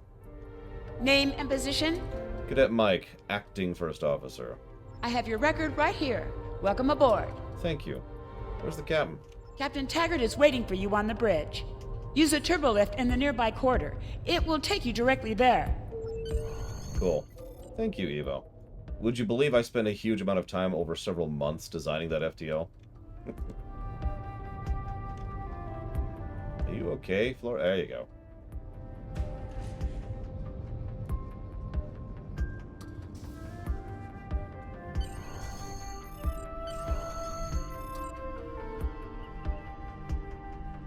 Acting Grand Negus. Welcome to the bridge, number 1. This is a gigantic bridge for a Miranda, but I'm not going to complain about it. I'm sorry, number 1? Early in my career, I served with a captain who called his first officer that. I always liked it. As my number 1, I expect you to ensure my orders are carried out, and to advise me on the best course of action in any situation. But first, we need to get out of dry dock, get clearance from control, and close the shuttle bay doors. Then disable the tractor moorings. Devrel, get clearance from traffic control for Flagan to leave the gantry. Earth traffic control has cleared us to depart, sir. Very good, number 1. Flora, send signal to close shuttle bay doors. Shuttle bay doors are closed, sir. Very good, number 1. Potter, wait for me to disable tractor beam moorings. Now I'm just going to chill for a minute. Enjoy the view. Take a nap. Ah, okay, I'm awake. Now I'll make us go.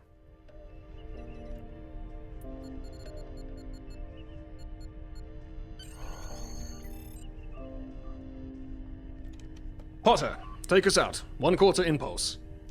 Captain, may I remind you that Starfleet regulations specify thrusters only in the vicinity of space dock. Just checking to see if you were paying attention, number 1. Potter, take us out. Maximum thrusters.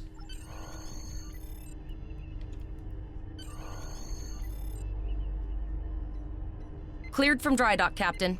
Good. Let's start with something easy. Set course for Vulcan. Course lead in, sir. Engage. You can tell this is more modern than a lot of the cutscenes we've just seen, by the way, because the animation is much smoother. It's still stilted, they're still working with a bad engine, but you can tell they're actually just better. Captain, I'm picking up an automated distress call from the SS Break-Even. Their warp core is failing, and they require immediate assistance. Let them know we're on our way. Potter, lay in a rendezvous course. Altering course, sir. ETA 3 minutes. They are not responding to our hails, Captain. Keep trying, Travell. Their long-range comms might be down. Number 1, let's discuss the situation. We should make them go. Whoa, that... Expected situation, number 1. But such things come with the job. What do you think we should do? I think we should kill them. All of them, sir. The impure, the weak. They do not belong in this universe.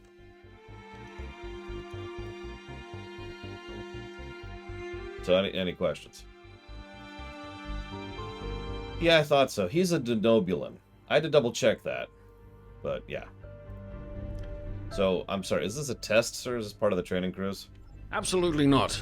We're the closest ship to the break-even, so it's our duty to assist. It's a race against time against their warp core. Indeed. We also don't know what led to this situation either. It could have been an accident, or the results of an attack. What do you advise? Yellow alert. Better safe than sorry. Raising the shields does seem to be a reasonable precaution. Indeed. Yellow alert. Raise shields. Number 1, I'd like you to oversee the rescue effort once we arrive. It's my job, sir. Still no response from the Break-Even, Captain. Scan them. Maybe they're unable to respond to our signal. Captain, our shields are collapsing. Flores, return fire. Pattern Delta Sierra 9. Well, there go the shields. Not good. So anyways, we're dead. Engineering to bridge. Go ahead, engineering. Sir, the Borg are here. We need help. Yeah, no, we're dead. That's game. Right. Number 1, I want you to go to main engineering and lead the security team efforts there. Get those Borg off my ship. And then, that's the end of the Federation story arc. The end. So, okay, I talked about this 2 days ago, if you were paying attention. If you remember, the very, very, very, very, very first iteration of Star Trek Online, way back at the beginning, had a really bad story arc where the first thing you did was you fought the Borg. Now, several people in chat were like, what? And I was like, yeah, no, it was pretty bad. So, for whatever reason, every iteration of the Federation tutorial has had you fighting the Borg.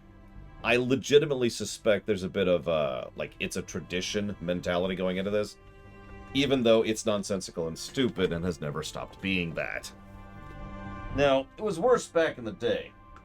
The very first iteration I just mentioned, in addition to the fact that it was an older and worse version of the game, had you fighting a freaking cube and winning by yourself. It was also a really dumb, long, boring battle. In fact, they hadn't even invented all of the things about how the Borg operate. Nowadays, I've talked about this before, most ships, most areas, I don't know what to call that, organizations, factions, let's go with factions. Most factions in this game have their own tactics and ship styles and AI that they follow. So the Borg have their own approach to fighting you, and it sucks. Even to this very day, the Borg are still one of the deadliest factions you can face in this game, which is good, because they're the frickin' Borg. Back then, that didn't exist. There was no tactics, no AI. It was just a colossal cube with a gigantic pile of health, and that's it. It was really boring.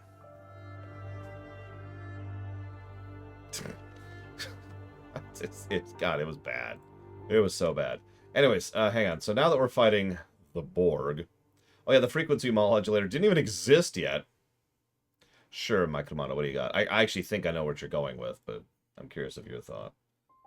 Anyways, so right, we're fighting the Borg. Everything's deathy forever. Where's the... There we go. Let's just go and pull this music up here. Let's go fight some Borg.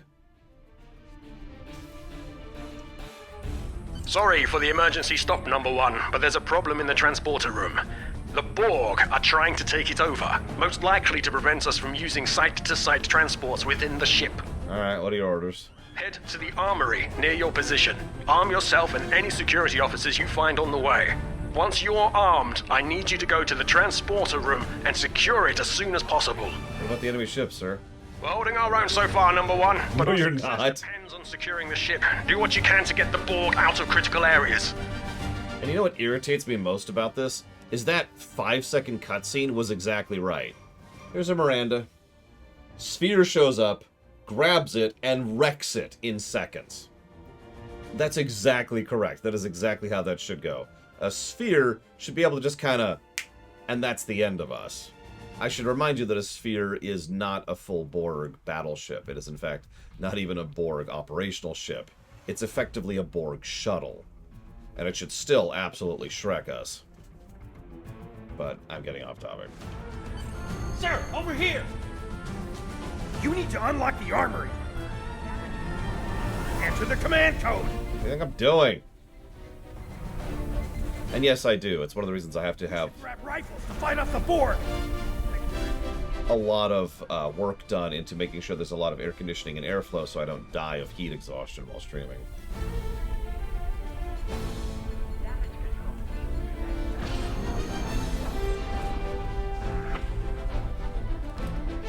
This is what I'm talking about. Locked, loaded, and ready to rock and roll. I apparently didn't equip it automatically. Oh my god.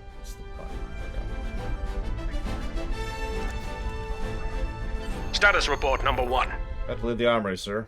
Very well. We're reading Borg life signs in your area. Looks like you'll have to fight your way to the transporter room. Good luck.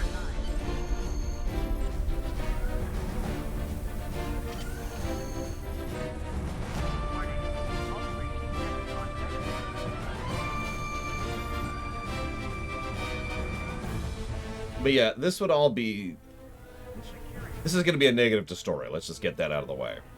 It's probably going to be a positive to story, too, because there's a lot of good, like, execution here. It's just the ideas are absolutely terrible. But it would be so easy to fix this if they just made this a simulation or a test. Instead of the Borg. Come on.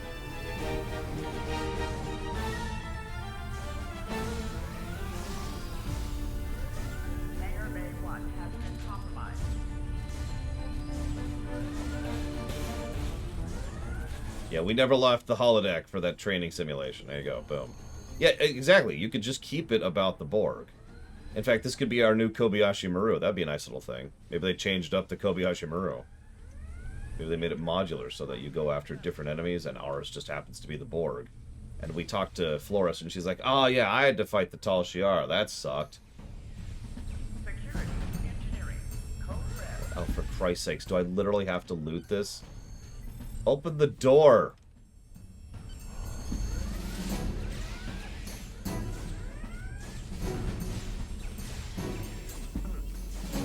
Anyways, that's canon within the rewrite, by the way. Actually, it's a really minor touch, and it'll only really come up when Wesley goes to the academy.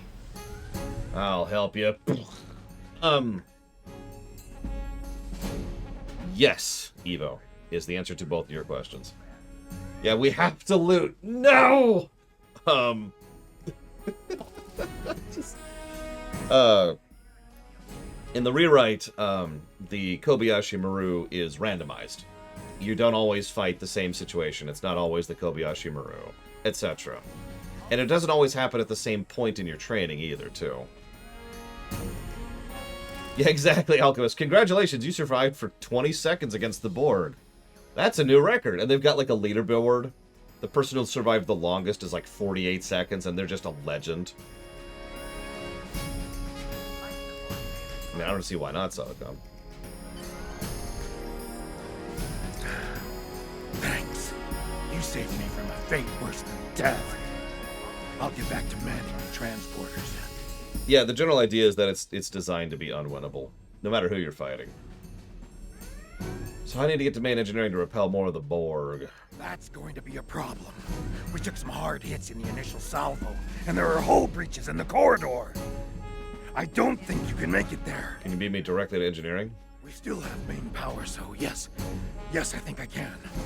Get on the transporter pad and I'll beam you there.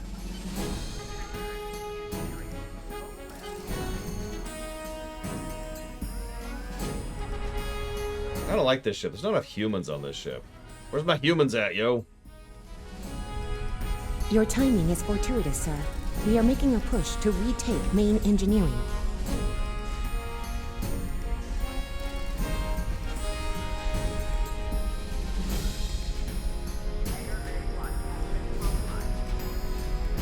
I am a Pakled. The worst no, that's not true. The second worst species in Star Trek.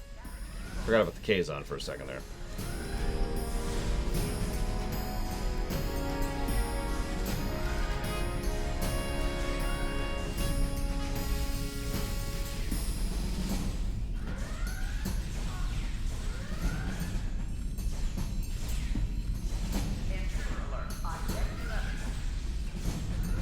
Yeah, honestly, I think the only reason they have as big of a crew as they do on this ship is because it's a training vessel.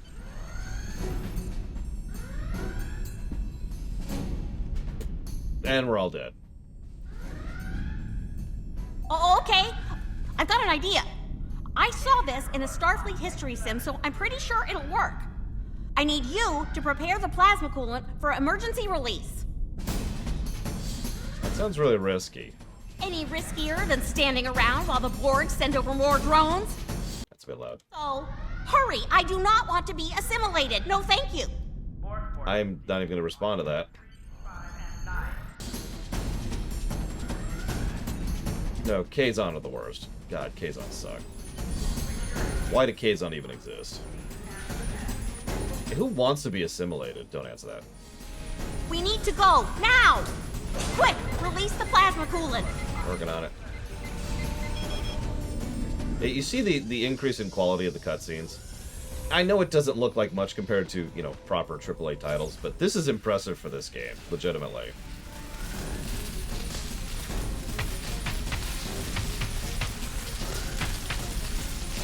So is that. Yeah, for STO, that is not astonishing. It worked! Data, you mad android genius! It actually worked! I love you. Bet you're glad I was paying attention in history class that day. I am concerned, but relieved, thank you. That plasma coolant really did a number on the Borg. He won't be coming back here anytime soon. That's good. That's very, very good. Yeah. Mike to bridge, we have secured main engineering. Number 1, we've got injured up here and the Borg could send a boarding party at any time. I need you back on the bridge. I mean, this is a Miranda log. Go. See to the bridge. We will secure main engineering. Okay.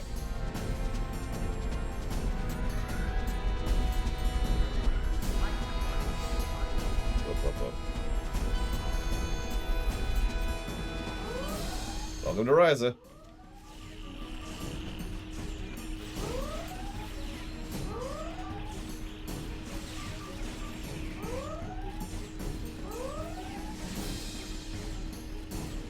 The bridge is secure. For now. Help the others back onto their feet, Number 1. We may have more unwanted guests before too long. Okay. Get up, you lazy bum.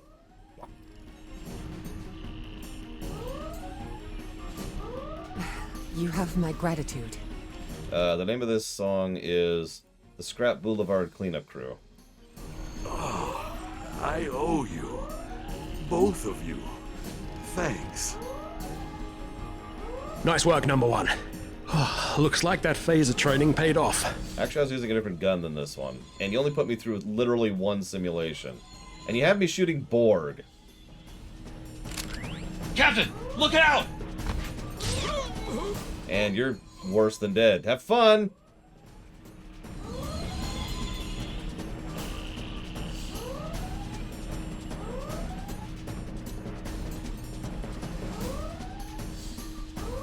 Captain, the Borg vessel has gone to warp and left the system. What? Why would the Borg just leave? Based on the amount of damage they sustained, it is logical to assume they disengaged in order to regenerate safely. Okay, I call all kinds of bull crap on that. I doubt we did any damage to that frickin' sphere. Just say you don't know. It's okay, I'm not gonna judge you for it. We survived. But the captain... He trusted you to take command. All we can do now is survive. Well, this is my ship now! Alright, order number 1. Flores, we're gonna go for a private debriefing, if you know what I mean. No, I'm joking, I'm joking. I apparently can't actually do that from here? Game?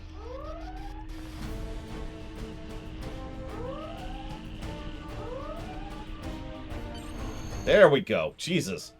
Wasn't letting me.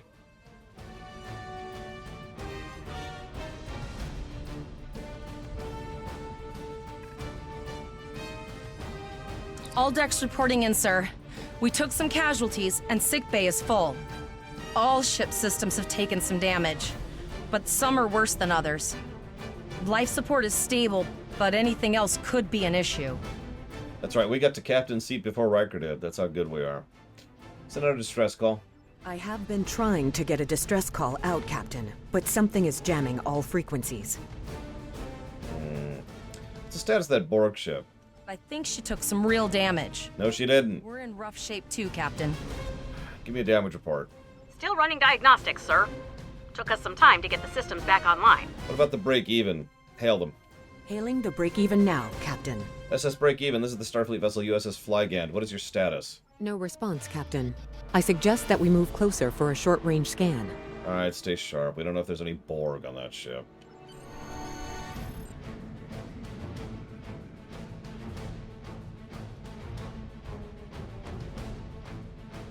I actually agree with that, Trithon. Helm, full stop. I've stopped us this time, sir, but from now on, you'll be responsible for adjusting the speed of the ship. Flores. Just...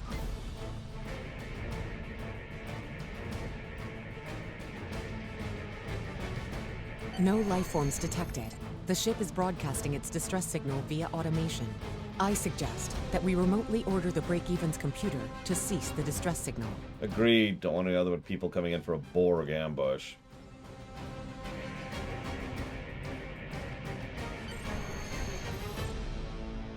I put together a damage report, Captain, and it's not good. Level 2 diagnostic shows that almost all of the plasma injectors are damaged beyond repair. Oh, that sucks. Also, can I just say, I've always liked the look of the Miranda. I do, legitimate. I've liked it since Star Trek 2. but it has endured over the years. It's just a legit-looking ship. It's also part of the era of the refits, so it's got the nacelles I like. And it's got this nice little boxy look, you know? Not enough. Plasma injectors are made to withstand quite a beating, but we took too much damage in main engineering. I'm installing what spares we have, but we're short 3 injectors. Without them, we can't go to warp. Any ideas? There was a battle here recently between Starfleet and Klingon forces, and the amount of wreckage present is considerable. Despite the dangers involved, the salvage opportunities attract the crews of civilian vessels, like the Break-Even. I think I see where you're going with this.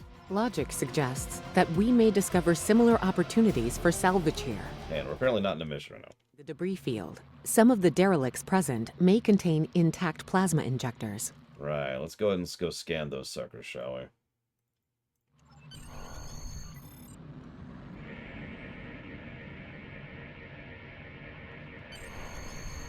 Bingo! I found some suitable debris in the boneyard nearby. Destroy 3 of those nacelles, and we should get the parts we need.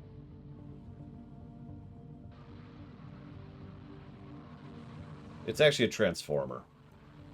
I'm watching you.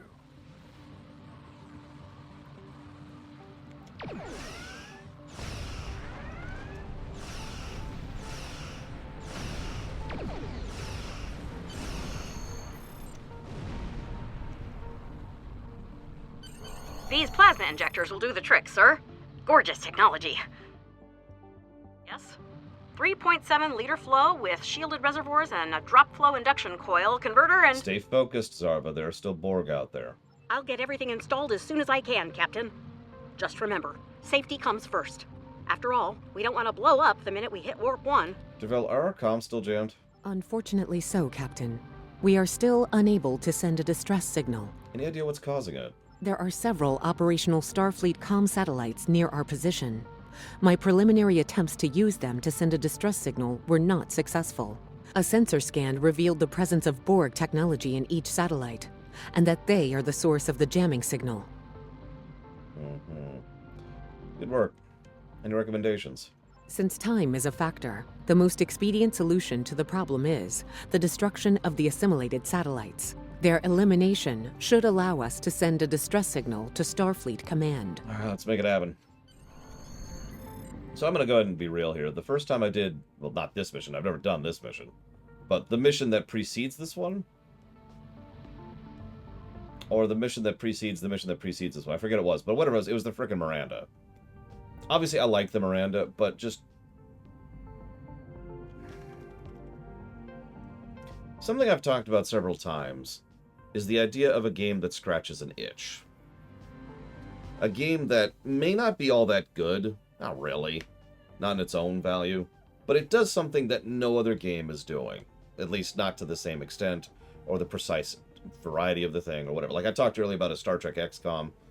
If someone came out with a Star Trek XCOM game and it was average, I would like it more than it deserves to be liked, because it's the only Star Trek XCOM game.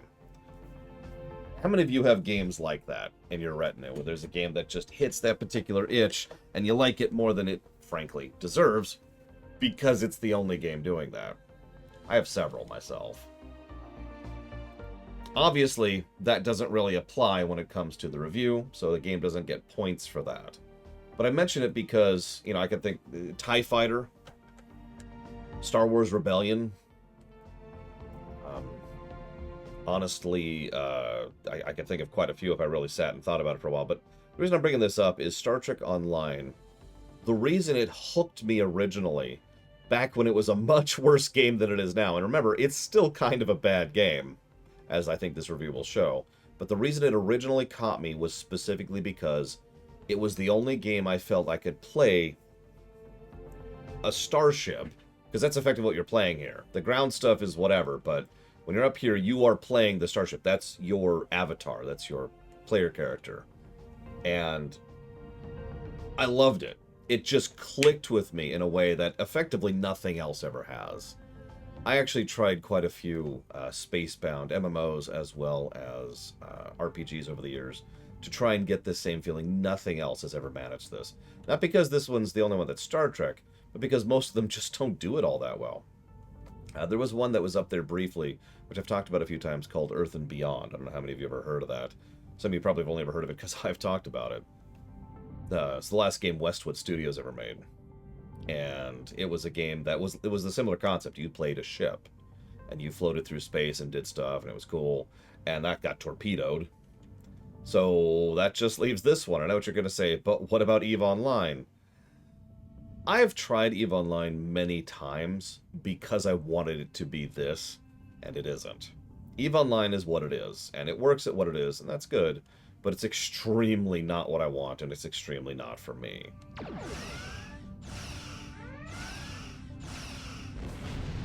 Oh, I would love a freelancer MMO. A good one, especially. Nice shot! 2 more jamming satellites left. So as you can see, we actually already talked about this a bit, but we're already set up to be a broadsider on the Miranda. And when we get a shield down, we can swivel towards it and take it out with our torpedoes. Long-range communications are operational, sir. Shall I send the distress signal? Yes.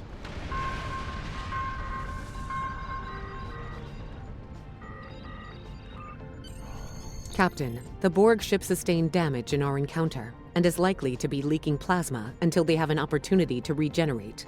We might be able to use that plasma to find them. Do it. We need to find and rescue Captain Taggart. Understood. Fortunately, our sensors are sufficient to the task of following the trace plasma signature. We have the advantage over the Borg. Now enhancing the plasma trail imaging, the recolored visuals should appear on our mapping systems. Make it so. It's pretty far out, sir. We should use the ship's full impulse power to reach it. This will temporarily take power from other systems, but vastly improve our speed. Once we drop out of full impulse, the power will return to other systems. That's the first time they've actually explained how full impulse works. That's funny. So, I want you to watch. You see these tiny little things down here in the middle leftish? That's our weapon energy, shield energy, engine energy, and auxiliary energy. And I actually already talked about those and what they matter for your ship maneuverability. But there's another finagle. Watch what happens to those energy bars when I go to full impulse. And notice how they are very, very slowly draining the energy out of everything else to put it into engines. And when we pop out of it, it very, very slowly drains back. There's actually a stat that is more important than some players seem to think, and that stat is energy transfer rate. It's exactly what it sounds like. It means that energy being transferred between those things goes by quicker. So you notice how that took absolutely forever for us to switch back between those two modes? If you have a really fast mode, well, you can go into full impulse, and then pop out of it, and then have that energy go right back into weapons, which you'll need because you're probably into combat already. There's also, I was about to say, there's also an ability which just makes that transfer instantaneous, and I actually forget what that's called. I have it. But Diablo 3 and this one, Disco. What is that stat? It is actually a stat. It's like energy transfer something. Hang on, let me see if I can find it really quick.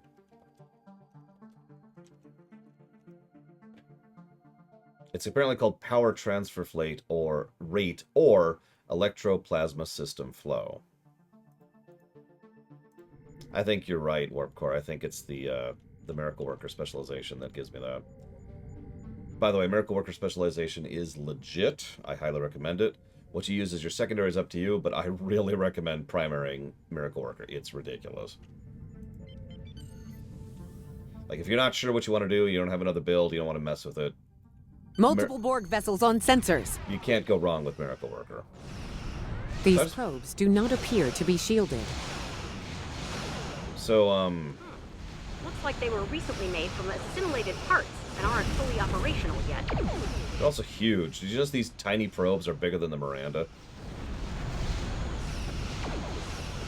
We should continue to follow the plasma trail.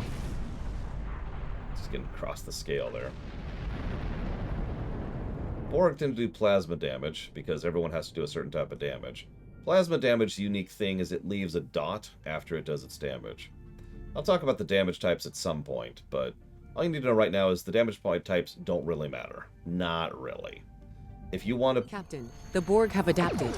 These vessels possess shields.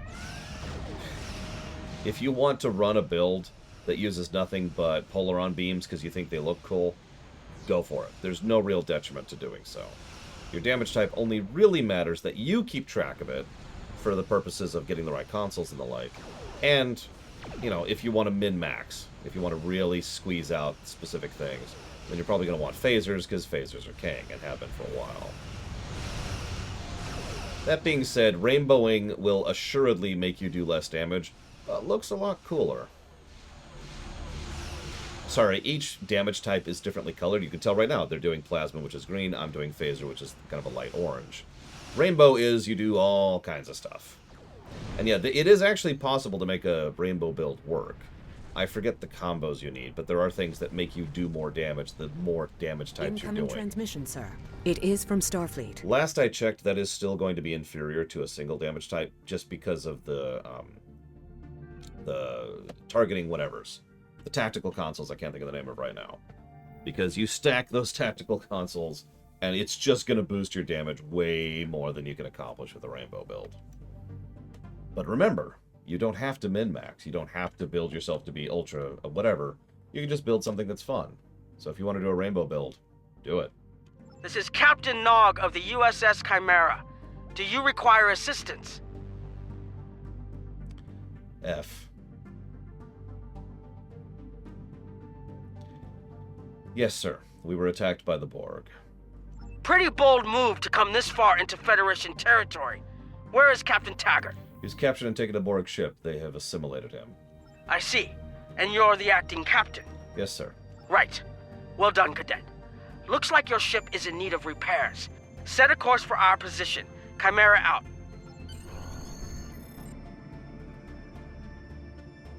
They do some good stuff, like some really good stuff with Nog later, so this doesn't really bother me that much.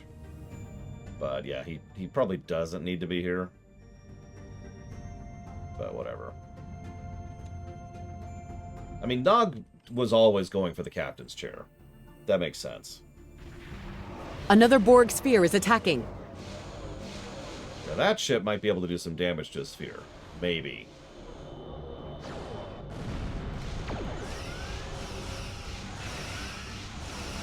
By the way, look how much bigger than we are a sphere is.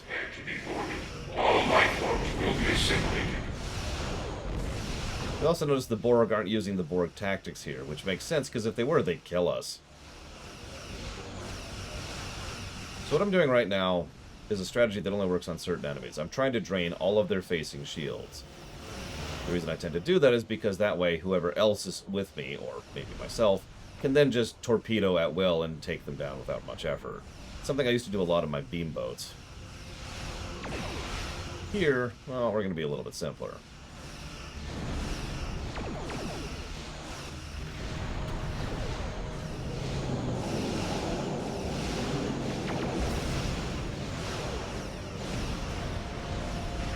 This is Admiral Janeway.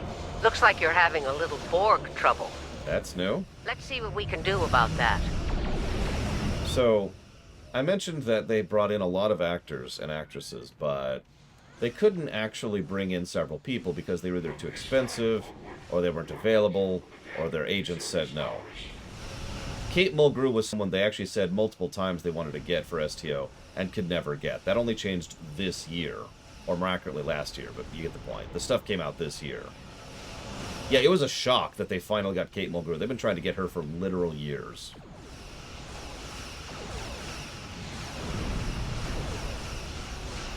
Resistance is futile.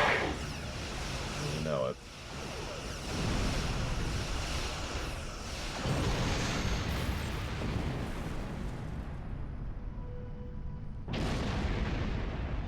So, the rumors are true. The Borg have returned. We've got our work cut out for us. Cadet, where's your captain? He was captured by the Borg, Admiral. We are in pursuit. Assimilation isn't a fate that anyone should suffer.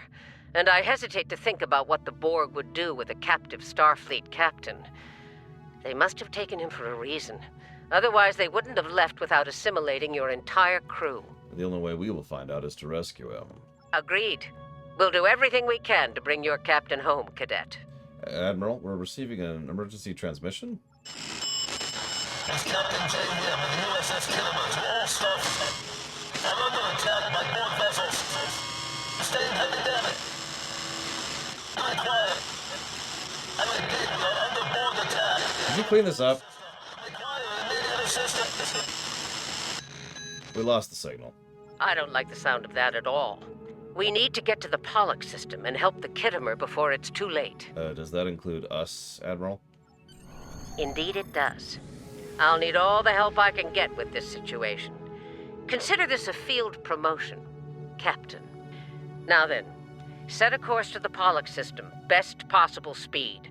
Voyager and Chimera will rendezvous with you there. Janeway out.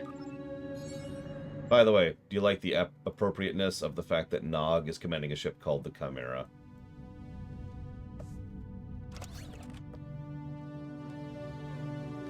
So I do agree that that makes Nog kind of irrelevant, but I don't actually blame them for wanting to use her, given how long they've been trying to get her.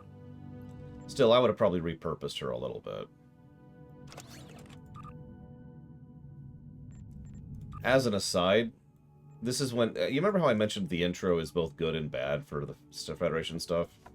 So, we've already seen a lot of the bad, but the Voyager, the Chimera, and our dinky little ship combined could probably take a Borg sphere.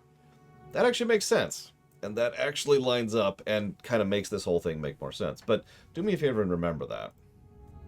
Just keep that in your mind.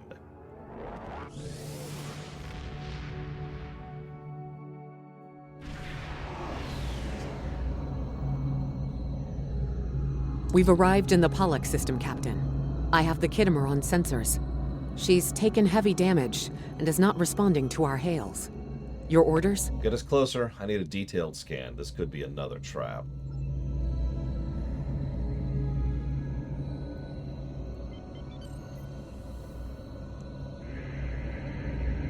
Sensors indicate several critical systems are offline, Captain, including communications. I am reading numerous life signs on board, however. Good. Still time to save both ship and crew. Something's not right here. Where are the Borg ships that attacked the Kittimer? Captain, I want you to scan those nearby gas clouds while we assist the crew of the Kittimer. Make sure they're not hiding any unwanted guests. Understood, Admiral. Sensors are having difficulty getting clear resolution through the gaseous anomalies. We will need to move in to very close range to acquire useful information. Understood. All hands prepare for turbulence.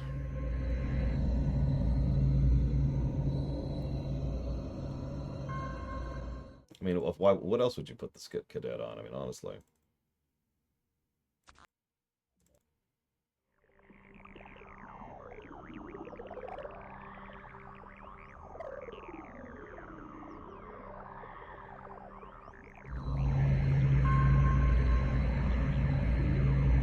Reports indicate traces of gamma radiation, but there's something off in the readings. Incredible Hulk pops out. That'd be funny.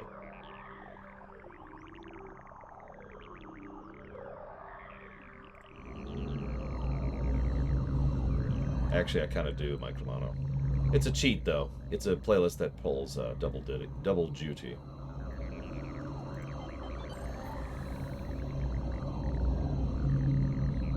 Ba ba ba ba ba, copy wrong.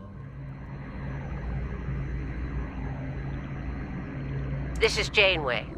We're detecting some unusual gamma radiation levels near your position. We're having trouble getting a clear scan. I don't like the look of it. Well, I'm not a science, so... Any recommendations, Admiral? Try recalibrating your multispatial sensor array. That should provide a better reading.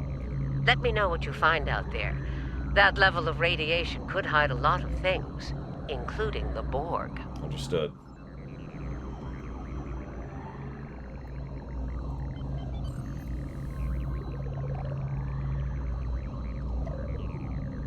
The multispatial sensor array has been recalibrated, Captain. Excellent.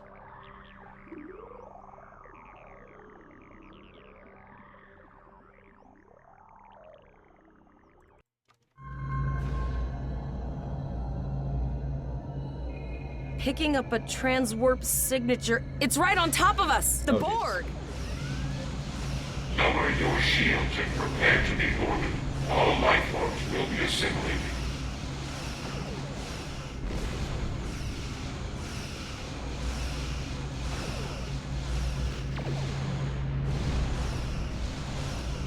The Borg are attacking us as well. Use full impulse to reach us quickly. We're working on it. So I guess now that we're back in fight here. Now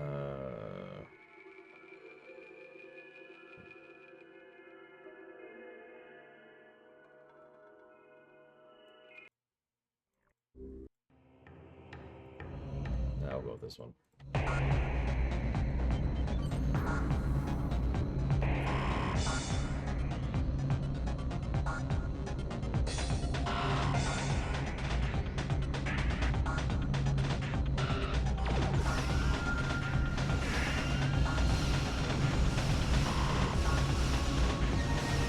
From this time forward, your culture will adapt to Zerna's powers. It seems somewhat unlikely. Medical hologram aboard the USS Kittimer. I am requesting assistance from any Federation vessel in range. I've lost contact with the bridge. I am unable to contact Commander Davis for new instructions. EMH, give me a situation report. The Kittimer is being overwhelmed by Borg boarding parties. These Borg are different than the ones in my history records. They seem disconnected somehow. They're strange, but still quite dangerous. You can hold out on your own. We have problems of our own to deal with. I am an emergency medical hologram, not a miracle worker. Admiral Janeway, someone must have reactivated the EMH from the bridge. If the bridge was attacked in the Borg attack, Captain Yim may have activated the EMH to alert us. I'm reading a few probes from the Kittimer in the system. Looks like they were conducting research here before the Borg attacked. I want you to collect data from those probes. Let's see if we can get to the bottom of this. I'm pretty sure that's Zachary Quinto, isn't it? He used to be. We'll send teams to aid the Kittimer while you collect that data. One more thing. If you or your crew are unable to tackle this, speak up now. I know firsthand what fighting the Borg can do, even to seasoned officers. We'll get the job done. I've linked the Iota point to your map. Scan there while we see to the Kittimer.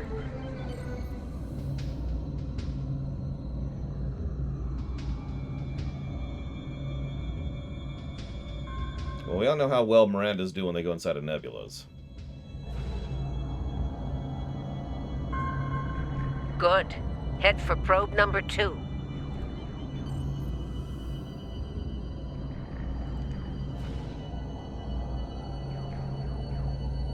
One last probe, and we should be able to assemble all of the data.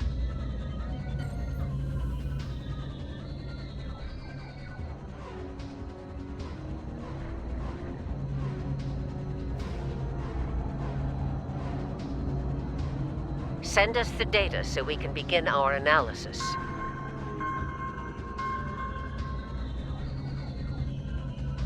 We have your data, and our science team is analyzing it now. What's the status of the Kittimer?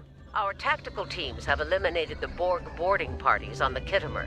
Why do you ask? Could we use the Kittimer to analyze the data? There is an 88.47% chance that you will need my help. Agree. Can you help the Voyager analyze the data we've accumulated in the system? I have 75 million gigaquads of computer memory and an extensive library of files on military tactics and command strategies. I believe I can spare a few bits of processing power for you. A yes would suffice.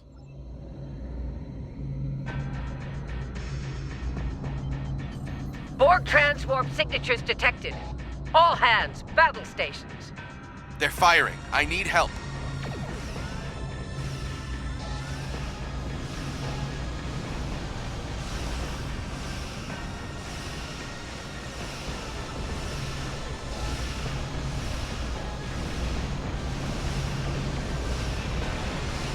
Which is funny, because he's not a Vulcan at all. He's an EMH, but that tracks. Gotta make sure they're programmed right. More Borg. I don't know if we're ready for this. So now we're just killing tons of Borg. Hold the line.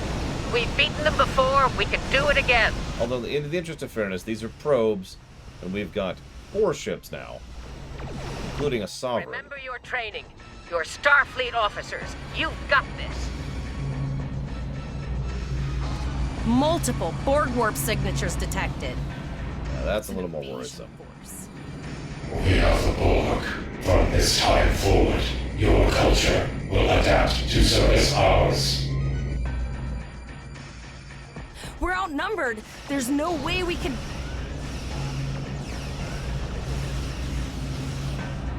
They're leaving. Scan their trajectory.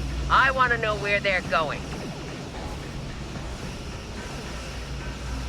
Concentrate fire on that sphere. It's Red Prime 1, Mr. Red. Agreed, Space Cadet. Yeah, notice now we are fighting another sphere. Once again with the entire group. And admittedly, notice how long it's taking us to push this thing down.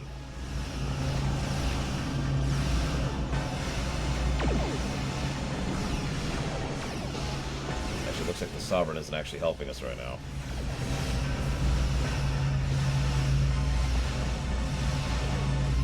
If we're being honest, this should still be a hard fight.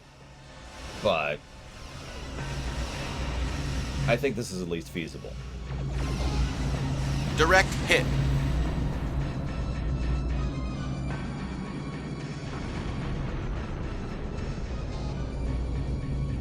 All right.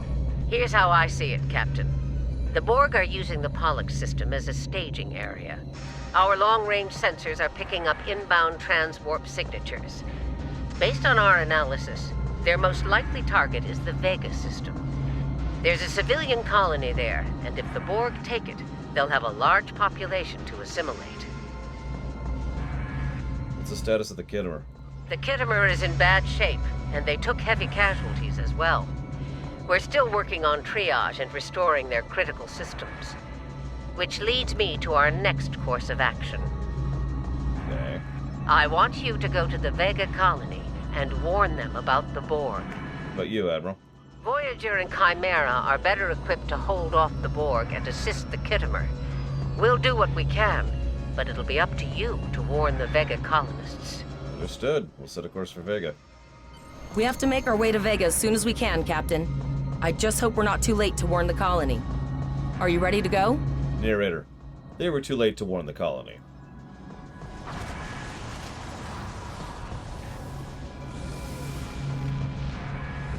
Shields up! Red alert! Why weren't you... Will become one with the Borg. But how will they defeat these spheres without our assistance? Welcome to beautiful Vega. Sorry. Oh, hey, sector space. Yeah. Vega should be really close. You need to warn the Vega colony about the impending attack. We'll do what we can here to hold off the Borg and repair the Kittimer. Admiral. Good luck. Oh, whatever. Thanks, Admiral, I guess. Congratulations, Lieutenant. Oh, there it is. Damn it.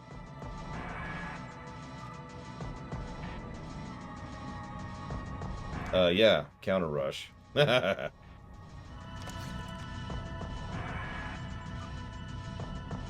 we slow-mode this. Let's equip our gear a little bit here. We actually have Mark 1 gear. We're doing good.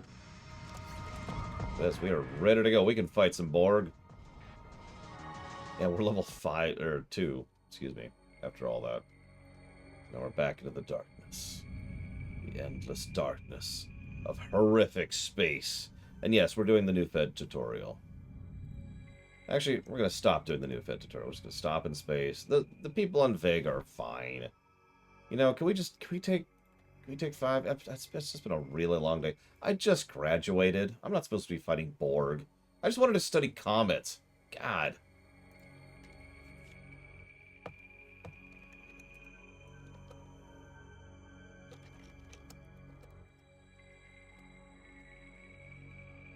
Yeah, let's head to Ryza. Anybody want like a Mai Tai or something? Yeah, like a nice fish fillet. Oh.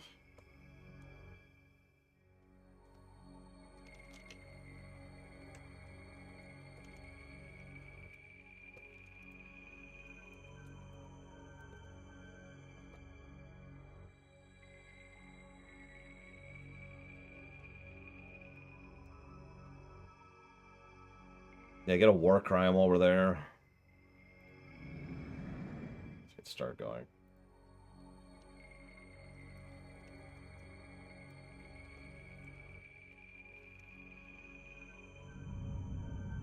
There it is. The Vega system. But for real, I am going to go ahead and pause for lunch. This is a good pause point, and honestly, this mission's actually going to take a while. I don't feel like cutting into like half my lunch break, especially on a day where I'm already as tired as I am right now. So, we'll be back after the lunch break. I mean, they'll be fine for an hour, right?